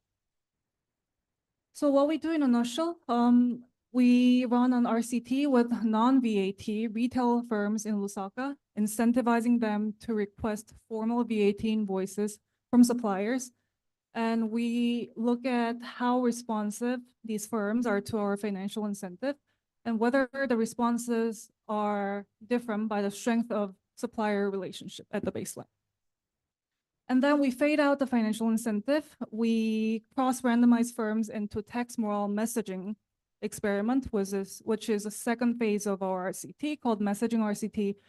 And we are interested in seeing whether there was a habit formation in VAT invoice requesting behavior from our 5-month of financial incentive, and especially whether tax moral messaging affected the rate of fade out. more broadly, we're interested in the question of whether we can convert an extrinsic motivation, meaning the financial incentive, into an intrinsic one. So this is our project timeline. We collected information for our firms at the end of 2022. We delivered our first financial incentive lottery RCT in February 2023. And then we followed up with the same set of firms every month for 5 months. Then we faded out the financial incentive in July. At the same time, we delivered text morale messaging RCT. And after that, we followed up with the firms 3 more times. So how did we sample the firms for in our study? So our goal was to enroll as many non-VAT retail firms as possible from all major market areas in Lusaka. So we had a team of enumerators who visited about 35 markets in Lusaka. We approached every retail businesses, excluding large chains, firms with a VAT certificate, and sellers who are too small to have physical structure. So we approached about 1,400 firms, and in the end, we had about 1,100 firms in our sample. So we randomly assigned these firms into 3 groups. So the high trimming group, they had a chance to win 300 Zambian kwacha at each follow-up visit, which is about 30,000 Zambian shilling and $12 US. And for low trimming group, they had the same chance, but the reward was only 35 Zambian kwacha, and we had the control group with no financial incentive. So how the lottery worked is that enumerators visited the firm every month. They verified all the invoices that firm retained in that month, especially the VAT invoices, and we calculated the total value of all receipts retained and the VAT invoices retained. So to win the lottery, the respondent drew from a hat with 1 yellow card and 9 black card, meaning there was 10% chance of winning. And the number of draws were based on how much VAT invoices they collected. And the maximum number of draws were 3 times. So there was this concern that firms might only retain VAT invoices up to where they are allowed 3 times of draw. So we introduced this big lottery at the end where we told firm, okay, the more you retain, it's better because we have this big lottery at the end. And that's how we incentivize firm to retain more VAT invoice beyond the 3,000 kwacha. So we trained the participating firm with the information on what are the valid VAT invoices and what are not. So the front of the sheet that we gave them shows the major components of what is a VAT invoice and also examples of valid VAT invoices. And on the back, we gave them examples of what are not valid VAT invoices. So the primary outcomes that we'll look at is the total value of VAT invoices that the firms retained. And because naturally bigger firms are gonna collect more VAT invoices, so we also look at the share of VAT invoice value compared to their total stocking expenditure in that month. So we also look at the VAT value share. Additionally, we also look at whether firms switch supplier, drop non-VAT suppliers, make VAT-related inquiries with new suppliers, and etc. So at the baseline, we asked the firms, how many regular suppliers do you have in the past year? And as you can see, about 12% of the firms said they didn't have any regular supplier in the past year, but a majority of the firms said they had somewhere between 1 to 5 regular suppliers in the past year. And we also asked them what was the percentage of stock purchased from the regular suppliers. And we see this interesting bimodal distribution where about 25% of the firms said they didn't purchase from regular suppliers at all, meaning that they probably purchase from spot market where they can source the cheapest goods or with the most conveniency. Whereas about 35% of the firms said they solely bought from regular suppliers, which means they probably had some sort of implicit or explicit contract. And the rest of the firms are somewhere in between. So this is just an average of VAT value retained by different group. And as you can see, the blue line on the top is the value for high treatment group, followed by the low treatment group and the control group.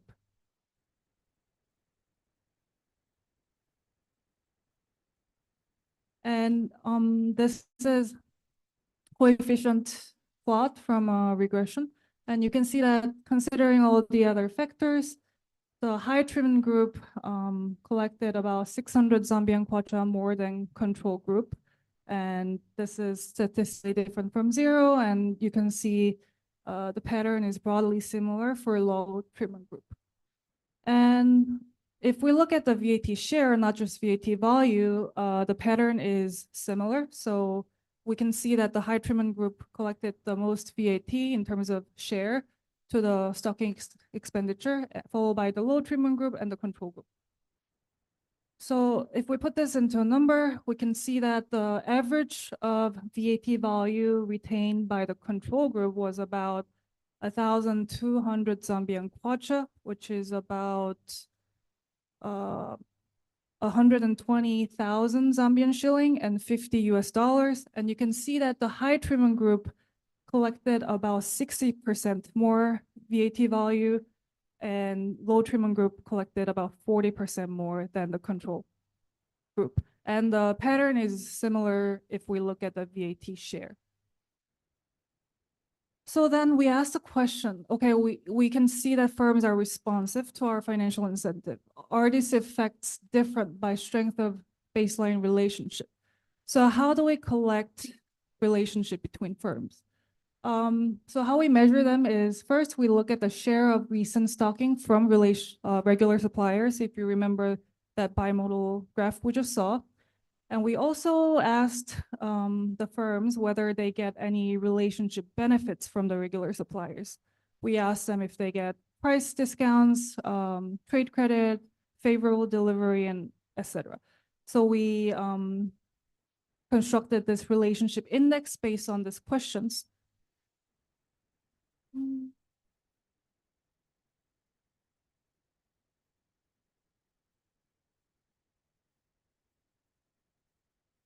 So if we look at the first two columns, so this is with the stocking expenditure measure, as you can see that firms who had a weaker relationship with their suppliers are more responsive to our financial incentive, which could be suggestive that there is effect of firm-to-firm relationship when it comes to VAT enforcement. And because they had weaker relationship with the suppliers, meaning that there was less room for collusive relationship, they are more responsive to our financial incentive. And the pattern is the same if we look at the second measure of firm-to-firm relationship.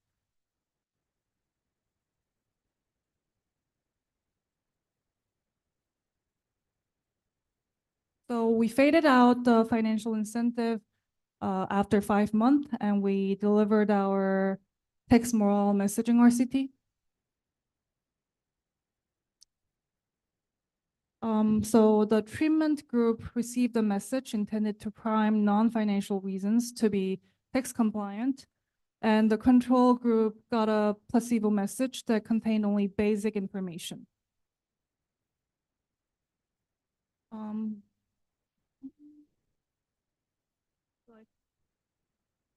So the control message looked like this. So we have appreciated your ongoing participation in this study, and we look forward to visit you 3-4 more times. Remember that VAT registered firms must provide you with an invoice if you request one.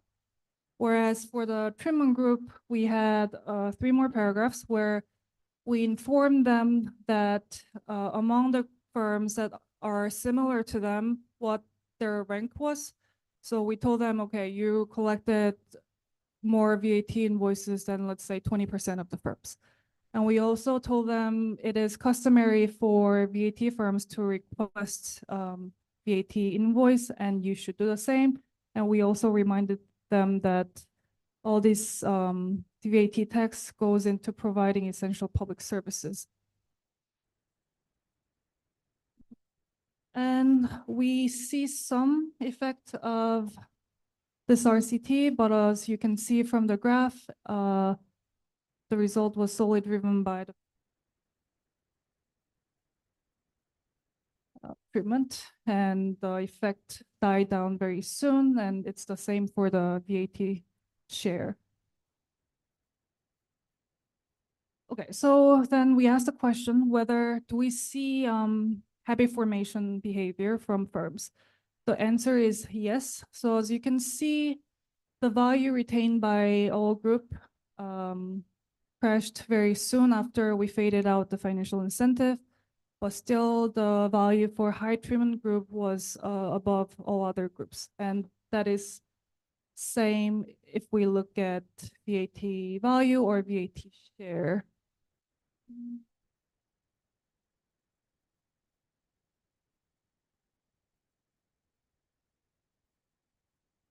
Okay, so if we look at the average VAT value retained by firms who are in the high treatment group before we faded out the financial incentive, as you can see, even after we faded out the financial incentive, firms who are high treatment group retain more VAT in terms of value and share. And this is consistent with different regression specification. So the summary, I'm just gonna conclude here that we learned that firms are highly responsive to VAT invoice requesting incentive, and the response is broadly similar between high and low treatments. And we also learned that stronger supplier relationship at the baseline means those firms are less responsive to our financial incentive. And this is indirect evidence of a link between tax avoidance and relationship benefits between firms. We also learned the tax morale message has a very small and temporary effect on VAT value. And there is some evidence of habit formation. So for the sake of time, I'm not gonna report the newer set of analysis, but we learned that the high treatment group, yes, they retain more VAT invoice, and we learned that they specifically did it by stopping purchasing from VAT, non-VAT firms, and also actively seeking different VAT firms, which is somewhat surprising because the literature of relational contracts usually says the firm-to-firm relationship are very strong and persistent. And what we are finding here is that our financial incentive really incentivized firms, especially the high treatment groups, to actively change their relationship with their suppliers. So yeah, thank you.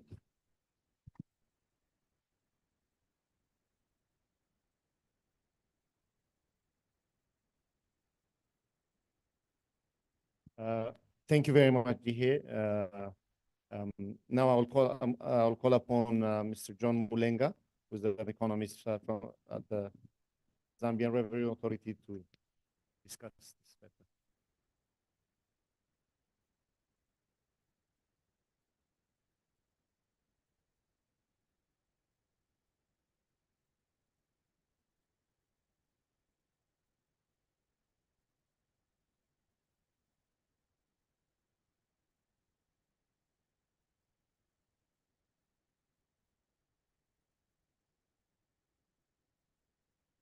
Thank you very much. I wish to pay special thanks to ITC for inviting Zambia Revenue Authority to this function.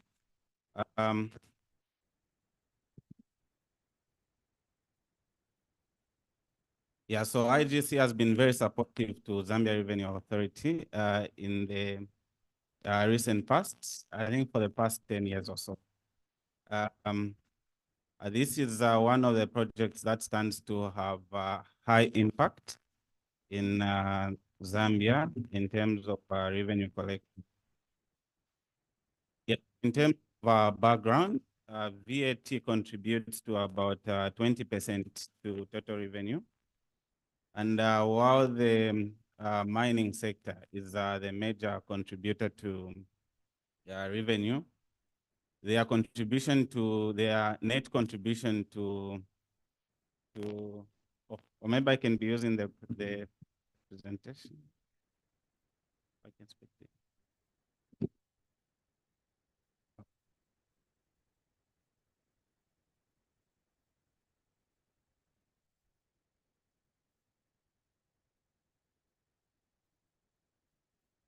Okay.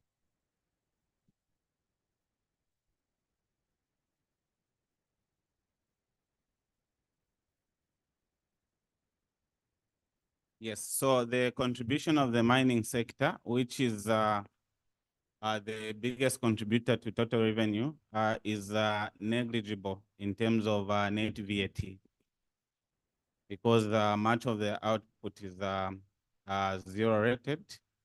They are exports. So the wholesale and retail sector, the wholesale and retail sector are the major contributor to in terms of VAT.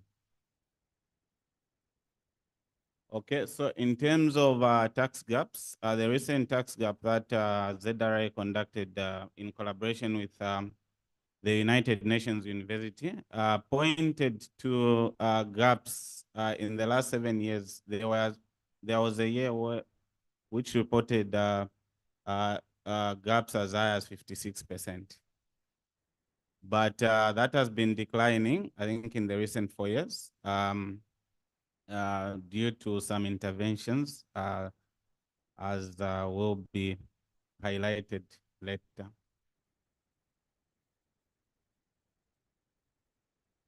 Okay, so in terms of the expectations as the Revenue Authority from the study, we expected to see the how the incentive impacts the demand for tax invoices. And also, most importantly, okay, I'm reminded that I have 2 minutes. Most importantly, we wanted to have an indication of how much the payouts would be if we had to have sufficient or an efficient system. Okay.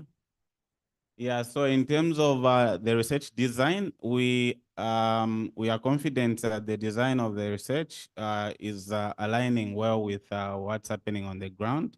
Small firms were used as a proxy for the very final consumers that we intend to target in the initiative. And the results are generalizable since the characteristics are very similar. And yes, so the final consumers are at household level. You can proceed.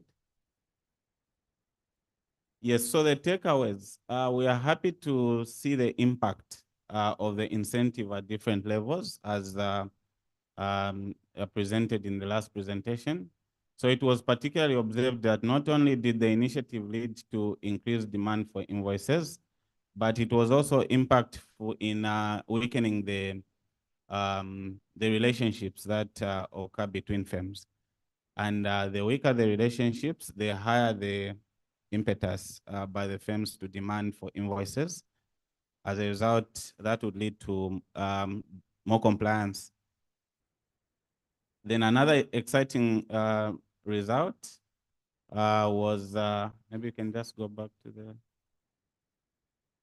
Yes, another exciting result for us is, as you could see from the results between the low treatment and the high treatment groups, the variations, yes, there were variations in terms of the impact, but I think the impact from the low treatment group was quite competitive compared to the high treatment group. But meanwhile, the difference between the payouts was very, very big. Okay. So it was observed that the impact persisted after the termination of the monetary incentive, but it was short-lived. So for us, that's a takeaway as the authority. If we are to implement this kind of an initiative, then we are looking at Yes, we are looking at having a long-term strategy that will help in sustainable habit formation. Okay. Yeah, so in terms of now the messaging, the impact from the messaging initiative, we noticed that it didn't have so much impact. Yeah, that's possibly a takeaway so ZRA just recently underwent reorganization, and there's now a department which is responsible for taxpayer education and taxpayer services. So that's a takeaway to both that department and also the National Authority, the Ministry of Finance, as such kind of initiatives rely on the principle of reciprocity. So if the citizens are not really appreciating that the government, especially at local level, is not delivering their mandate, the response to that is highly likely to be negative or neutral at all. Okay, I've been given one minute to conclude. Yeah, so ZRA in the recent past has been responding to inefficiencies observed through the initiatives such as the withholding mechanism. This is where certain buyers have been appointed to withhold VAT from their suppliers, which has mixed results, but I will not go into. Then the synchronization of customs and domestic taxes system. This is responding to the challenge which Dr. Naza was trying to investigate, and also the EFDs and right now we have the smart invoicing system, which is an upgrade of the EFD system. Thank you very much.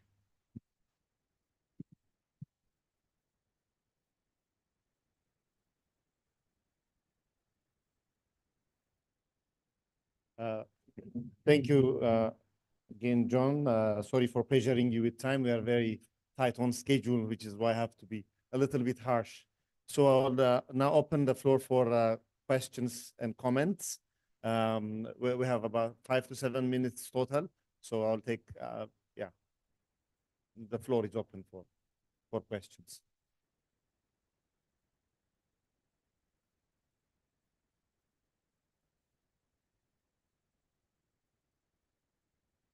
Any question? Yes, sir.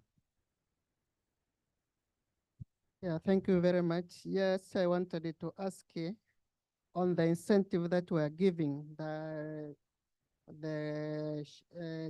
Zambian kwacha that they were giving. How was the feeling of those who were given those incentives? Was it enough to make them comply, or it was sometimes others they didn't participate because of the small, maybe the small prices? I just wanted to know the feeling of those who are receiving those incentives that in that angle. That is my I wanted just to know about that.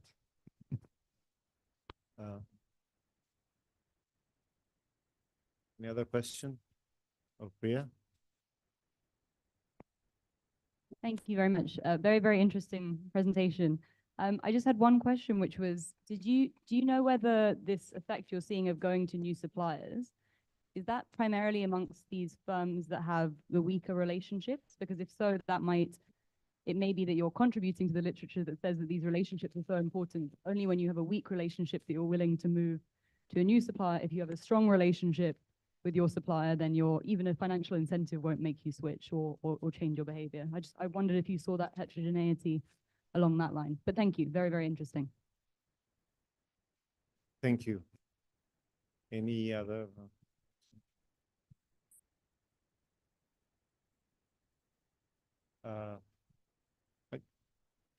Again, if I may ask, just following on what a colleague just asked there, I also wanted to add what percentage of their perhaps daily income or monthly income would that incentive, the financial incentive, compared to, because that would give us a significance of the amount of money and whether it is feasible fiscally to do that, also the behavior formation.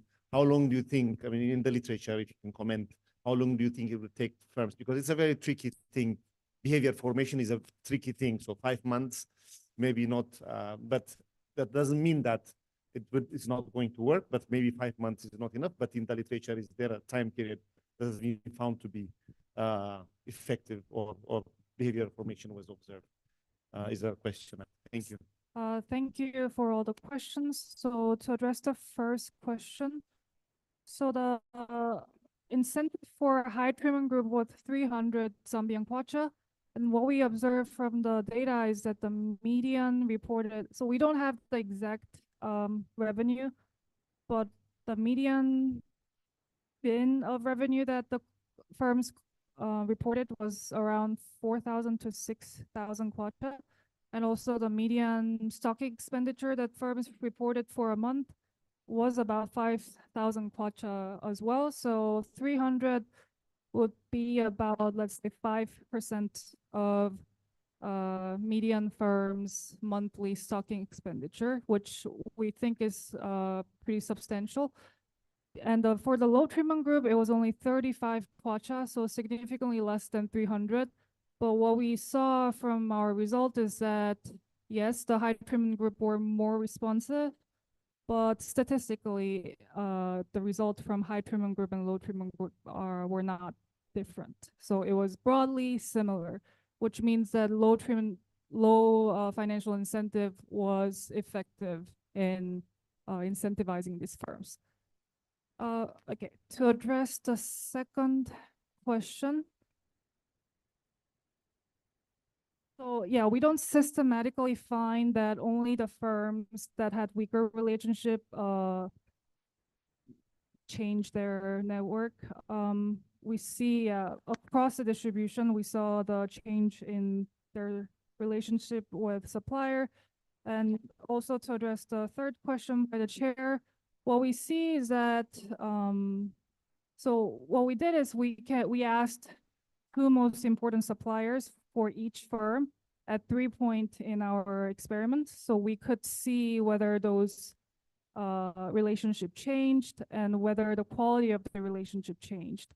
So what we observe is that how much VAT invoice that you collected is directly related to how much your relationship with your supplier deteriorated. So what we find is that firms draw down on whatever existing relational capital they had with their suppliers, and especially the high treatment group, because they were highly incentivized, they go so far to cut the relationship with the existing suppliers after they exhaust all the relational capital and go seek out other new suppliers.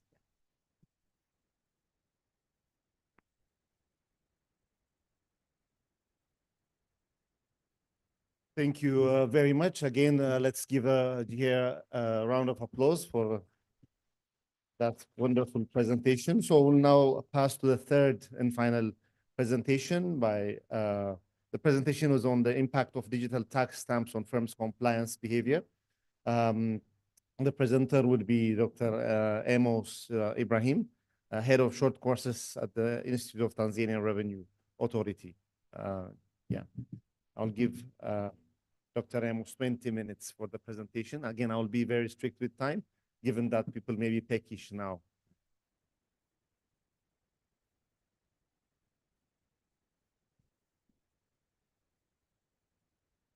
Hello,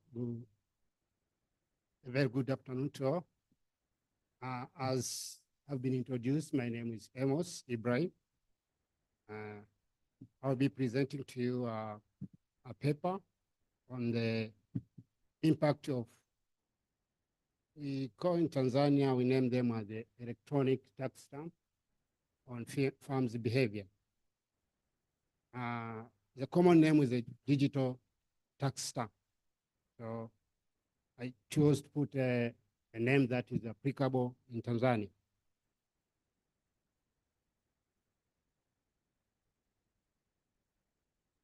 Yeah, a brief introduction is that normally or recently the digital tax stamp has become prominent to many countries. You can see in Uganda, in Kenya, Morocco, and other countries, they are trying to use these stamps for controlling the excess goods. And in Tanzania, it was introduced in 2010. It's where we, through the regulation, electronic tax stamp regulation, introduced this kind of stamps. Before that, we used to have a paper stamp from 1998. So from 1998, we have a paper stamp, but from 2019, it was officially now launched that we should start using the electronic tax stamp. So the ETS commenced in January. Sorry for the typo, that is 2019, not, so it's 2019. And it was covering all importers and manufacturers of those excisable goods. The main driver of the introduction of ETS from the TRA perspective was, one is to counter the fraud of under declaration, smuggling issues, as you can see, and the counterfeit, the product or damage from consumers. So which means if you allow this to come in our country, it may damage the society, and sometimes also it affects the whole competition level in terms of business community. We also have the, sorry, it just went so far.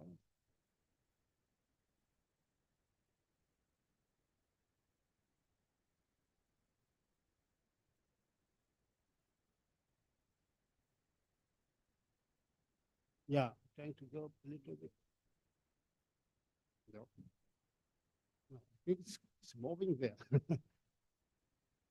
I want to go back.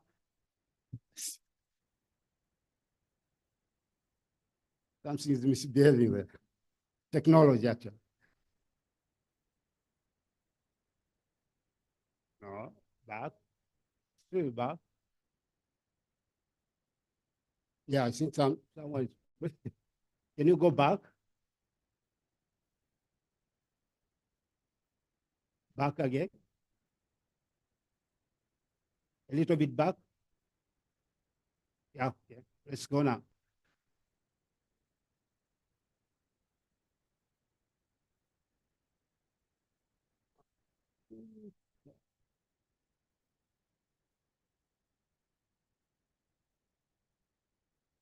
Okay, let's go. Yeah. Yeah. Yeah. All right. So this is how the ETS operate. The first one, we saw the main driver for introduction of ETS. This is how ETS operate. You find that there is a special label that is being put on the product. And in case of the beverage or this bottle-made product, you'll find it has been stamped on the top of the bottle. So if you look on your bottle, you have there. If you look on the top there, you'll find there are some numbers there. So those are, that is ETS. So those are numbers that has been put there by ETS. And the way to operate, let's go. So it has been embedded in the production line of the producer or the manufacturer. So as he produces the product, before going to the final stage for release, it has to be stamped. And that record, TRA can access it. Even now, if you have a special device, you can know the product number. So TRA have access on this product, and they have a real-time access on all production that is going on. And this is an example of the paper-based ETS for importers of the goods. So for those who import goods, also they have a special ETS that they can use. The paper, before you import, you have to acquire for them. So at the time of the importation, you make sure that you stick it or you fix it on such a product that you are importing. So from this background, it's where now it came to our feeling like, if we can track the product from the production level up to the time of sale, so there is a possibility that it will improve the reporting behavior of the farm, even so that we have an effect on other type of tax, not only excise tax. So our paper now tried to find out, is there any impact to other tax other than excise tax, especially the corporate tax and the VAT tax, which may be, we can associate it as a result of having ETS in our country. So that's the main focus of this paper. Next, please.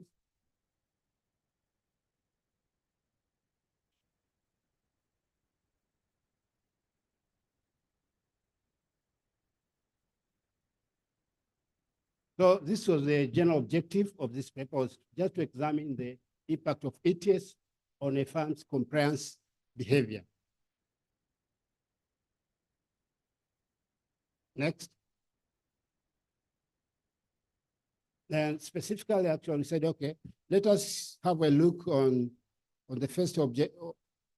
We had to use two objectives. Like the first objective, let us see whether those who are subject to this scheme are more compliant compared to their counterpart.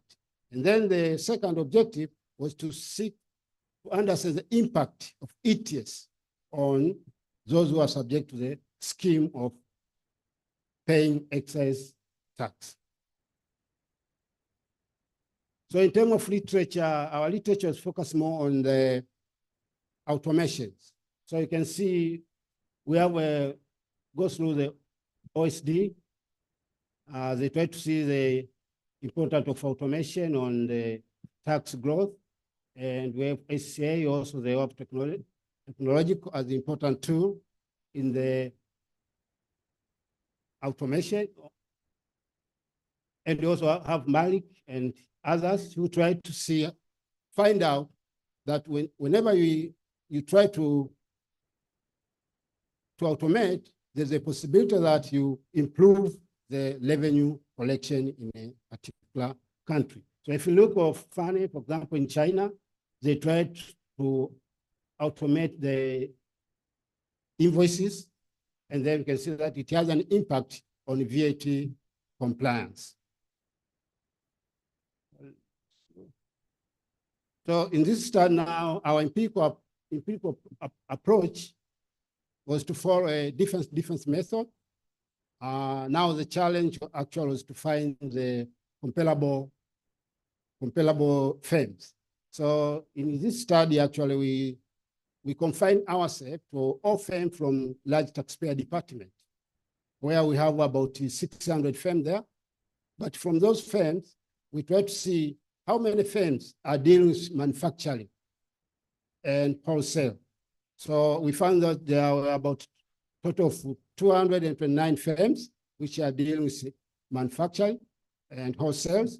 And from them, we find that 17 of them, they were under the scheme of the excise tax. So we took those 17 as a treated group, and we consider the rest as a control group, so as to be able to measure the impact of ETS on their compliance behavior.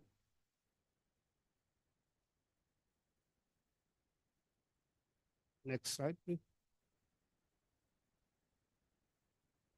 So in terms of our data set, so we have a data set of 5 years, so which means from 2017 up to 2021. And so we could have the before and the after. That we generate a panel data set, which have 229 firms. And we consider the 2019 as the year where we introduced the ETS in Tanzania. So the before and after is before 2019 is before ETS, and 2019 and above is after introduction of ETS.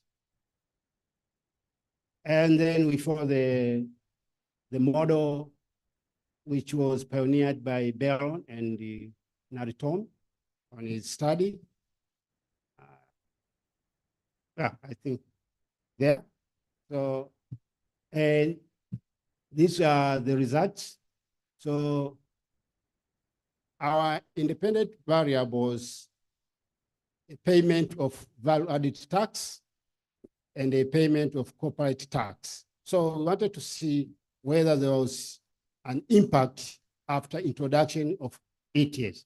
So when you look at the first column is your VAT, a value-added tax, and that one is before introduction of ETS. We just wanted to see whether there is a difference between those who are in excise scheme and those who are not in excise scheme, whether there is a difference in their payment of tax. And when you go to the column number 2, so where now we introduce the ETS part to see whether ETS had an impact on the collection of value-added tax. The result there seemed to be not statistically significant, but when you look on the other side, on column 4, of where we use the corporate income tax as an independent variable, we found that there was a significant impact on the compliance in terms of payment of corporate tax. So, which means the ETS has influenced compliance in corporate tax payment because of the transparency in production record of the farm. That's our perception. Next, please. So actually, those are the results. Yeah, I was already discussed. Next, please. So this is our conclusion, which has a policy implication within. I would like to comment on the last one, that if we want to have an impact on automation, we have to make sure that we automate our process whereby revenue authorities can have access of producers' information direct, the real-time transfer of data from the sellers or business people to the revenue authority. So that's the takeaway, that if we need to have if we will be having a real-time monitoring on what the business people are doing, the tax authority may be able to enforce collecting. And that makes the end of my presentation. Thank you.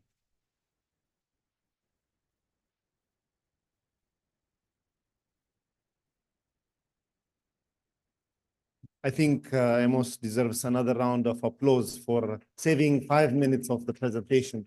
So I'm very, very happy about that. I didn't even use my 2 minutes reminders. So thank you very much. Let me ask Dr. Jane Papalika, a senior researcher at REPOA, to discuss. You have 5 minutes.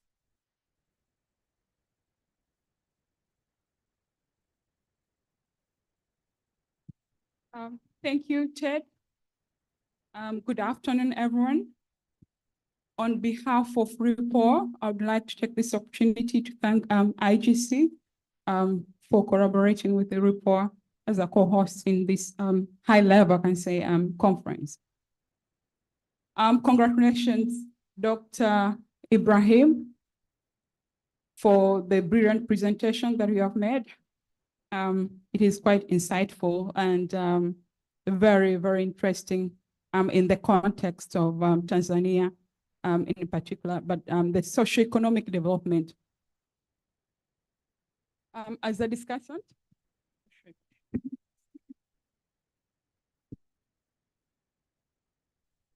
Thank you.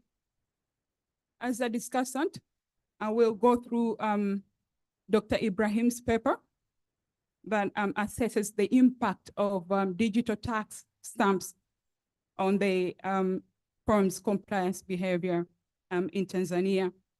His paper uses panel data on 229 firms covering the period of 5 years from 2017 to 2022 in Tanzania.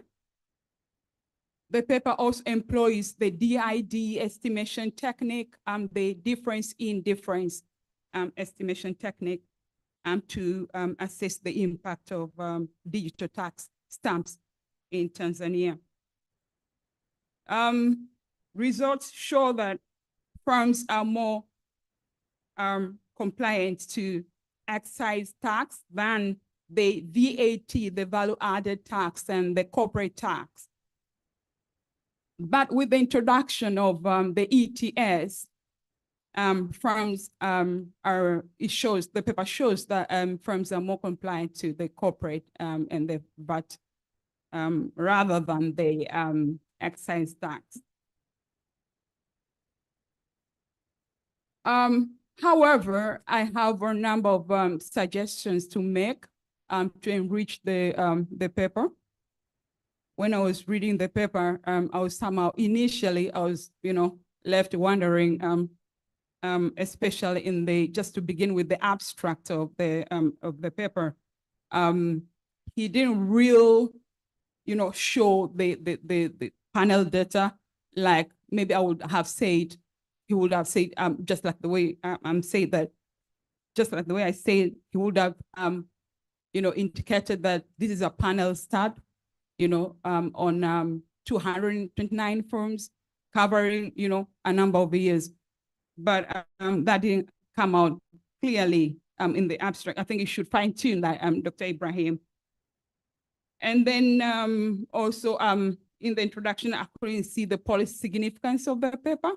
I'm also grateful to hear some of the policy significance that he has just highlighted with regards to the revenue authority.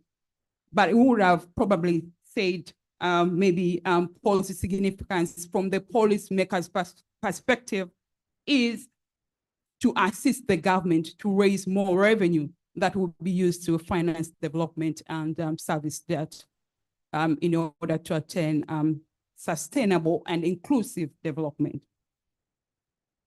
Again, he should also highlighted what exactly contribution he is making to the existing knowledge. Is it methodological contribution or so that did not come out clear in the paper when I was reading. The literature part, you should add more drivers to tax that influence the firm's compliance behavior, like attitude to tax or tax knowledge and rules and regulations. That will, enrich your paper instead of just focusing on the ETS, on the, innovations. I think you should add different aspects of the ETS and the compliance behavior of these firms just to make it more, more better to the reader. Again, section 3 of the paper, it's all about the data description and sterilized facts, but unfortunately, I didn't see any data description there and sterilized facts, but rather it was more of situation analysis. So maybe you should try to, address that issue. Maybe you can describe, data in terms of the units, maybe the VAT, it's in maybe I can say nominal terms or real terms are using proxies. something like that. So I didn't see that coming out clearly from the paper. And then the correlation analysis also will help you to analyze the relationship between the ETS. Maybe now here you're talking about the pre and post period of this ETS. So maybe if you had that correlation analysis, it will be, it will help you to analyze the relationship between these two variables of interest, of your interest, rather. And then I suppose from the beginning, I saw that you're using the panel data. Maybe you can add, because I read other literature, they have unit root tests for stationarity, they have cointegration tests for, testing the cointegrated, variables. But I didn't see that in your paper. You should add those tests to make your paper more better. The unit root test, the cointegration test, the Granger causality test. Yeah. And then lastly, I just wanted to highlight a point that was made, I think in the morning session by Professor Jensen about comparing the experiences with other countries. It might be within the region in East Africa or across the continent or elsewhere, So I think that will be way, way important for him to compare what exactly is happening in other countries before the introduction of the ETS and after. Are these farms recomplying or is this the same situation? So I feel like that is very important. And there is a paper that you mentioned in Uganda, the digital tax stamps in Uganda. I think that will be worth it to go through it, and it will be able to, to inform your paper. Thank you so much.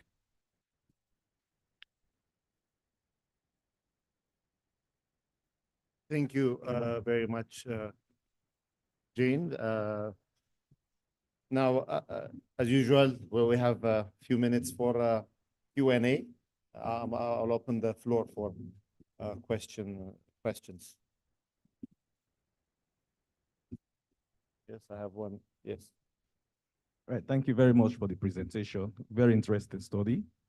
I see that usually when we introduce tax stamps, part of the reason is actually to tackle issues of smuggling, whether technical or physical smuggling. And I know it helps in the reporting of production levels, so which implies you can track whether VAT or even CIT has improved, which is fine. That is what the study has done. But I was wondering whether you can also check whether, as a result of the implementation of the digital tax stamps, we have seen increases in excise tax, because we recently used the same SICPA vendors to actually implement excise stamp in Sierra Leone, started in February. And what we observe increases in excise tax collection over just these few months. But I was wondering whether you can also use the same analysis to not only focus on the VAT and CIT, but whether, in fact, you can also check whether there are increases in excise tax collection. Thank you. Thank you. There is another.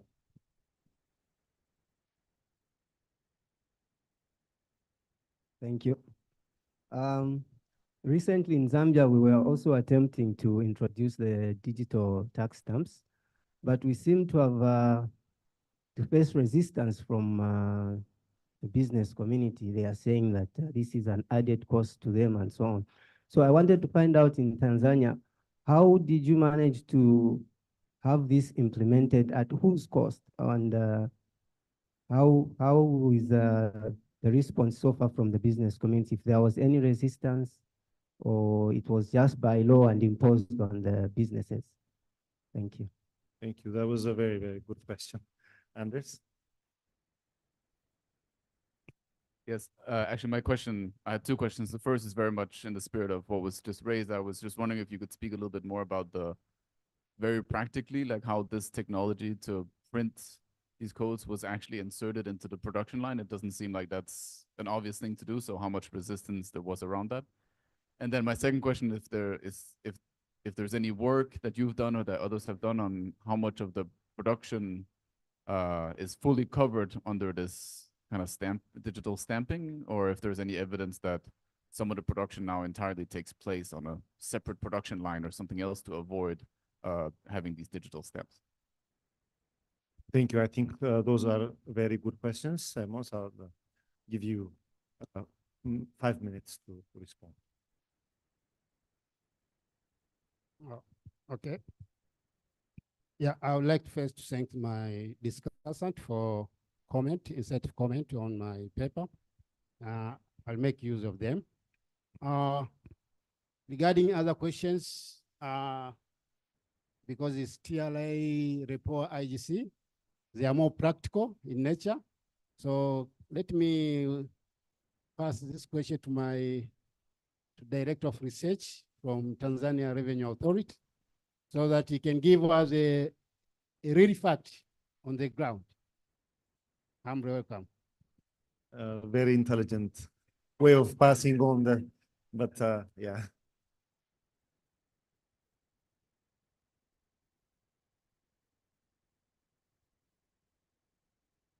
Maybe I could try to respond at least maybe one on the is there any resistance in when we were introducing this?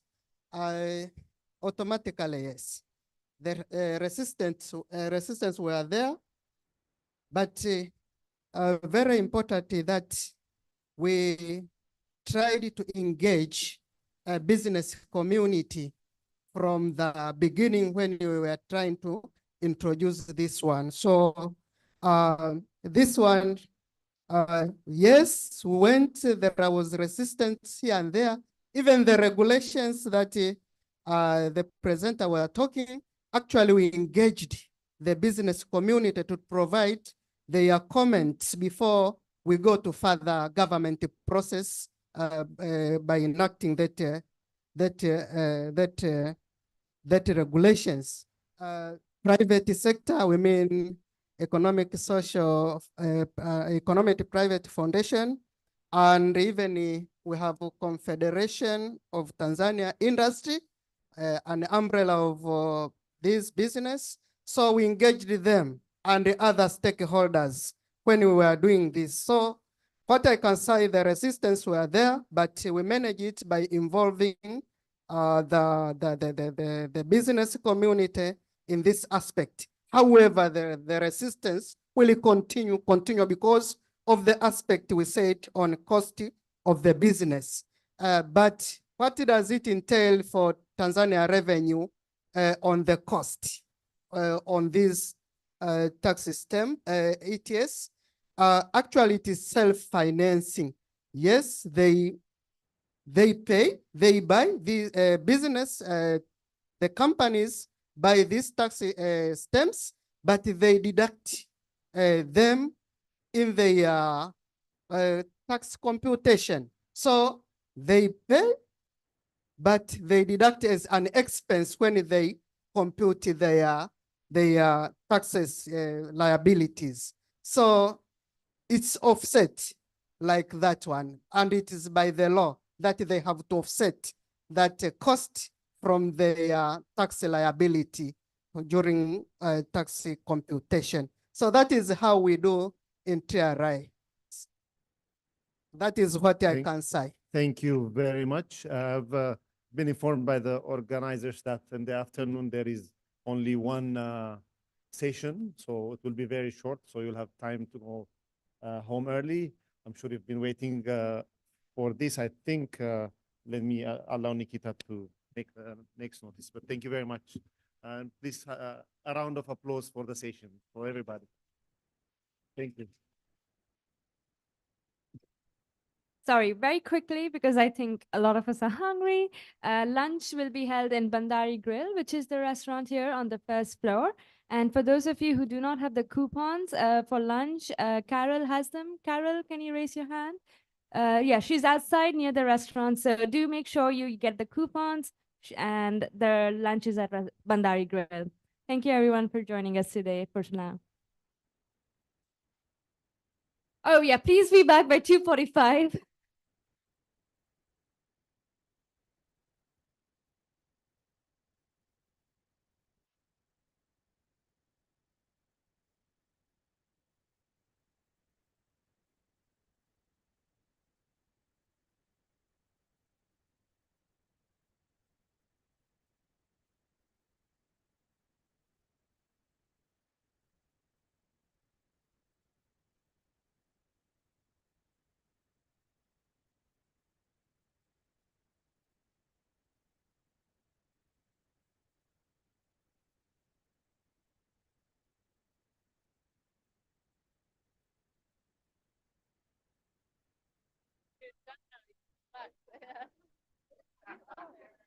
I'm smart. Yeah, but that's for the best. I'll be more rested by then.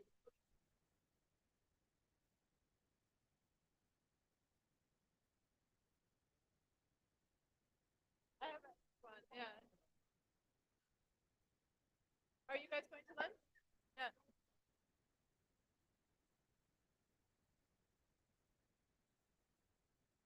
Oh, corporate tax on this any trade pricing.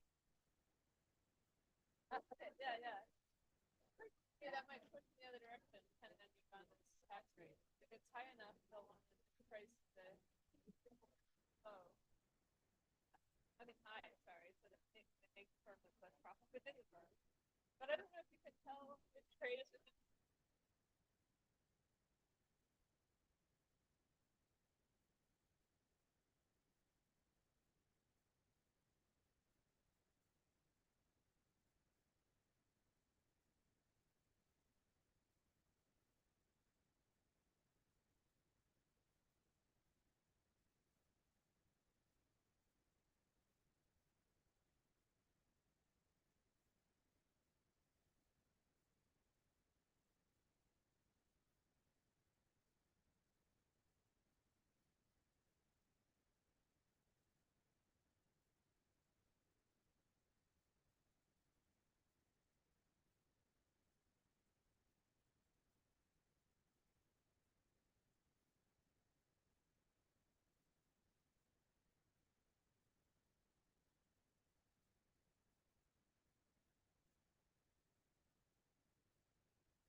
Fanya tu nani.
Yaani ndoto zako zile nilikuwa naangaika tena na wakina nani. Kuja tena nao. Mwanangu, unachotokea? Kwa mimi.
marketplace becomes something changed my life. What if our brokenness could lead to something greater? Growing up without a father was tough. I never really had the guidance, the love, or the adequate.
And we're back.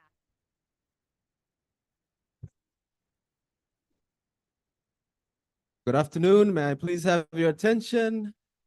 We will be starting our third and final session shortly. May I request the ushers to please assist in directing people back inside and to their respective seats. I hope that everyone enjoyed their lunch.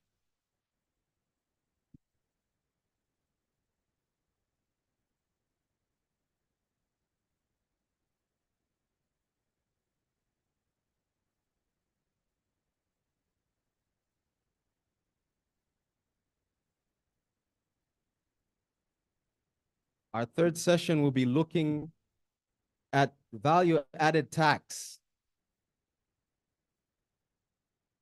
And it just has flawed but best, question mark.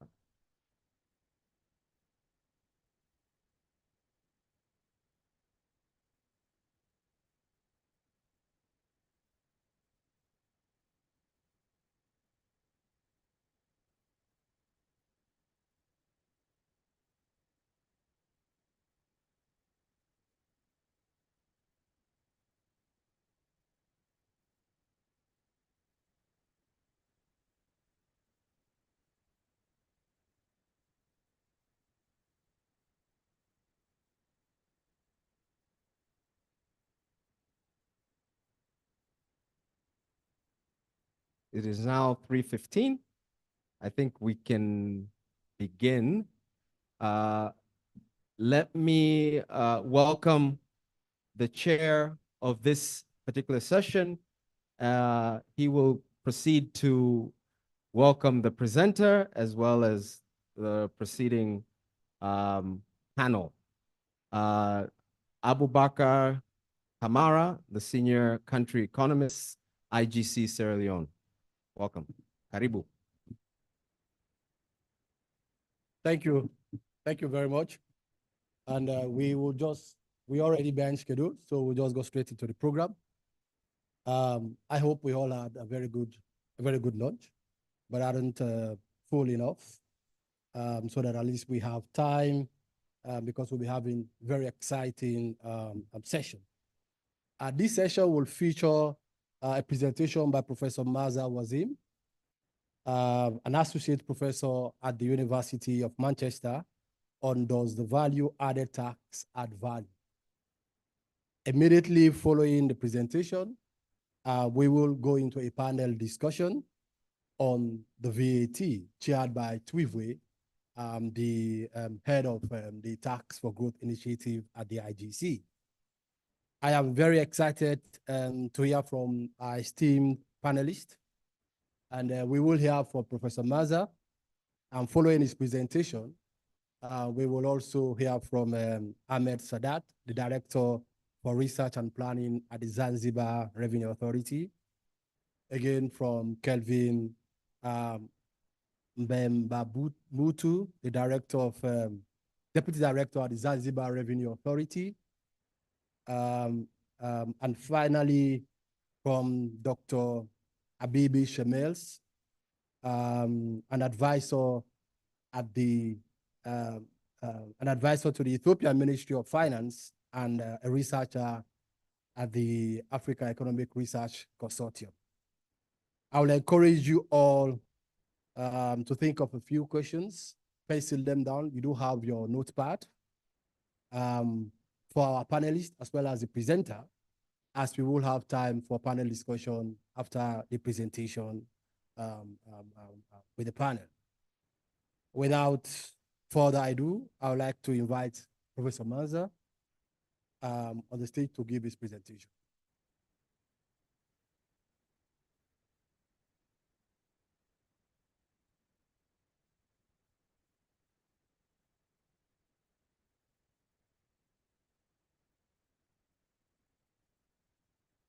So thank you so much, Abubakar. So thank you, organizers, for inviting me to this wonderful event.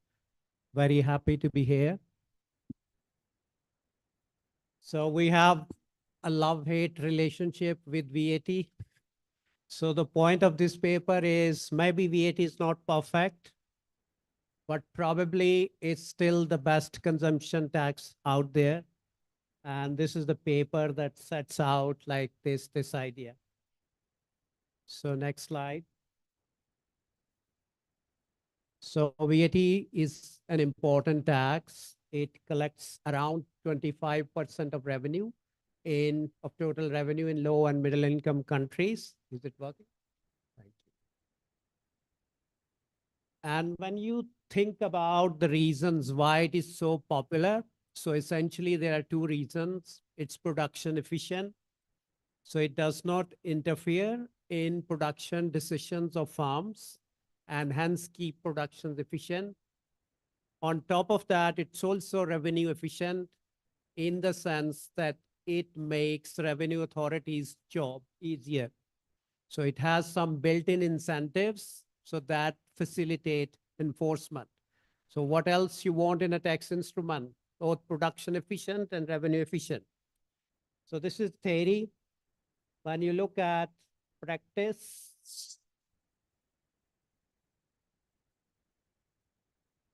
next slide.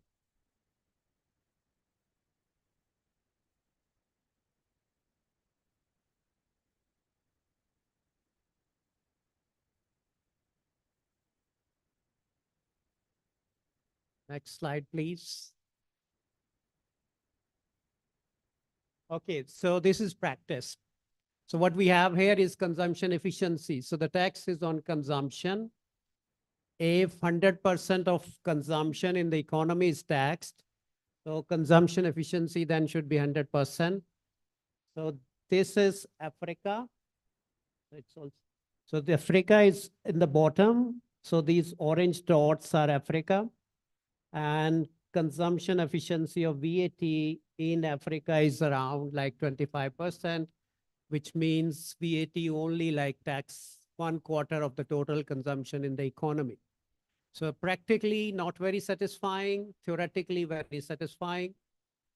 And so there could be like many reasons for this low C efficiency. So it could be that there are a lot of exemptions and zero ratings and concessions and deductions, or it could be that there is a lot of tax evasion, but only 1/4 of consumption is taxed. Okay, so we have missed some. So what we do here is we have VAT returns from 11 countries.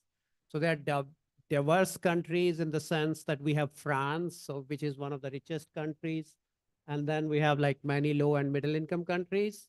So using this data, we document 4 facts, so which in our opinion show the divergence between a textbook VAT and a practical VAT. And then using these like 4 facts, after we have documented this, so we are going to claim that real world VATs, so they are probably too different from the textbook VAT.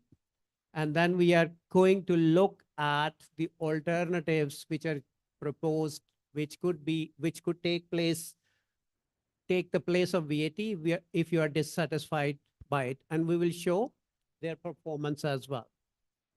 So fact number 1 is that VAT revenue is highly concentrated at the top. So in Africa, so 95% of the VAT is remitted by top 10% firms.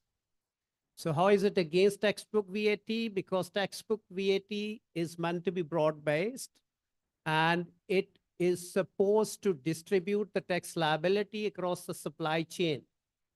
But when you look at the data, so maybe it's not that broad-based tax, and it does not distribute the tax liability across the supply chain as much as people believe. So second is that the effective tax rates, so they are lower for big firms. And the way we define effective tax rate here, it is tax remitted divided by value added. So if there are no exemptions or concessions, so then the effective tax rate should be 100%. So a textbook VAT is broad-based, so there are no exemption concessions, so everything is taxed. So then this rate should be 100%. And this rate is 100% for like some firms, for some countries. But for other countries, so this effective tax rate is quite low than 100%. So which means that exemptions, reduced rates, concessions, so they're common in real world VATs. And surprisingly, so this effective tax rate goes down. So when we look at larger firms, so it shows that maybe the large firms, so they're more good at claiming exemption or deductions, or maybe they're in industries, so where these exemptions abound. So this measure of effective tax rate does not like capture tax evasion. So what we are showing here is not capturing tax evasion, but rather the effect of exemptions and concession. So real world VAT is not in that sense have the same uniform standard rate with very low exemption concessions that it should have. Okay, so fact number 3 is a lot of firms, so they claim no input tax VAT. So this should not be surprising. This would not be surprising if these firms, if they buy no raw material, if they have no inputs, so of course they're not going to claim any VAT. But when we look at data, so even for small firms, like up to 60 or 80% firms in some countries, they do not claim any input VAT. So we sense that it's not that these farms do not have any imports, it's only that they're not claiming. And there is some survey evidence from Rwanda and other African countries that this indeed takes place. So these small farms, so they have imports, so they have VAT invoice, but they still do not claim VAT. So if a large majority of small farms, they do not claim VAT, so then they are effectively, at least on the purchase side, they are operating outside the VAT regime. So then VAT is acting like it's a turnover tax because their output would be taxed again because they are not claiming any input adjustment. Okay. So again, so because we have like data from diverse countries, so what we also document is that these aberrations, so these departures between real world VAT and textbook VAT, so they go down once a country for richer countries. So as the country develops, so the VAT becomes more like a textbook VAT. And final fact we want to document is that VAT refunds, they are often delayed. So in VAT, you know, tax liability could be negative. And the way VAT is designed is that for negative VAT liability, so refund would be immediate and it would be costless. But what we see is that this is not the case. And this is not the case for both exporters and non-exporting farms. Exporters, so they're normally in refund position because their output tax liability is zero. So exports are zero rated, but their refunds are not paid in time. Okay. So we show that the real world VAT, it doesn't look like a tax VAT. It has many features which are not there as a VAT should work. So now we try to look at alternative and see if there are any better instruments out there which can take the place of VAT. So there are like two principal alternatives of VAT. So one is retail sales tax. So in a retail sales tax, tax is applicable only on retail farms at the standard rate and under some theoretical considerations, so which means there is no tax evasion. So a retail sales tax will collect the same amount of revenue as VAT. So we look at our data and we see if VAT is replaced by a retail sales tax applicable at the same rate as the standard VAT, how much revenue it would collect. And what we find is that, so a retail sales tax will collect only 1/3 the revenue that VAT collects if it is applied at the same rate. So why so lower tax? Why so lower revenue? It is because of two complementary reasons. So we all know that compliance is worst at the retail stage for two reasons. So one is the farm size is smaller at the retail stage. Usually the retailers, so they're smaller farms and they are more likely to be informal. So if you collect tax only on the retail stage, so you will be dealing mostly with small farms, informal farms. And second and main reason is the last mile problem, which was talked about by you here as well. So it is because retailers, when they sell to consumers, so there is no transfer of information. So a consumer has no incentive to ask for invoice from a retailer. So which means the tax is only one-sided. So there is no transfer of like traceable information, any paper trails between the seller and buyer. So which means government has less third-party information available for these transactions and compliance would be worse. And for like similar but opposite reasons, so the compliance is like usually better at upstream stages for two reasons again. So upstream stage is, one of the upstream stage is imports. At imports, so you have like better compliance because goods physically pass through customs station where you can assess them, where you can examine them and you can collect tax on them. And the second thing is the upstream stages, farms are like more formal and they are like larger.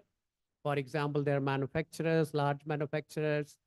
There is a lot of evidence in tax compliance research that for larger and formal farms, so the tax evasion rate is lower. So for these two reasons, a retail sales tax does worse than VAT. It collects only 1/3 the revenue that VAT does at the same rate. So the second alternative is turnover tax. So turnover tax is also called sales tax, and some of the countries in Africa, so they have seriously dabbled with the idea of replacing VAT with the sales tax. So sales tax is applied at a small rate throughout the supply chain, but there is no input tax adjustment. Okay. And because there is no input adjustment, so you can basically apply it at a lower rate than the VAT. So what we do in this paper is we look at the rate at which you have to apply this turnover tax if you want to generate the same amount of revenue that VAT does. And the rate we come up with are pretty high. So they are between 5% to 8% in different countries. And those who know like these things, so they would know that turnover tax, applying turnover tax at such a high rate would be like extremely inefficient because it cascades down the supply chain because there is no input adjustment. So the tax built on prices and it cascades as the good moves along the production chain. So which means there would be like inefficiency, production inefficiency created by it. It also creates incentive for farms to like vertically integrate. So if instead of like having security and manufacturing as different farms, if you like integrate these two operations, so you pay lower tax. So then because of this vertical integration and inefficiency caused by cascading, if you apply sales tax at such a high rate, between 6 and 8%, so this will be like detrimental to economy. So we think, so the key message, and again, like some intuition, why do you have to like impose turnover tax at such a high rate to generate the same amount of revenue that VAT does? The reason is like imports. So in developing countries, so 50% of VAT still comes from imports. So right now in Tanzania, so imports are subject to 18% VAT. So if you replace VAT with a turnover tax, let's say at 5%, so you will be collecting 5% tax on imports. And the rest of the balance has to come up from like domestic farms. And you know that for domestic farms, the tax compliance is worst for the obvious reason that you do not have the type of physical control that you have on goods which pass through the customs station. So primarily for this reason, if you replace VAT with a sales tax, with a turnover tax, you have to apply it at a very high rate to be revenue neutral. So which means to generate the same amount of revenue that VAT does. And we are not taking into account inefficiencies created by a turnover tax. So if you take into account, so then it will be like even worse. So the key message of the paper is maybe you do not like VAT. So you have your frustrations with VAT, but please stick with it for the time being. Okay, thank you so much.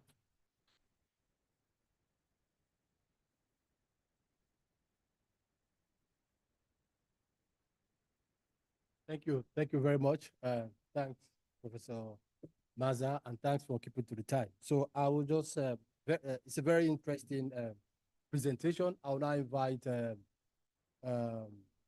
Twivwe and the rest of the other panelists.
Hello. Okay, there we go. Hi, everyone, and welcome to this, which was going to be our last session. And I'd like to begin by welcoming our panelists to the stage, beginning with Professor Mizar Wasim, who just presented for us. I'd also like to invite Mr. Ahmed Sadat, who is the Director of Research and Planning at the Zanzibar Revenue Authority, to join us. If we could also have Mr. Kelvin Pembamoto, who is the Assistant Director of Research and Planning at the Zambia Revenue Authority, to join us as well. And last but not least, Dr. Abebe Shimals, who's the Director of Research at the African Economic Research Consortium, and who's also an advisor to the Ethiopian Ministry of Finance.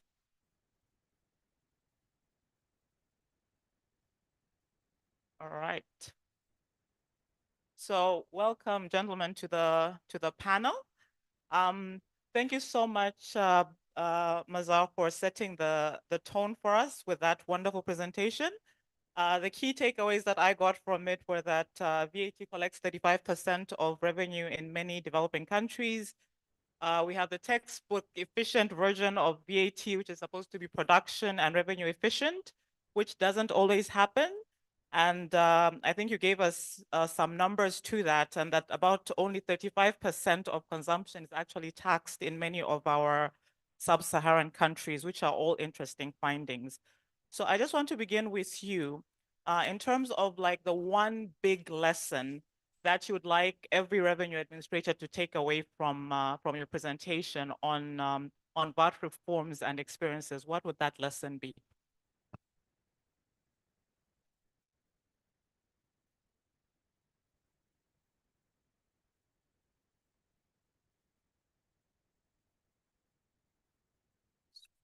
So one lesson that you can draw from this and the other work being done on VAT is that you have to be persistent. So we have been like seeing many presentation here. So I think most reforms that are happening right now across different revenue authorities in developing worlds, my sense is 90% of them are in the VAT. So this shows two things. So this shows that people are frustrated with VAT and they're trying to find a way to fix it. So there have been like so many reforms tried. For example, there have been cash registers, there have been e-filing. So there have been like real-time connectivity with point of sales at the retail stage. So there have been like retail lotteries. There have been withholding tax imposed on like where the large farms, they collect the sales tax to be collected from small farms. So there have been reverse charging. So where the responsibility to pay the tax has been shifted to the other side. And I can like count down. So there have been like so much interventions. And so instead of like drawing one lesson, so I want to like draw 3 lessons from all this research. So the first lesson is that technology is not a substitute for the work which Revenue Authority does. So the technology helps the Revenue Authority does its job.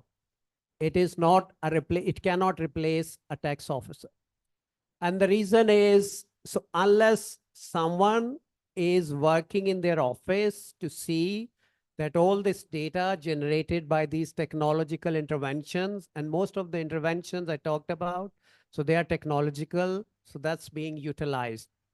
So you can give retailers cash registers, but if they are not giving people, if they're not using those cash registers, someone has to go there and check and take enforcement action.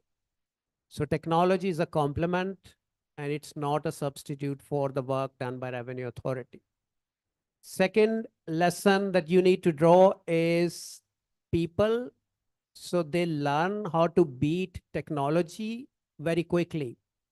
So if you introduce a new technology in 1 or 2 years, firms and individuals, so they will find a way to get around it. So it's a cat and mouse game, tax enforcement. So revenue authorities, so they need to be one step ahead. So this is a game being played, and unless you are proactive, so you will fall behind. And the third and final thing is there a reform or technology out there so that can take you from 25% of consumption efficiency of VAT to 50% efficiency in, let's say, 5 years? So unfortunately, there is no such reform out there. So there is no silver bullet. So to reach from 25% C efficiency of VAT to 50% efficiency, you have to do the boring things. And what the boring things are, so you have to remove exemptions. So you have to remove like zero ratings. You have to remove the lower rates, the reductions. You have to expand the tax base. And you have to do like your work of enforcing the tax better. So which means carrying out better audits, spending more time on recoveries. So in the US, so the evidence suggests if you spend $1 on tax audits, so you recoup between $5 and $12. So investments, so return on investments into audit capacity of revenue authority are large, even in rich countries. In developing countries, so they could be larger, although we don't have any evidence. So the lesson we have to draw is we have to be persistent and do these boring things like better. Thank you so much for that, those comprehensive 3 lessons. I'm going to come back to you in a little bit, but I just wanted to go quickly to Mr. Ahmed Sadat, who's from the Zanzibar Revenue Authority. One of the things that struck me in Professor Mazar's presentation was that a lot of small and medium-sized firms are not claiming input tax or input VAT. I wanted to find out from you, what are your experiences working with small and medium-sized enterprises when it comes to VAT in Zanzibar? What are some of the major challenges that you see? Thank you, Chair. My name is Ahmed Sadat, a Director for Research and Planning, coming from Zanzibar Revenue Authority. Zanzibar is part of the United Republic of Tanzania, but it reserves some of its autonomy. So that is, I want to introduce to you because most of the people, they don't know that.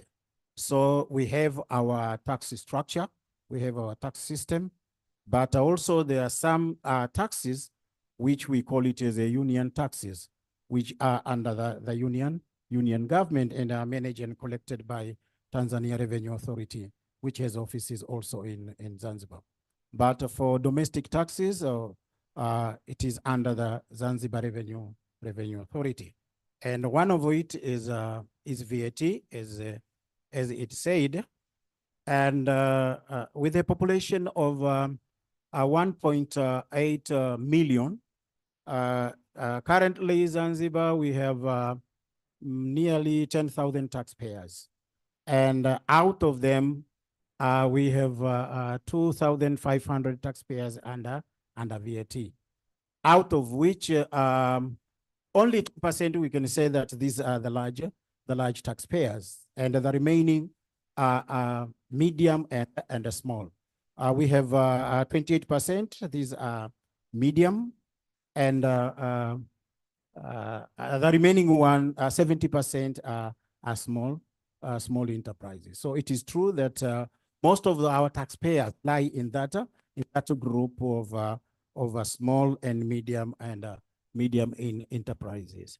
So when we introduced VAT in Zanzibar in 1999, January, that is where we started to collect our VAT, we have a lot of taxpayers, including these small taxpayers, because the threshold was very, very low. It was just 15 million. So we have a lot of small and medium taxpayers in it. But after implementing it and see the problem of these small and medium taxpayers, then we raised the threshold. And last year, the threshold, it was raised up to 100 million million Tanzania shillings, which dropped nearly 70%, no, 29% of the small and medium taxpayers. 70% they remain in the VAT. And as Professor Mahri say here, that it contributes about 35% of our total collection that are administered by Zanzibar Revenue Authority. In terms of experience, it's not far of what has been presented here by Professor, specifically for these small and medium enterprises. You know, these people, these business person, they have their characters. One is that they don't keep proper records. And VAT, if you don't put the proper record, then it is a problem. And that's why we come with a reform of raising the threshold and drop most of these small and medium enterprises. Those who are dropped, they are now paying what the professor called it as a turnover tax, which is 3% of their turnover. And we categorize them. There are those which are paid on a monthly basis. There are those who are paid on quarterly basis, and other are paid on annual basis. And this is done because to have a proper administration of these small and medium enterprises. But after raising the threshold from last year 50 million to the last threshold of 50 million to 100 million, we have a positive change in the revenue that are collected from VAT. The revenue were raised by 70% compared to the last year when we have so many taxpayers. So this reform give us a positive result, and totally in revenue collection, the revenue raised by 86%. So this means that this reform which we took in Zanzibar, it give us a positive result. And why? Because now we have more time to deal with these taxpayers which are under VAT. As Professor mentioned here, that we take some reforms, introducing what we call it as a virtual fiscal management system for issuing of receipt. But as he said, that technology does not substitute the revenue officer. So we made a follow-up. We have to make sure that, and to make sure that each and every in VAT, specifically for these medium taxpayers, we're opening more regional offices. We call it regional offices and service center, which our tax officers do frequent enforcement to make sure that receipts are issued. We also came with the reform of introducing what we call it as a reward for those who demanding receipt. But still, we need to make a close follow-up and to make sure that people are issuing receipt. Thank you so much. I think you've shared with us one of the major reforms that we see in a lot of developing countries, this idea of adjusting the threshold to ensure that it's more efficient for the Revenue Authority to collect because there are fewer taxpayers, and it's easier for small and medium-sized businesses to comply because the administrative burden is lessened. I'm going to move on quickly to Mr. Pembamoto from the Zambia Revenue Authority. And one of the lessons that Professor Mazar just highlighted was that technology is not the answer. He said that it's a complement, it's not a substitute. Another thing which he said during his presentation was that VAT refunds are often delayed in many revenue authorities, and this kind of creates inefficiencies in the economy. I'd like to find out from you if you could touch on either of these two issues, if you may. What has been your experience implementing VAT in Zambia? What do you feel has been done well, and what could have been done better? Thank you, Chair. a loaded question, I must say. But our experience with VAT in Zambia it's had its own turbulent times. The structure of our economy is such that it's centered around mining. Now, most of the mining output is exported. So therefore, we do not collect any output VAT. And the mining sector is the major claimant of import VAT to the extent of about 80% of all the claims. So with that scenario, we've had a challenge in meeting our VAT refunds because there's poor or low compliance when it comes to remitting of VAT by the rest of the economy. I mean, players in the economy. Meaning that the authority is inundated with a lot of VAT refund claims versus very little revenue that is collected. At the time when we introduced VAT, we had envisaged that VAT refunds were supposed to be refunded within 90 days. Later on, that was revised downwards to 30 days. Now, when that revision was done, there was no reference to whether we had actually the capacity to make those refunds within the 30 days that were promulgated. When we were at introduction, we had a very small population of VAT players. Now that has grown exponentially. So now what that means is that we are having to have a backlog of VAT refunds. If memory serves me right, we have refunds pending from as far back as 2015, meaning we are holding on to people's money. There's literally no liquidity in the economy for those players. And worse off, we do not even pay interest on the outstanding liabilities. So the businesses are really complaining. But what we had proposed to government was that because we are dealing with legacy debt, maybe the government should be able to take up this as just as debt, because we are having to make refunds from the current liabilities as well as look back at the stock that we are handling. Now, part of the accumulation in the debt stock could be the way our laws are structured. We had one provision in the VAT Act, which was what we termed Rule 18. And this required that before an exporter could claim input VAT, they needed to produce evidence of having exported those goods. Now, that provision required that somebody needed to produce documents from the importing country. And those jurisdictions were not ready to cooperate.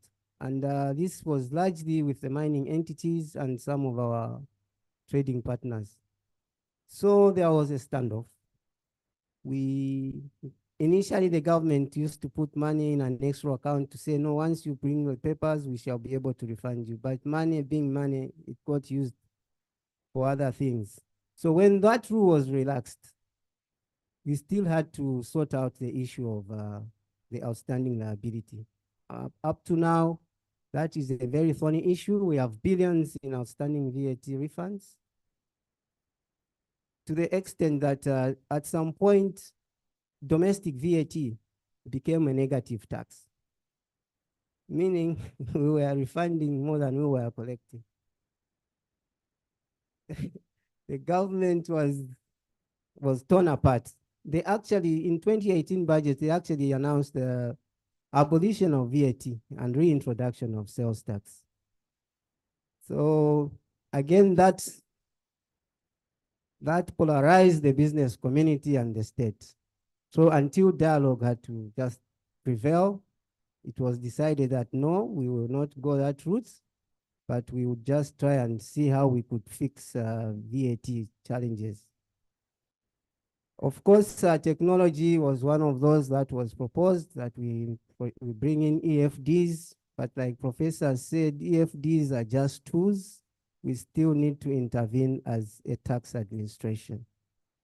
At the moment, we have been engaging our colleagues from Rwanda who are using an electronic invoicing system. to manage their VAT. So we are developing a new mechanism of managing VAT in Zambia. And one of the fundamental changes when that comes into fruition is that only invoices that will be issued through the electronic invoicing system will be honored in terms of VAT refunds as well as expenses under CIT. We are yet to see how that will materialize, but so far I would say that is the position in Zambia. Thank you so much. That was very insightful. Domestic VAT became a negative tax. That's quite a powerful statement. I'm going to move on quickly to Dr. Shimiles, and I just wanted to find out from you, what role can international best practices and technical assistance play in supporting VAT implementation and reform efforts in developing countries? I think you can draw, if you could draw experiences from Ethiopia, that would be great. Thank you very much. Yeah, you can hear me. So let me also thank the ICG for this inviting me to this interesting panel. So let me start by acknowledging the work of Professor Wassim and his colleagues. Actually, most of what he said was what I had in mind when I came to this meeting. Unfortunately, I didn't read the paper, but then he makes my presence redundant. So I will just go straight away to Africa's experience on value-added tax, and then come to Ethiopia's what we can share from our perspective in terms of making the best of the value-added tax. I think three trends you can pick from Africa's data on value-added tax. One is it's been becoming more and more important in terms of its share in total tax revenue in the last 2 decades. From about 12% in 1980, now it has reached over 20%. So this is an interesting trend. And the other trend you can observe, even within African countries, those that depend on value-added tax are those that collect less taxes as a share of GDP. So for me, it gives me a sense. It's a bit of a transient tool for domestic resource mobilization. As economies diversify and grow, our reliance on VAT also goes down.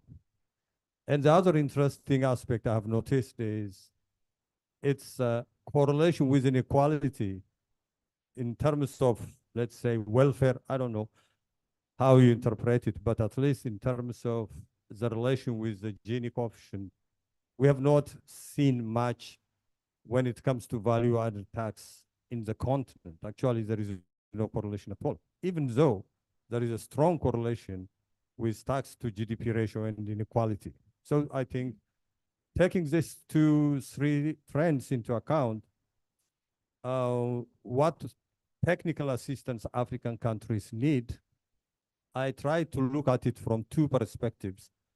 One is basically the policy itself. What is the specific tax rate, VAT rate you need to impose in a country X in Africa? Say in my country, 15%, I don't know where they got that number. India, for instance, recently the goods and services tax, it's 8%, and it is working extremely very well.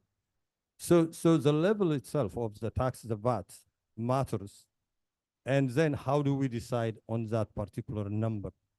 Because that allows the government to assess compliance by looking at the distortionary effect both on welfare and the market itself.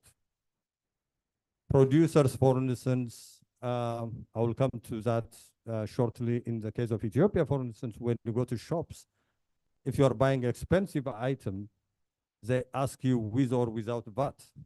So you can imagine 15%, which is cumulatively added from sales tax and other taxes, on top of it VAT. So the shop attendant will just quietly whisper to you whether you want your receipt or whether you don't want a receipt. So if you say you don't want a receipt, you get a lower price. Then in a very large country like Ethiopia, the revenue authority doesn't have the manpower, the means, etc., to hunt for every shop to look for compliance. So this is one area I think ICG can help in terms of the research. Say, for instance, what is the optimal commodity tax? Should it be uniform, for instance, as many countries do?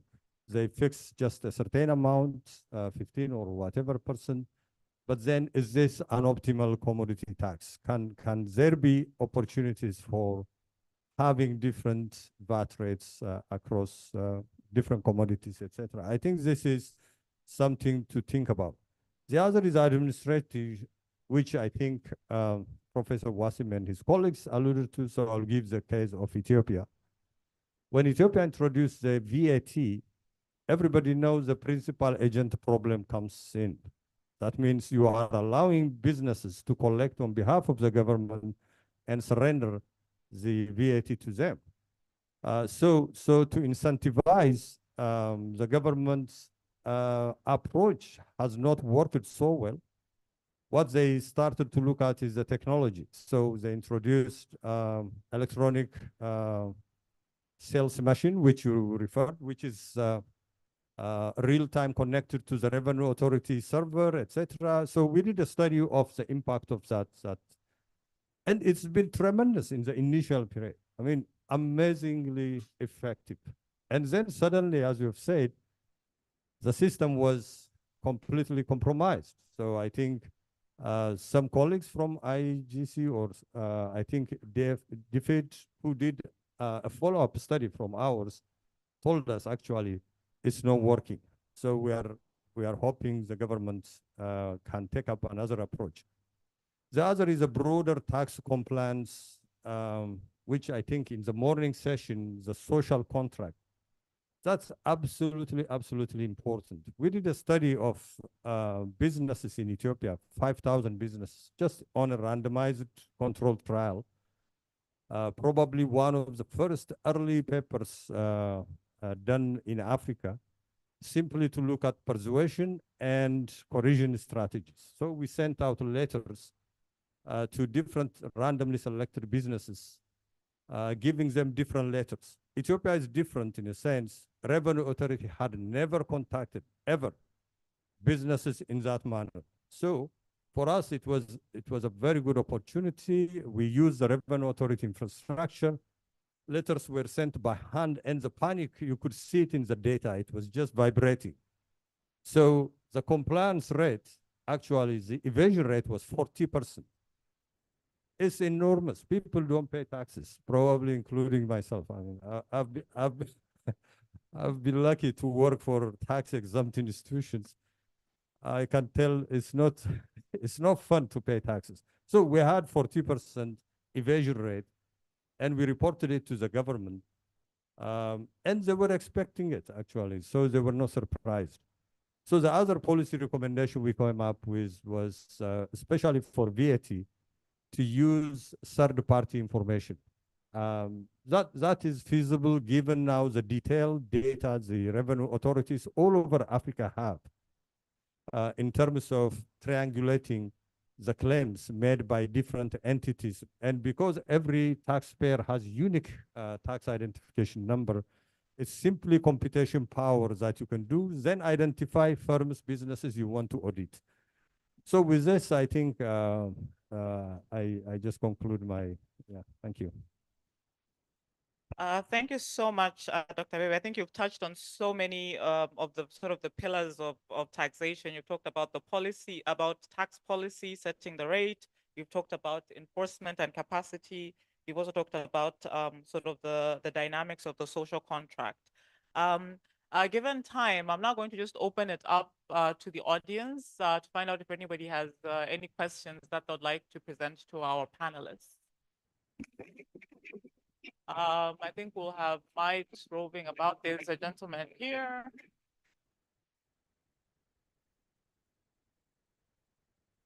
Thank you. My name is Esther Kitoka from ADC Tanzania, which is a private consultancy firm. Thank you so much for such a good discussion. My question is with regard to what we've seen in the economies of Africa, where most of the transactions are done using cash.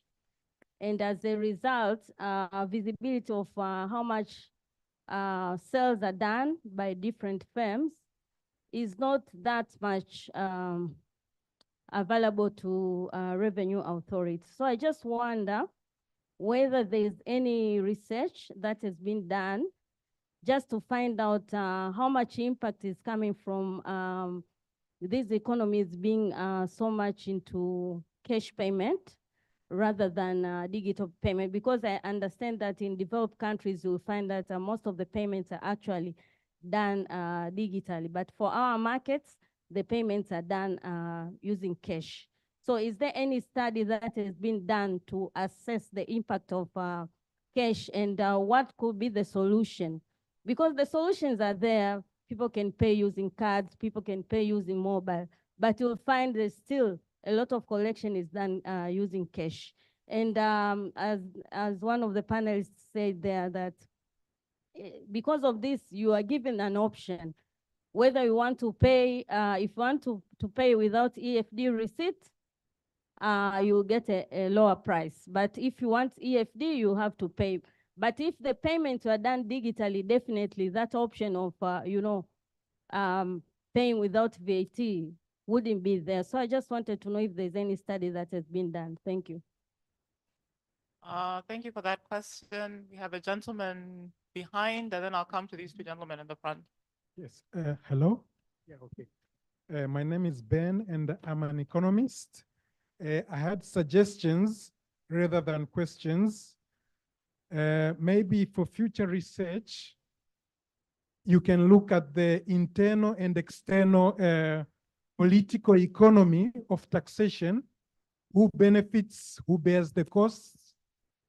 For example, in Tanzania, around 40% of government revenues are used towards servicing government debts.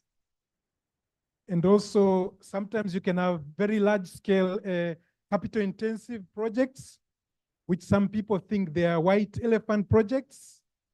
And also sometimes you can have huge purchases of very luxurious cars. So sometimes people think they're paying taxes to buy luxurious cars for governments. So maybe look at the overall public finance management issues in addition to the taxation issues. And also for Tanzania, again, since we have a very large natural resource base, we have fisheries, wildlife, timber, forestry, gold, oil, etc. I think it's important for the Tanzania Revenue Authority to have a department within it that looks exclusively, supervises natural resources taxes. And also, due to decentralization, Tanzania Revenue Authority should also have a department that looks exclusively at local government taxations, local government taxes. Thank you. Thank you for those suggestions, Ben. Before I hand over to the panel, I'm going to take just two more questions. There's one there, and then just past. My name is Emmanuel Maliti from the private sector. I have a couple of questions. In Tanzania, and I'm referring to Tanzanian mainland, the turnover tax for small businesses goes to those businesses with turnover of 100 million and below. And according to the presentation by the professor, this is a very inefficient tax approach, tax system. So my question is, if that turnover tax is prevailing, then we can assume it's a temporary measure. But my question is, up to when? When will that temporary measure be abolished? Or at what level of economic development or technological advancement where such temporary measures should be removed. My second question is in mainland Tanzania again, you find that the input tax nowadays, because of technological advancement within the TRA system, is automatically captured by the system as far as the buyer of the mechanized goods or services ensure that his or her TIN number is recorded in the EFD receipts. So when somebody is saying that small businesses are not claiming input VAT just because they are very poor in record keeping, I suspect there are other reasons beyond that simplicity, that they don't keep records and that's why they don't claim input taxes. So maybe Professor or somebody from Zanzibar Revenue Authority can give us more reasons beyond poor recording systems that forces small businesses not to claim the input VAT tax. Okay, just that final question from that gentleman, and then I'll hand over to the panel. Okay, thank you very much, Professor Maza, for very interesting research. I know I was particularly struck by the fact that you need as high as 6.1% of turnover tax to actually reach levels of VAT collection. But also, according to you, that level of VAT collections largely because of unclaimed imports VAT by small farms. And these farms may not likely claim this because they are below the registration threshold. Because if you are not registered for VAT, they cannot reclaim it. If you look at the way the Asikuda that Custom uses, is actually configured based on the products and not on the farm. So whether if there is a 15% VAT on rice imports, for instance, whether you're a small farm or a large farm, they are going to pay it. So virtually the small farm will be paying the VAT but not reclaiming it because they're not registered. But also legislations in several countries will make provision for voluntary registration for VAT. So where small farms could register irrespective of their threshold. So in that case, there's the possibility for them to reclaim the VAT. And so I was just thinking whether you can also come up with another scenario to simulate your model such that we can come up with what would have been the turnover tax rate for only domestic VAT, assuming that the import VAT will all be reclaimed if small farms are going to voluntarily register. Thank you. Okay, I think we can take those few questions and then I'll come back for a final round. I can see I still have a number of hands up. So just to remind the panelists of the questions, I think Esther was asking about the impact of cash being a high cash economy. What are your thoughts about that, and how can it be? Or how do you deal with that? Because she mentioned the issue of consumers or taxpayers being given the option of paying with or without a receipt. How should we think about that? There was also a lot of talk around turnover taxes.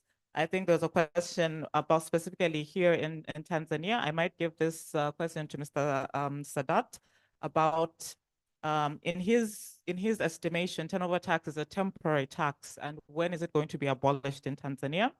And then Professor Mizar, I think you got a number of questions, including the last one. I won't repeat it, but it's sort of asking about this claim that that small firms don't claim input tax, and sort of wanting to understand a little bit better the reasons for that. Is it that they're not registered, therefore they can't claim, or is it that they are registered or they're simply not claiming? And tied to the other gentleman's comment that in Tanzania, all the input tax has to be reported. The system has sort of been digitized and updated. So he believes that that can be the reason. Could you just maybe give us a little bit more information about that?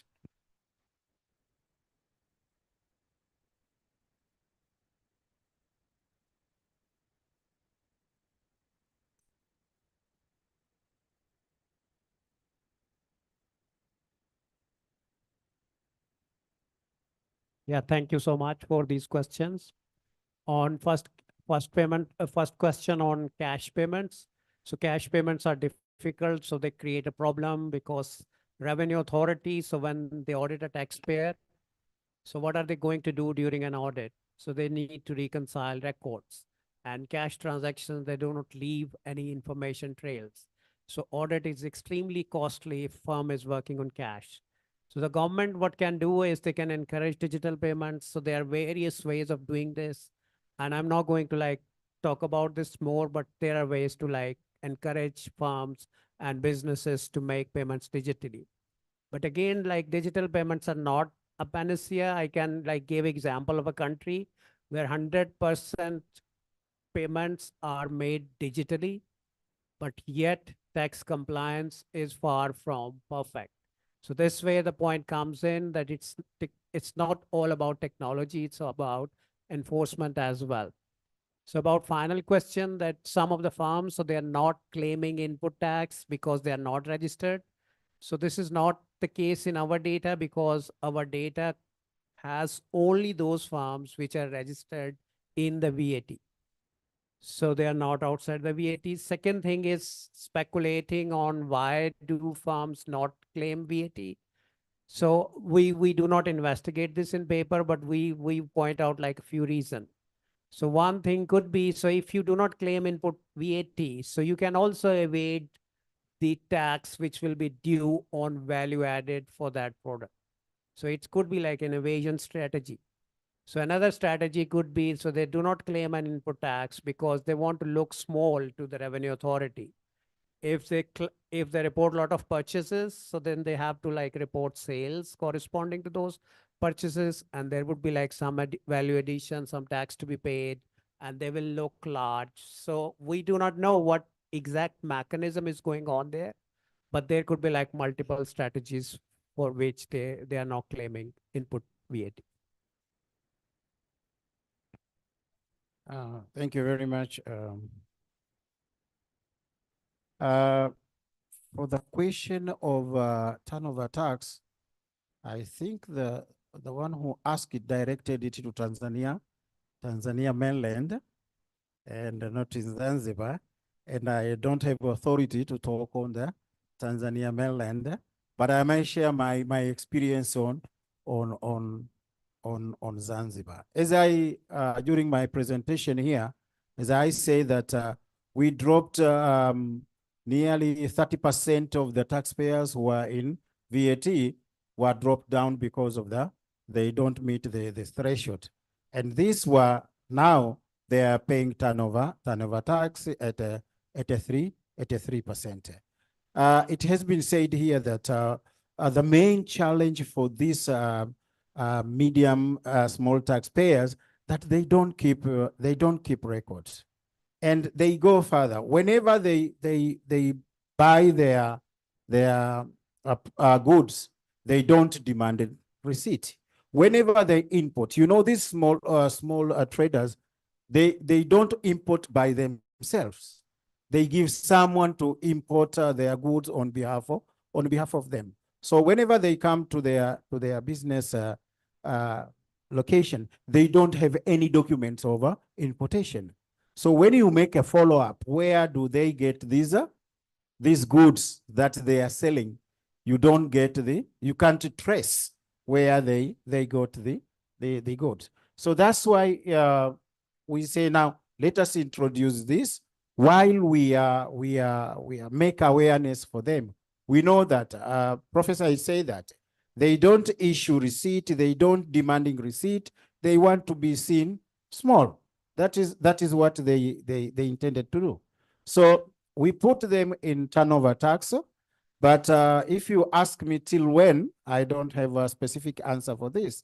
Maybe till when everything is okay on their side, specifically on keeping the data. Okay, thank you. I'm just going to get the last set of questions and then we'll wrap it up. I know there's a lady here and Mr. Mukama. So if you just bring the mic here and here.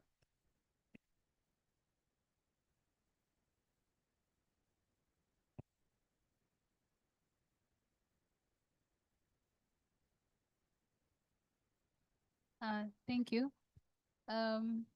Professor Mazar, the highlight of your paper was quite thought-provoking. It's just a comment. Is it possible to see in the nearby future where you would look at the costs of improving the infrastructure for administering value-added tax vis-a-vis the cost of administering the sales tax? Because, for example, again, in Tanzania, there has been quite a tremendous development in the infrastructures. At the moment, as a colleague has spoken at the back, the VAT system does not only pick the input tax, but as well import. It has been integrated also with the TANSES system to also take into consideration the import duties that have been paid. So is it something that we should expect, or have you thought about it? My second comment was to the Director of Research. Director for Research and Planning, Zanzibar Revenue Authority. If you look at, okay, it's a comment. Could we have a research which looks at the effect or the impact of cultural factors toward the tax compliance, taking into consideration a case study of Tanzania Revenue Authority and as well as the Zanzibar Revenue Authority? Because this is specifically because some of the transformations, for example, the technological transformation that have been taking place, they are introduced first in the Tanzanian mainland prior to the Zanzibar island. So could cultural factors be one of the reasons? Could we have a paper on that? And lastly is to Mr. Kelvin. Is it safe to conclude that in Zambia, costs of improving the infrastructure of VAT have been proved as a better option rather than going back to sales tax as proposed by Professor Mazar in his paper? Thank you.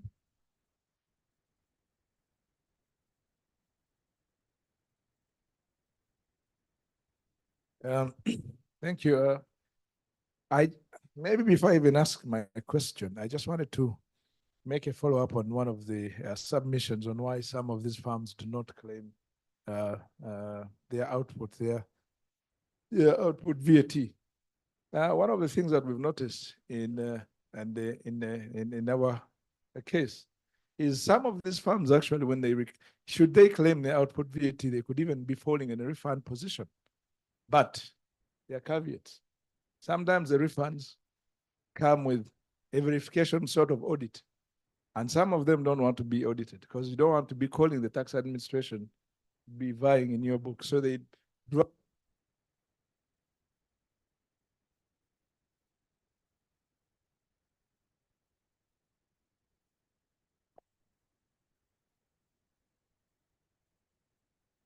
Waves are still happening.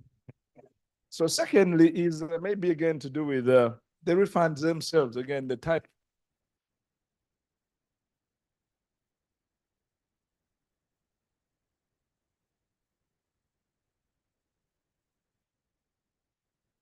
So secondly, again, the refunds take time. So rather than, claiming, going to the hassle, they find ways of paying themselves.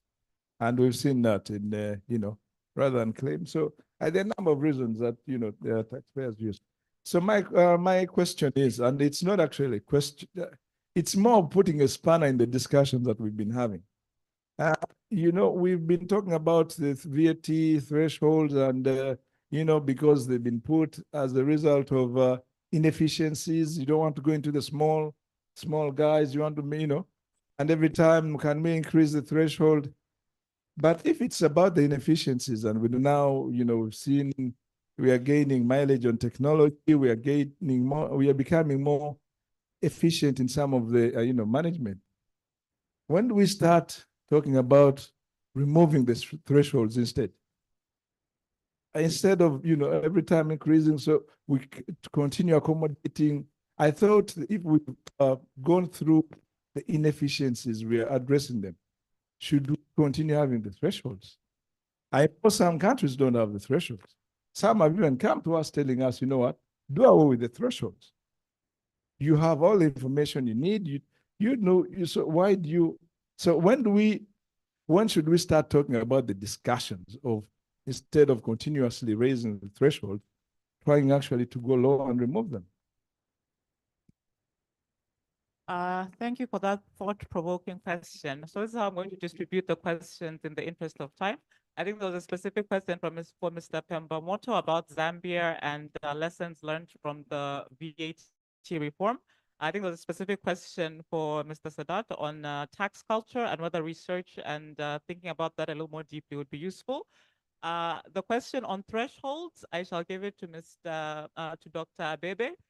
Do we need a threshold? Maybe we should just abolish it and do away with it and open the tax net wide. And then finally, I think there were some questions which were probing about input VAT, which I'll direct to Ms. R. So these will probably constitute your final remarks. So you probably want to say whatever it is that is still pending on your hearts. Thank you.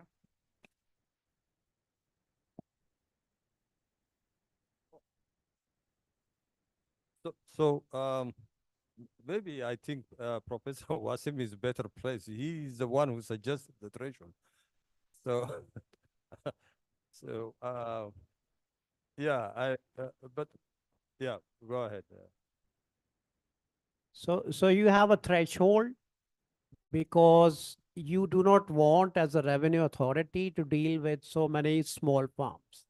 And this is exactly what Ahmed said, that when they reduce the size of like their tax base by 30%, so then they had more resources to devote to farms which matter.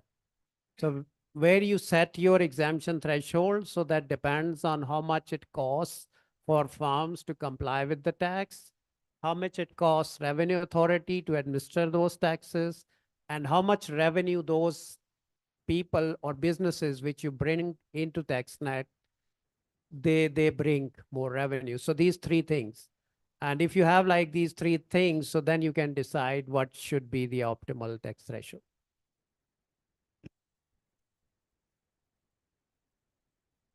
Thank you very much on your comment on compliance. Zanzibar Revenue Authority, we did a research in 2019 to find out why most of the VAT taxpayer, they are not complying. Because the complying rate of VAT at that time, it was just 56%. So we have a big gap for, and as I said, that VAT, it contributes nearly 35% of our total collection. So it is a huge amount. So we did such a research, and we come to realize a lot of reason why they are not. One of them, the reason is about the rate of VAT. They say it is very high. At that time, it was 18%. So we recommended to the government to reduce the rate, and during the post-COVID period, then the rate was reduced to 15%. And somehow it gives us a positive result, as I say in my presentation. But another reason why they say why most of the taxpayer, they were not comply, specifically these medium and the small taxpayers, they say that the likelihood to being caught is very low. So they play that game while they know to be caught, it is very rare. Compare that the tax officers, we are very few compared to the number of the taxpayers. And that's why we say, okay, we have to reduce and put our effort much on those few taxpayers to make sure that they comply. I think that those are the major reason. And but also they say that the culture of tax evasion, people are proud of being tax evaders than being taxpayers. So that is also, it came out. And through that, then we take the measure and initiative to do more taxpayer education to give awareness of them on the benefits of paying taxes in their country. Yes. Thank you. Should we abandon VAT and go back to sales tax? Maybe not. I think the architecture around that administration needs to be re-looked at. Like during our time when we had those big challenges, while we were a unified authority, I think we were still in sort of operating in silos, especially the domestic taxes and the customs side. Even the systems that were not talking to each other. But over time now, we have managed to integrate the two tax systems, Tax Online and Scooter World. For a return filer for domestic taxes, they don't have to, some fields are now pre-filled automatically based on their transactions in the economy. So I think we are getting somewhere. And like I explained, with the coming on board of the electronic invoicing system through which we shall only recognize those invoices, I think we will get there. It's difficult to fix VAT. It's always evolving, but I think we are making headways. Thank you. Thank you all for all those insightful comments. And I think on that note, we shall conclude the panel. I'd like to thank my distinguished panelists for a wonderful discussion and hand back to the chair. Thank you.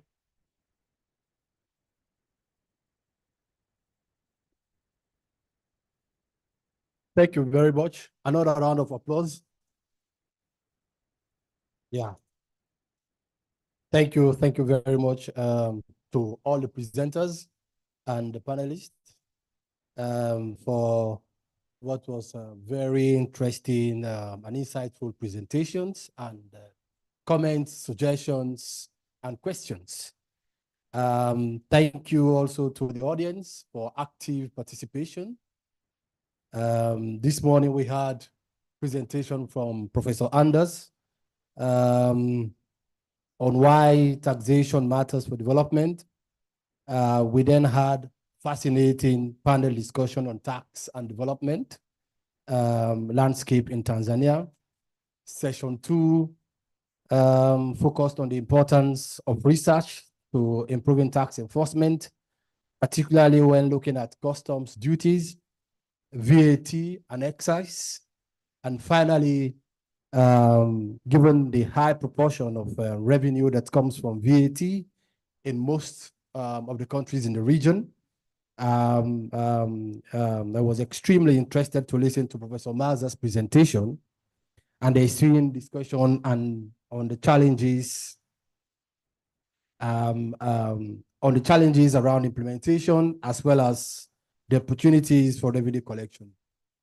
Tomorrow, the agenda has a session on the role of technology in compliance, tax policy and the climate transition, and engaging citizens in state building. We will finish today with a panel discussion on the importance of experimentation and learning by doing. Thank you again very much for the participation today. We will be starting our day tomorrow at 8:30 and we'll be grateful for your prompt arrival. We hope you had a very interesting day and we look forward to your participation tomorrow. Tea and coffee is served. So please, on your way, just grab something and have a very good rest of the day. Thank you very much.